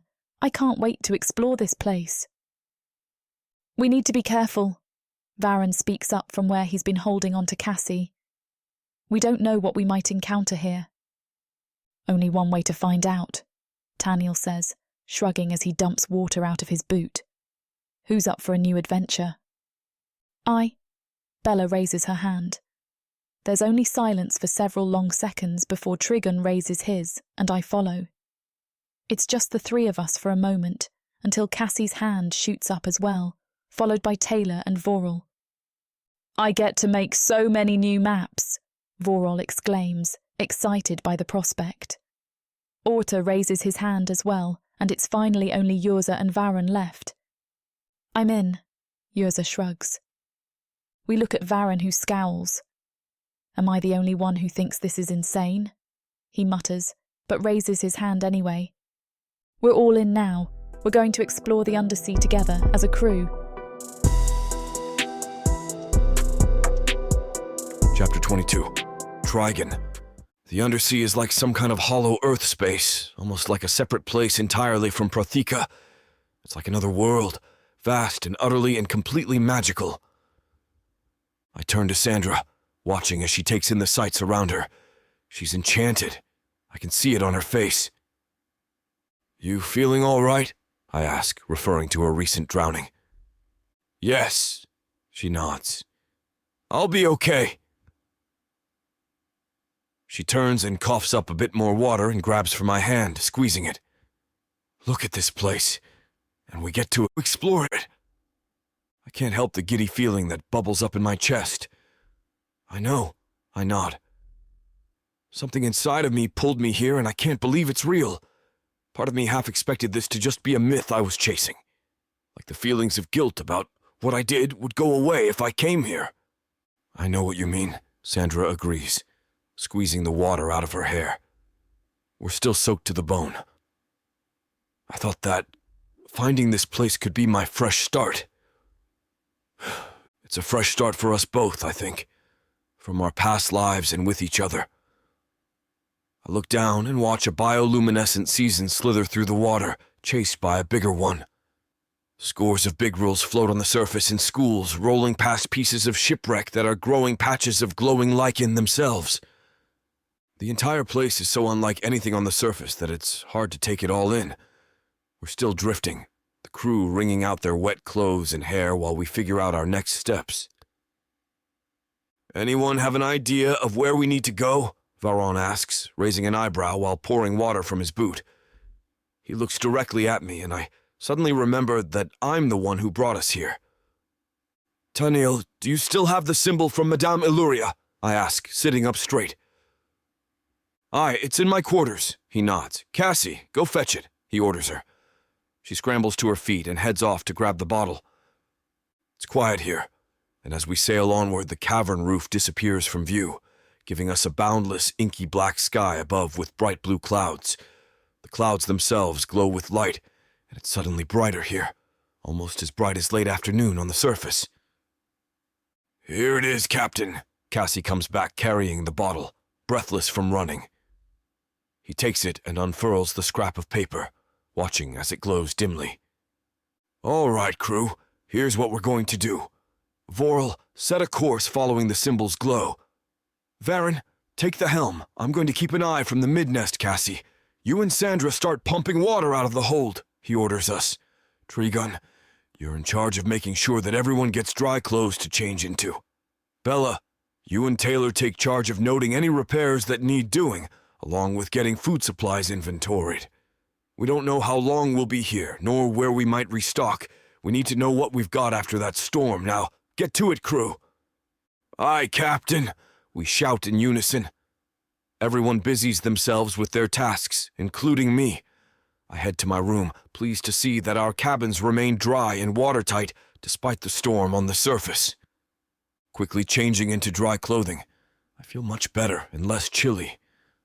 I grab clothes for the crew from their bunks and head up, trading their wet garments for dry ones. The crew are all in high spirits after changing, ready to take on whatever the undersea brings us. I head below decks to help Cassie and Sandra pump out any water that's gotten into the ship and repair any holes that need patching up.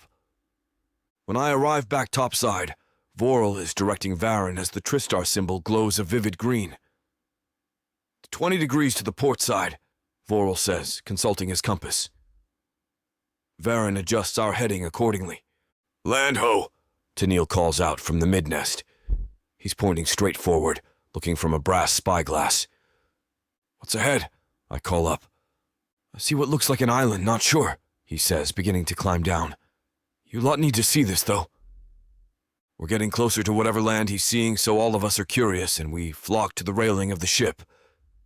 Do you see this? Tennille hands the spyglass to Bella, pointing at the land in the distance. Look at that! By the goddess! Bella says with a gasp. Orthe, look! We're all straining to see what's so shocking, so when it's my turn on the spyglass, I'm not expecting the sight before me. There, on the island in the distance, is a vast army of silver-skinned, humanoid-looking fish creatures. They have smooth, hairless heads with narrow, squinty eyes and flat noses. 3 gill slits sit on each side of their necks, and they carry long, sharp spears wherever they go. Their hands have webbing between the fingers, which taper into long claws at the end. They're naked, save for a kind of black belt around their waists, which dips into a V-shape covering the front. Everything about them is long and lean, including their long legs that end in webbed feet. None of us has ever seen anything like these creatures on Protheka before. What's even more interesting than the creatures, though, is what they're doing.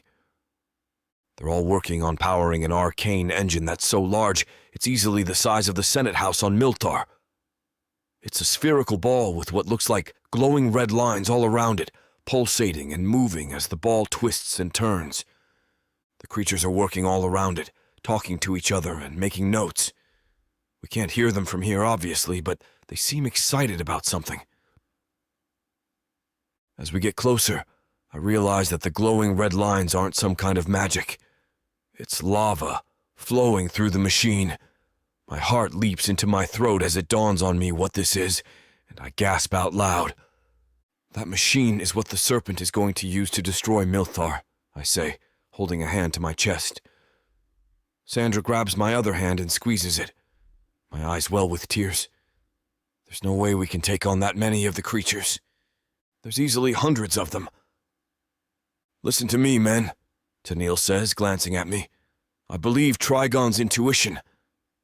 Did you see how swift he was during the pirate raid? It's like he knew what the pirates were going to do before they did it. And he led us here. I think Trigon is telling the truth. He knows things. We need to listen to him. The crew looks at me expectantly. I feel almost overwhelmed by the attention. We need to find out these creatures' weaknesses. We need to take them down. They're working for the serpent, and this machine is just the start of their plans. We also need to be stealthy, Tennille adds. We're going to sail the ship around the coastline until we find a place to dock that won't attract attention. Agreed, Bella said. I think we were led here for a reason, and I think it's up to us to take these creatures down. My heart warms in my chest at the fact that the crew is all nodding in agreement with her. I'm not alone in my mission anymore. I have a crew behind me that believes in me. I'm going to climb back up and do some more observation, Tennille says. Varen, you steer us around the coastline, see if we can find a place to land that's hidden. We get to work preparing to land and gather intel, while the captain observes from the crow's nest. He comes back down to report after about 15 minutes. Okay, so it looks like the creatures are prisoners. I've noticed that the prisoners have all got a wrist cuff that seems to have magical properties, probably how they keep them on the island, he explains. The prisoners are all clearly from the surface, he continues. There's dark elves, naga, orcs, and humans from what I can see. I'm betting that some of those shipwrecks were from those falling into the undersea and being captured by the fish creatures. What does that help us with? Voral asks, tilting his head. Well, I'm betting that if we have any allies in this world, these creatures' prisoners will probably know how to find them, Tennille says, stroking his chin. Good thinking, Bella nods. We need to find a way to get close to the prisoners without being seen. I can help with that, Voral says. I was in the Naga Guard for a spell. The captain, Bella, Orthy, and Voral leave to discuss strategy, while Cassie climbs up to stand guard in the crow's nest, and Yrza leaves to prepare any weapons we might need. Trigon, can I talk to you? Sandra asks when we're alone. Yes, of course, I nod. I just want to thank you for saving me, she says. I'm glad that you're with me, and I'm glad that you didn't give up on us, even though I did for a while. I can't give up when it comes to you, I admit, taking her hand. Something draws me to you just as surely as I was drawn to this place. I want to start over again, she says. Can we try again, without the drama between us? Yes, I smile, a warm feeling inside of me. I want to start over with you. I want to get it right this time. Well, you can start by helping me to move my stuff back into your room, she says, batting her lashes at me. You want to? I miss sleeping next to you. I feel safer with you around, to be honest, she confesses. I tell her I'm happy to have her move back in with me, and we head below deck to get her things. After moving her back in, we lay together on the bed, resting for a while. There's still so much to be done, but for now I'm happy just to be with Sandra. You know, I was thinking about something, Sandra says, turning to face me. What is it? Well, I remember that when you helped me, I felt kind of indebted to you at first. Like I wanted to pay you back. Maybe if we free some of the prisoners, we can get them on our side, get them to help us with what we need. Sandra, that's brilliant! I sit up, my body vibrating with energy. You're a genius! I give her a kiss on the forehead. The prisoners will trust us more if we do it your way. We get up and head back deckside. Sandra has a great idea, I tell Tennille. She explains her thought process, and he nods along. That's an excellent idea, he agrees. We'll focus on finding out where they keep the prisoners and arrange to break some of them out. You can lead the mission because this was your idea. Oh goodness, I don't know if I can. Sandra wrings her hands. You've been an extremely valuable asset on board, Sandra, he says. You underestimate yourself. I believe in you, I say, rubbing her back. You've got this. We now have a plan and we're ready to take the next steps to stopping the serpent. Chapter 23. Sandra. Okay, here's what we know so far, I say, looking up to see all the faces around me, watching me expectantly. Trigon and the captain had encouraged me to take the lead on this, but it was still nerve-wracking to see them all looking at me as if I had the answers. Voral and Ortha are going to sneak up and follow a few prisoners and knock them out. We need the element of surprise on our side and we don't have time to talk to them. Everyone nods along. And I know this is a crazy plan, but it's the only thing I could come up with. You have to find a dark elf prisoner. They're the only ones that can harness magic easily. You need to persuade them to cut off their own wrist. I look up and see horrified reactions. Bella looks at me like I've grown a second head, and Cassie visibly flinches. What? Tennille asks calmly, though I can see the hesitation in his eyes. Hear me out. Dark elf magic is powerful, but it can't counteract the effects of the cuff. Otherwise the dark elves would be free by now. The only way for them to gain access back to their magic is to be free of the cuff. Once they've severed their wrist, they'll have their magic and can reattach it. Then we can use their powers to find and free more prisoners. No one is speaking. The details of my plan are still sinking in, I think. Look, if there was another way, I'd suggest it. Don't you think the prisoners have tried every way of escaping possible? I did, and I did what I had to do to free myself. We have to find one crazy enough to be willing to do so, Varen mutters. That's why Voral and Ortha are going to disguise themselves as prisoners. They can find a dark elf willing to help. What are you going to do? Taniel asks. I take a deep breath. I'm going to be the distraction, I say, voice wavering at the end. Sandra, Trigon says, putting his hand on my arm. I know now that he's not trying to stifle me. He's genuinely worried, but I still put my hand on his and look him in the eye. I'm doing this, I tell him, my eyes burning in determination. I was a prisoner once. You gave me a chance, and I want to do the same for these people. If we get them on our side, they'll help us defeat the serpent. Okay, Trigon nods. I'm going to be right there with you, though. I was hoping you'd say that, I grin, explaining how I plan to distract the silver-skinned fish creatures. The rest of the plan will be simple enough.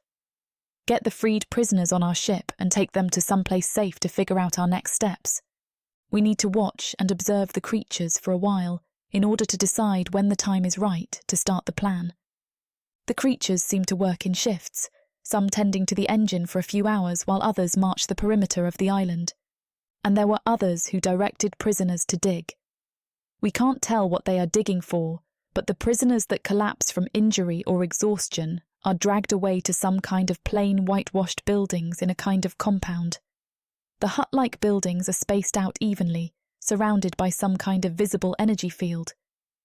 Maybe they're being housed there, Bella suggests. The prisoners need to eat and sleep, or the creatures would just exhaust their supply of them, right? So they have to feed them and let them rest up. So they've got a large supply, I think, Trigon says. There were at least 20 in the group that were taken away, and about the same that were brought out. I think I saw the guard that was taking them use some kind of magic key to unlock the energy field, Bella says. We need that key in order to help the prisoners escape. That's going to be tricky, Teniel strokes his chin. Sandra, any thoughts? They turn to me and I try not to let my nerves show. This is all on me. I have to ensure this plan goes perfectly. Yes, I'll use the distraction I talked about to lure away one of those guards. Once we have him, we can knock him out and steal his key. This better work, Varen mutters. Trigon shoots him a look and he shakes his head. I'm just nervous. Sorry. He apologises. I know. This plan is risky, maybe foolish, but it's the best we've got. Taylor speaks up on my behalf. I trust Sandra. Me too, Trigon speaks up. I trust her with my life. Taniel steers the ship towards the coastline, getting as close as we dare. Those of us involved in the rescue attempt will have to swim the rest of the way. I believe in you, Trigon murmurs, kissing my cheek as we are lowered into the water on a boat. We jump off the side and start swimming as silently as possible. There's a grove of icy silver trees that will disguise our arrival. Vorel and Oratha follow along behind, along with Varon, who is going to act as a lookout. We arrive on the shore, dripping wet, and begin to wring ourselves out. Voral and Oratha begin the arduous process of sneaking towards the compound to swap places with a couple of the prisoners. I watch, along with Trigon, as they slither through the sand and hide behind rocks and tall trees along the way. It's hard, watching them put themselves in danger because of my plan. I send a prayer to Trigon's bright lady. She seems more helpful than the 13. If she's out there, it would be great if she could help us. The two of them finally reach the outer edges of the compound, and they disappear from sight. It's all on them for now. They need to convince just one dark elf prisoner to help us, and the plan will work. My heart is racing and I feel sweat beading on my forehead, despite the weather of the undersea being completely temperate. You've got this, I whisper, partly to myself, partly as encouragement towards Vorel and Arthur. We've agreed to give them exactly 20 minutes to find and persuade a dark elf prisoner. While they're working, it's time for me to become a distraction. I inch my way down to the shoreline, where I'll be pretending I've just been shipwrecked and I'm the only survivor. I stagger forward, coming up from the water while wailing and crying, catching the attention of a couple of the silver-skinned fish creatures. One of them comes down to meet me, probably to imprison me. Human, he says in a strange, high-pitched squeak. Human creature, follow me. You will follow or you will be killed. Please, I cry out. Please don't hurt me. I've lost all my crew. I'm all alone. I don't want to die. Follow now, the creature insists, tone slightly more sharp. The serpent will grant you life, but you must obey. We pass by the rock that Trigon is hiding behind, and he leaps out, clubbing the creature in the head with a thick branch, knocking him out. Dragging his body behind the rock, we search him and find a glowing green key tied to his belt. Got it, I whisper, holding it tightly. Go. Trigon pulls me along, the two of us racing behind rocks and trees to head to the compound. There's only a few minutes left to meet with the others. We arrive at the compound just in time to see our crewmates pulling a dark elf with them. The dark elf brushes their hands off him and spots Trigon and me. So you were telling the truth, he says in a breathy voice. You can really rescue us? Yes, but we need your help, I say, setting my jaw. You're a vital part of the plan. Your mates tell me you need me to cut off my own wrist. He shakes his head. Do you really think that will work? You have magic, don't you? Yes, but you better hope that severing my wrist works, because if it doesn't, you'll be leaving without your wrist, he says, arching an eyebrow. He manages to look unruffled despite being a prisoner of fish creatures. I've got something that you can use. Varen holds up a hunting knife. Shall I do the honours, or do you want to? I can do it. The elf grabs the knife. I need to get out of here. I can't stay any longer. I can't feel my mate bond anymore, and I fear the worst has happened. You were separated from your mate, I ask. That sounds awful. My heart goes out to him. She's not far away. I'll explain if the plan works. He grits his teeth and bites down on the sleeve of his shirt while he hacks off his hand with the wrist cuff. It's bleeding profusely, and the elf is sweating, but he doesn't make a peep. I can't believe how strong he is to endure that. I can't decide if you're crazy or brave as hell, Varen says, shaking his head. Okay, this better work. The elf closes his eyes, and a surge of magical energy surrounds him. Oh, thank the gods! His mouth splits into a wide grin. I can feel my magic. He heals his wrist quickly, reattaching it and flexing his fingers to ensure they work. Now what? Now, we're going to free the rest of the people from your shift, Trigon says, and take them back to our ship. No, we should head to Sanctuary Island. What's that? Some of us who got shipwrecked here founded a safe haven. It's called Sanctuary Island. We need to go there, Trigon says immediately. I understand that he's having one of his prophetic feelings and agree. The other prisoners are freed from their cuffs by Ryder, our new dark elf friend, and we help them to our ship, where they direct us to Sanctuary Island. Once there, we find out that the members of the community have banded together to try to keep people safe from the creatures that they call the fish monsters. They're loyal to the serpent, Ryder explains, after reuniting with his mate Ekrel. They've been working on building the machine for years, Ekrel says. None of our attempts at freeing the other prisoners or destroying the machine have been successful so far. I think I've been led here to help. Trigon steps forward. Our crew is going to work with your people to help free you all and to stop the threat to Protheka. The members of the community are aflutter with the news. You think you can really help us? Yes, if anyone can do it, we can, Taniel says firmly. We're going to help you. After all the excitement has died down and we've eaten dinner with the residents of Sanctuary Island, Trigon pulls me aside. Sandra, will you go on a walk with me? He asks, looking nervous. Yes, of course, I agree, letting him lead the way. I'm eager to spend time with him after seeing Ryder and Ekrel's situation. He leads me away from the village and down the shoreline, where it's just the two of us. I need to talk to you, he says.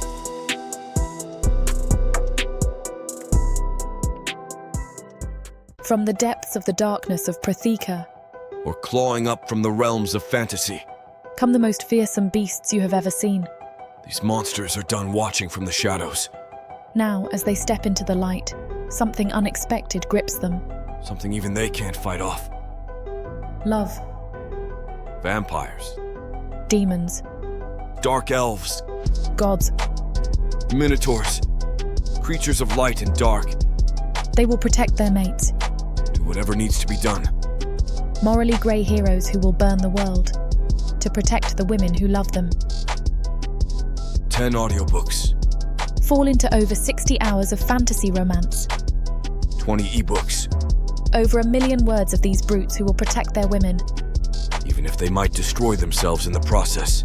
Get the immersive Protheka fantasy romance bundle. For 80% off, right now, dive into Protheka at a once-in-a-lifetime discount. The first bundle to offer both ebooks and audiobooks on worldsofprotheka.com. Protheka's magic is eternal, and this romantasy bundle will make it endless.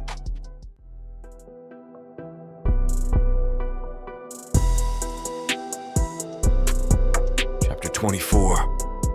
Trigon. My palms are sweaty and my chest aches inside. I'm more jittery than when we broke the prisoners out of their holding cell. I don't know why I thought this was a good idea. Maybe I should just forget the whole thing. Trigon, are you all right? Sandra asks, pulling me from my thoughts. Yes, I stammer out. I'm good. Great even. Perfect. I'm glad we've got the beginnings of a plan now to defeat the fish monsters. And I'm proud of you too. You did such a good job in coming up with a way to help free the prisoners and got them on our side. It's one of the things I admire about you, your resourcefulness. I'm rambling now, but I can't help it. Everything we've done so far feels like it's been leading up to this moment. Are you sure you're okay? Sandra asks, tone gentle. I nod and grab for her hand, holding it tightly. I'm good.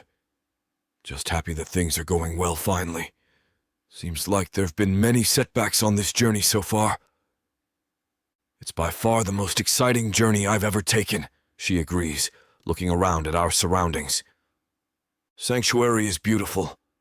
It's on its own island, far enough away that the fish monsters don't know of its existence. It's quite different from Milthar, almost its opposite. There's no king here, no senate. Instead, the people are ruled by a council that decides things based on the needs of the entire community. There is no caste system here. Everyone is equal. We're quiet for a few minutes as we walk deeper into Sanctuary Island. The trees are tall and slender here, white at the base and bleed into an almost crystalline translucent color.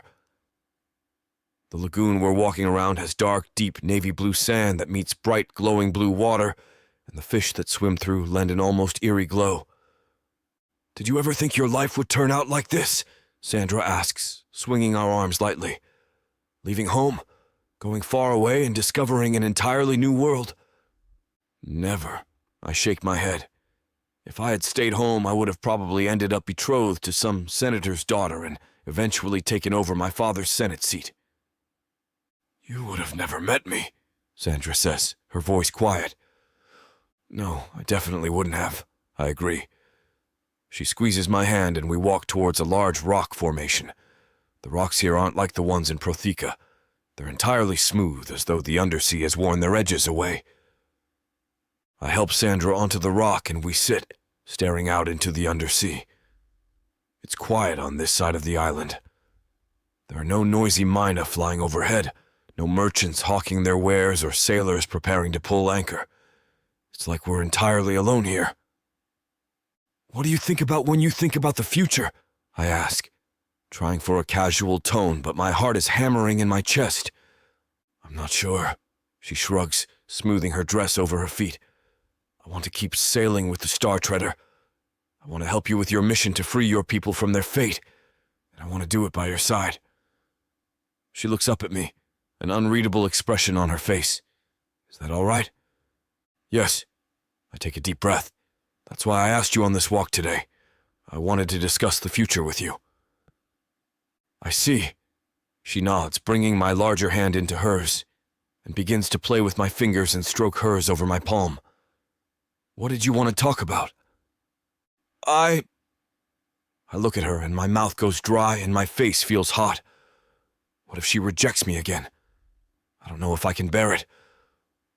But the look in her eyes is unguarded and non-judgmental. This isn't like last time. I swallow and breathe in and out. I can do this. I love you, Sandra, I say finally. I love you too, Trigon. She smiles at me, her face breaking into a wide grin. I love you so much. I was hoping that you wanted to say that. I know that I rejected you last time, but I feel like I've come to understand you and your love for me so much better. It's like a weight has been lifted from my chest. And I've come to realize that the love I felt before was more shallow and based on an ideal I had of you in my head, I say.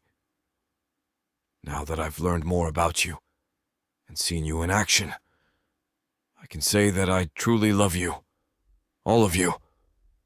I'm done trying to protect you without considering your feelings. You're so wonderful. Sandra rests her head on my shoulder. You and I have come so far from where we were, haven't we? Yes, I agree. And we're on this incredible adventure together. I don't want to be apart from you anymore. That's why I think the words are stuck in my throat, the weight of them making my tongue feel heavy. Will you be my mate? I blurt out. Sandra freezes and then slowly turns her gaze to meet mine. She studies my face for a moment before her grin returns. Yes, I will. Yes! She throws herself at me, hugging me tightly around the neck. You've made me so happy. I feel tears slipping down my cheeks. I don't know how you captured my heart, but you did. I had a whole speech prepared, but I am so caught up in the moment that I couldn't even remember it now if I tried. You make me so happy too, she says, giving me a quick peck. You're so strong and brave, but you're also so kind and gentle with me. I want you to feel good, I say, brushing her hair from her eyes. You deserve all the love. You deserve the world, Sandra. Kiss me, she says, staring at me with a look in her eyes that tells me she wants more than just a kiss. Of course, love. I bend down and sweep her into my arms, kissing her as I pull her into my lap. Her mouth meets mine in a heated embrace, opening up for me to slip my tongue inside and caress her. I move us so we're laying down on the rock, the warmth of the bioluminescent clouds on our skin. Can I make love to you? I ask, breathless as I await her response. Yes. She nods her head fervently, red hair fanned out across the rock. She looks like a sea nymph like this, like a creature of myth and legend. I want to take my time, so I start by kissing her once again, peppering them across her lips and jaw.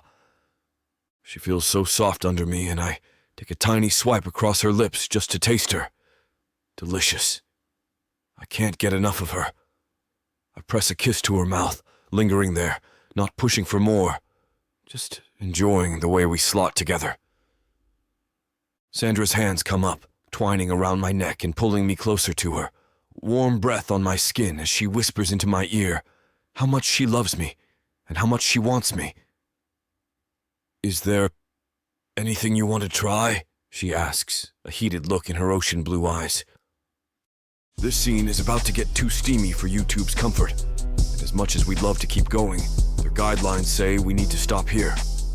To continue releasing these free audiobooks on this platform, we've got to play by the rules. The passion doesn't end here. Visit worldsofprotheka.com to hear the full, uncut version of this fantasy romance, and every daring moment that YouTube can't handle. Use code YouTube30 for 30% off unabridged audiobooks in the worlds of Protheka. Don't let YouTube hold you back. Immerse yourself in a world of magic, danger, and unfiltered passion. Protheka's magic is eternal. Listen unabridged and you'll never want to go back.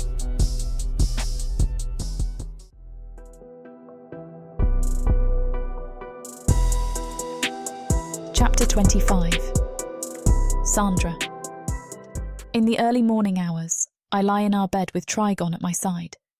I'm sleeping in his quarters on the ship, or perhaps I should say our quarters. I've officially returned to my proper place here with him, where I always should have been. I missed being here, even if I had tried hard to deny it at first. This room and the ship are the closest thing I've had to a home in a long time. Even when I took my own room to rebuke him, it never felt quite the same. I longed for the familiarity of this comfortable space. I look around, taking it in and relieved to be back. It's nothing fancy, but it just feels right. I have many good memories here, and it's an important part of our relationship. If we had never shared this room in the beginning, would I have gotten to know him the way that I do? Would we have learned each other so completely? I had a good, restful night's sleep here in our bed. I fell into a deep sleep almost immediately, reassured and comforted by his presence, not to mention exhausted by the ordeals that we recently faced. But now I'm wide awake and have been for a while. His sleeping form rests next to me, completely oblivious to the way I am mulling over the strange feeling that had taken me over lately. It isn't a particularly complex one, just unfamiliar. I'm content. I had forgotten what that was like. I knew, when I first struck out on this adventure, that it was the hope of something better out there that spurred me on. I didn't want to die at the hands of malice, or even live a life of resentful captivity. I was confident something better was waiting for me, and it was up to me to go find it. I gazed down at Trigon as he sleeps. I didn't know specifically what the better life was that I had been searching for. I never would have dreamed that someone like him would come into the picture, but I'm ever so grateful now that he has. I love everything that we've faced together. It's been a confusing, slightly broken journey, but here we are anyway. It isn't just about my feelings for him, as true and unshaking as they are. I love this journey. I love the ship. I love the friends we've made on the crew. I love the successes and the failures, and everything that the past few weeks is finally culminating in now. Without Trigon, none of this would be possible. He taught me to trust, not only him, but myself. He showed me that I can have the things I want in life, and that it isn't a weakness to desire someone by your side for them. In fact, the two of us together are stronger than the sum of our parts. When we're united, anything is possible. We've proved that, and we will continue to keep proving it. He could have walked away and lost interest the first time that I rejected him, or the second.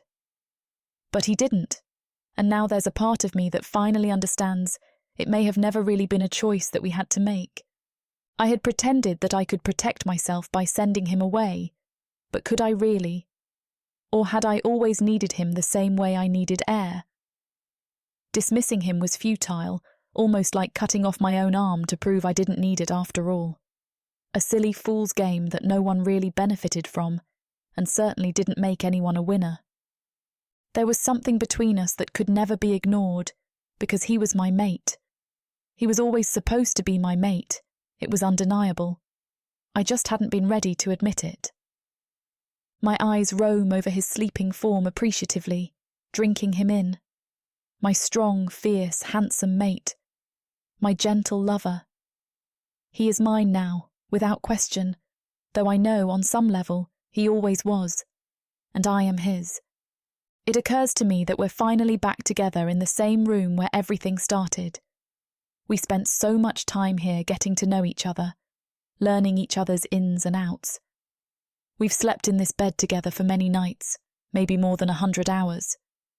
And yet, we've never once had sex in here, even despite the fact that on our very first night together, I briefly thought that we would. I wonder to myself if that counts as irony or not. In any case, I decide that there's no time like the present. I glance to the window, trying to decide if it's too early to bother him.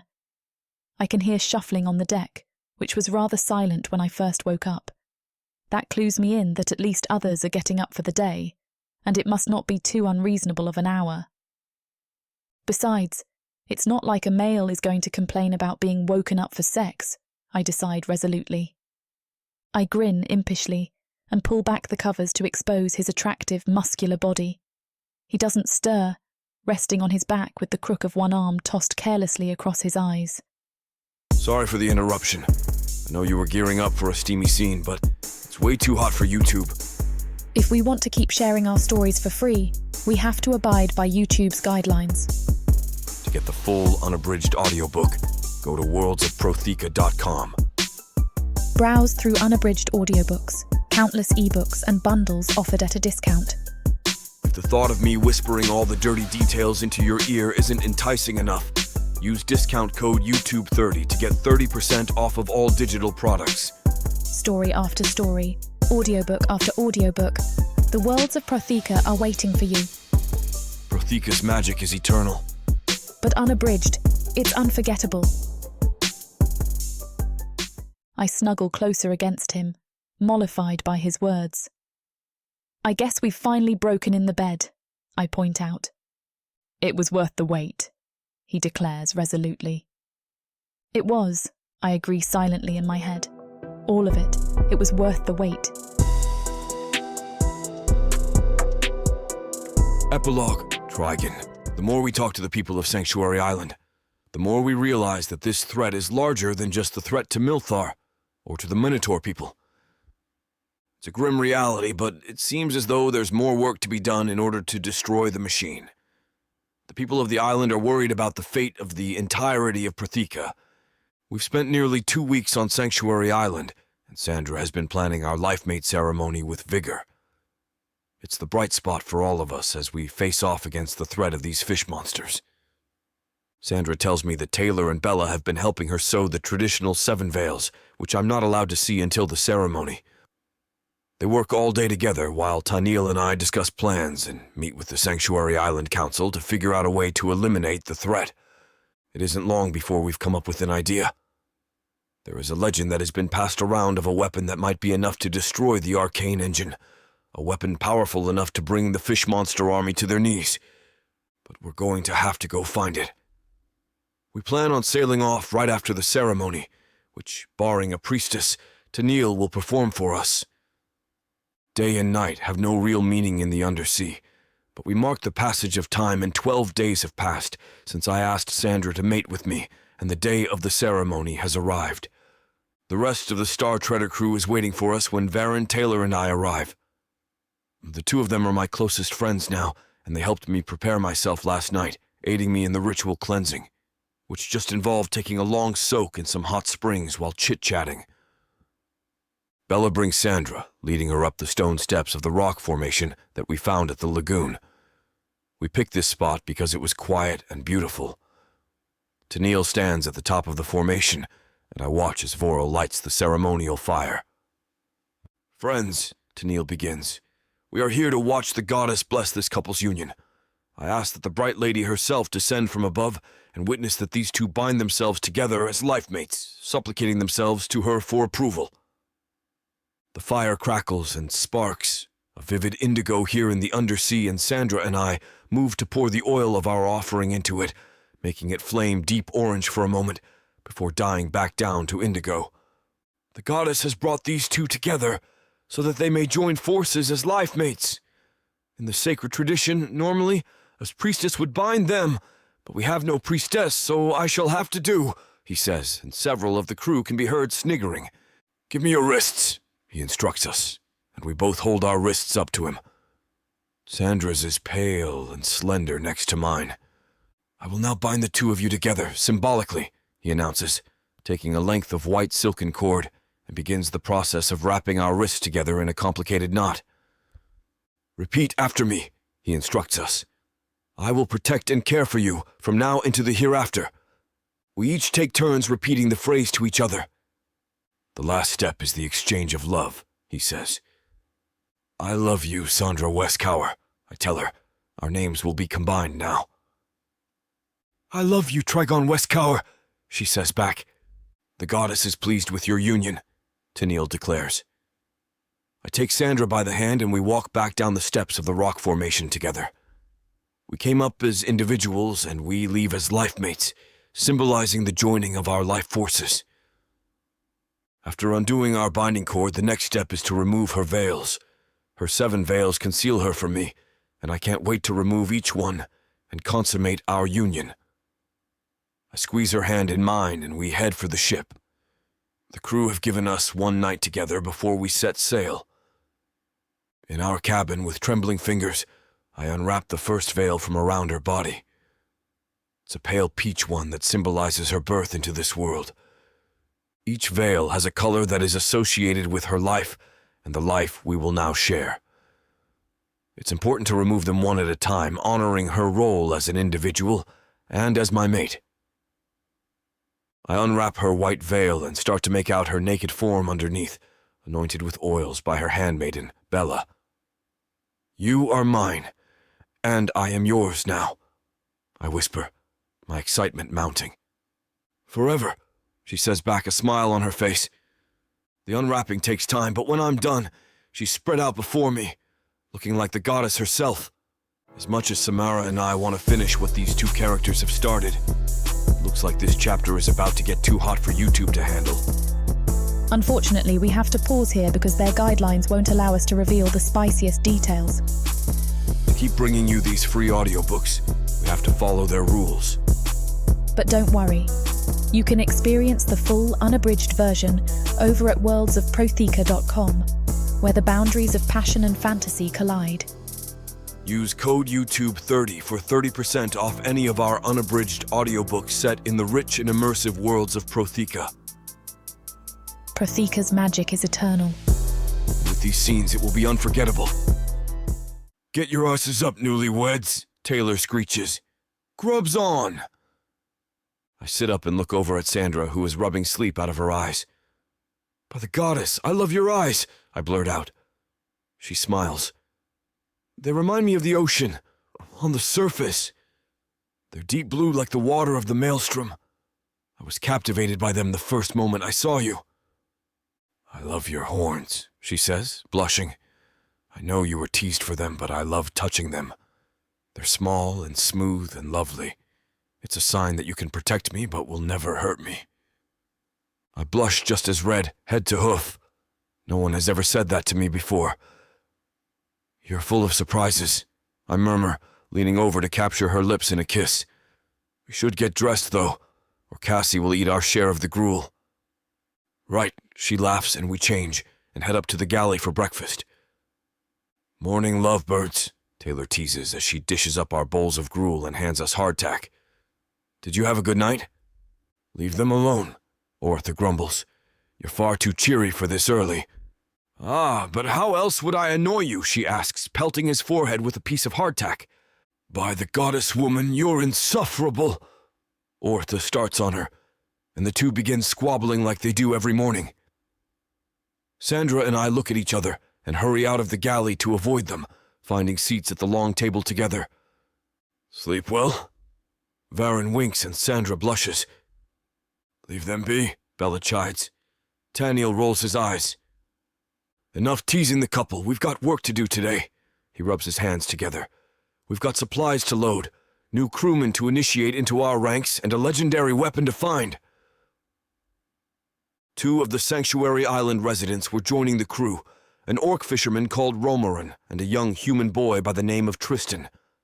They were going to help us find the weapon, as Romaran was more familiar with the undersea than we were, and Tristan wanted to join the crew and leave Sanctuary. The council was putting most of their energy and resources on freeing more prisoners from the fish monster's control, but they agreed to give us supplies for our trip, promising that Sanctuary would always be home for us as long as we needed it. We were now spending the morning loading supplies onto the ship and doing any last-minute repair work necessary.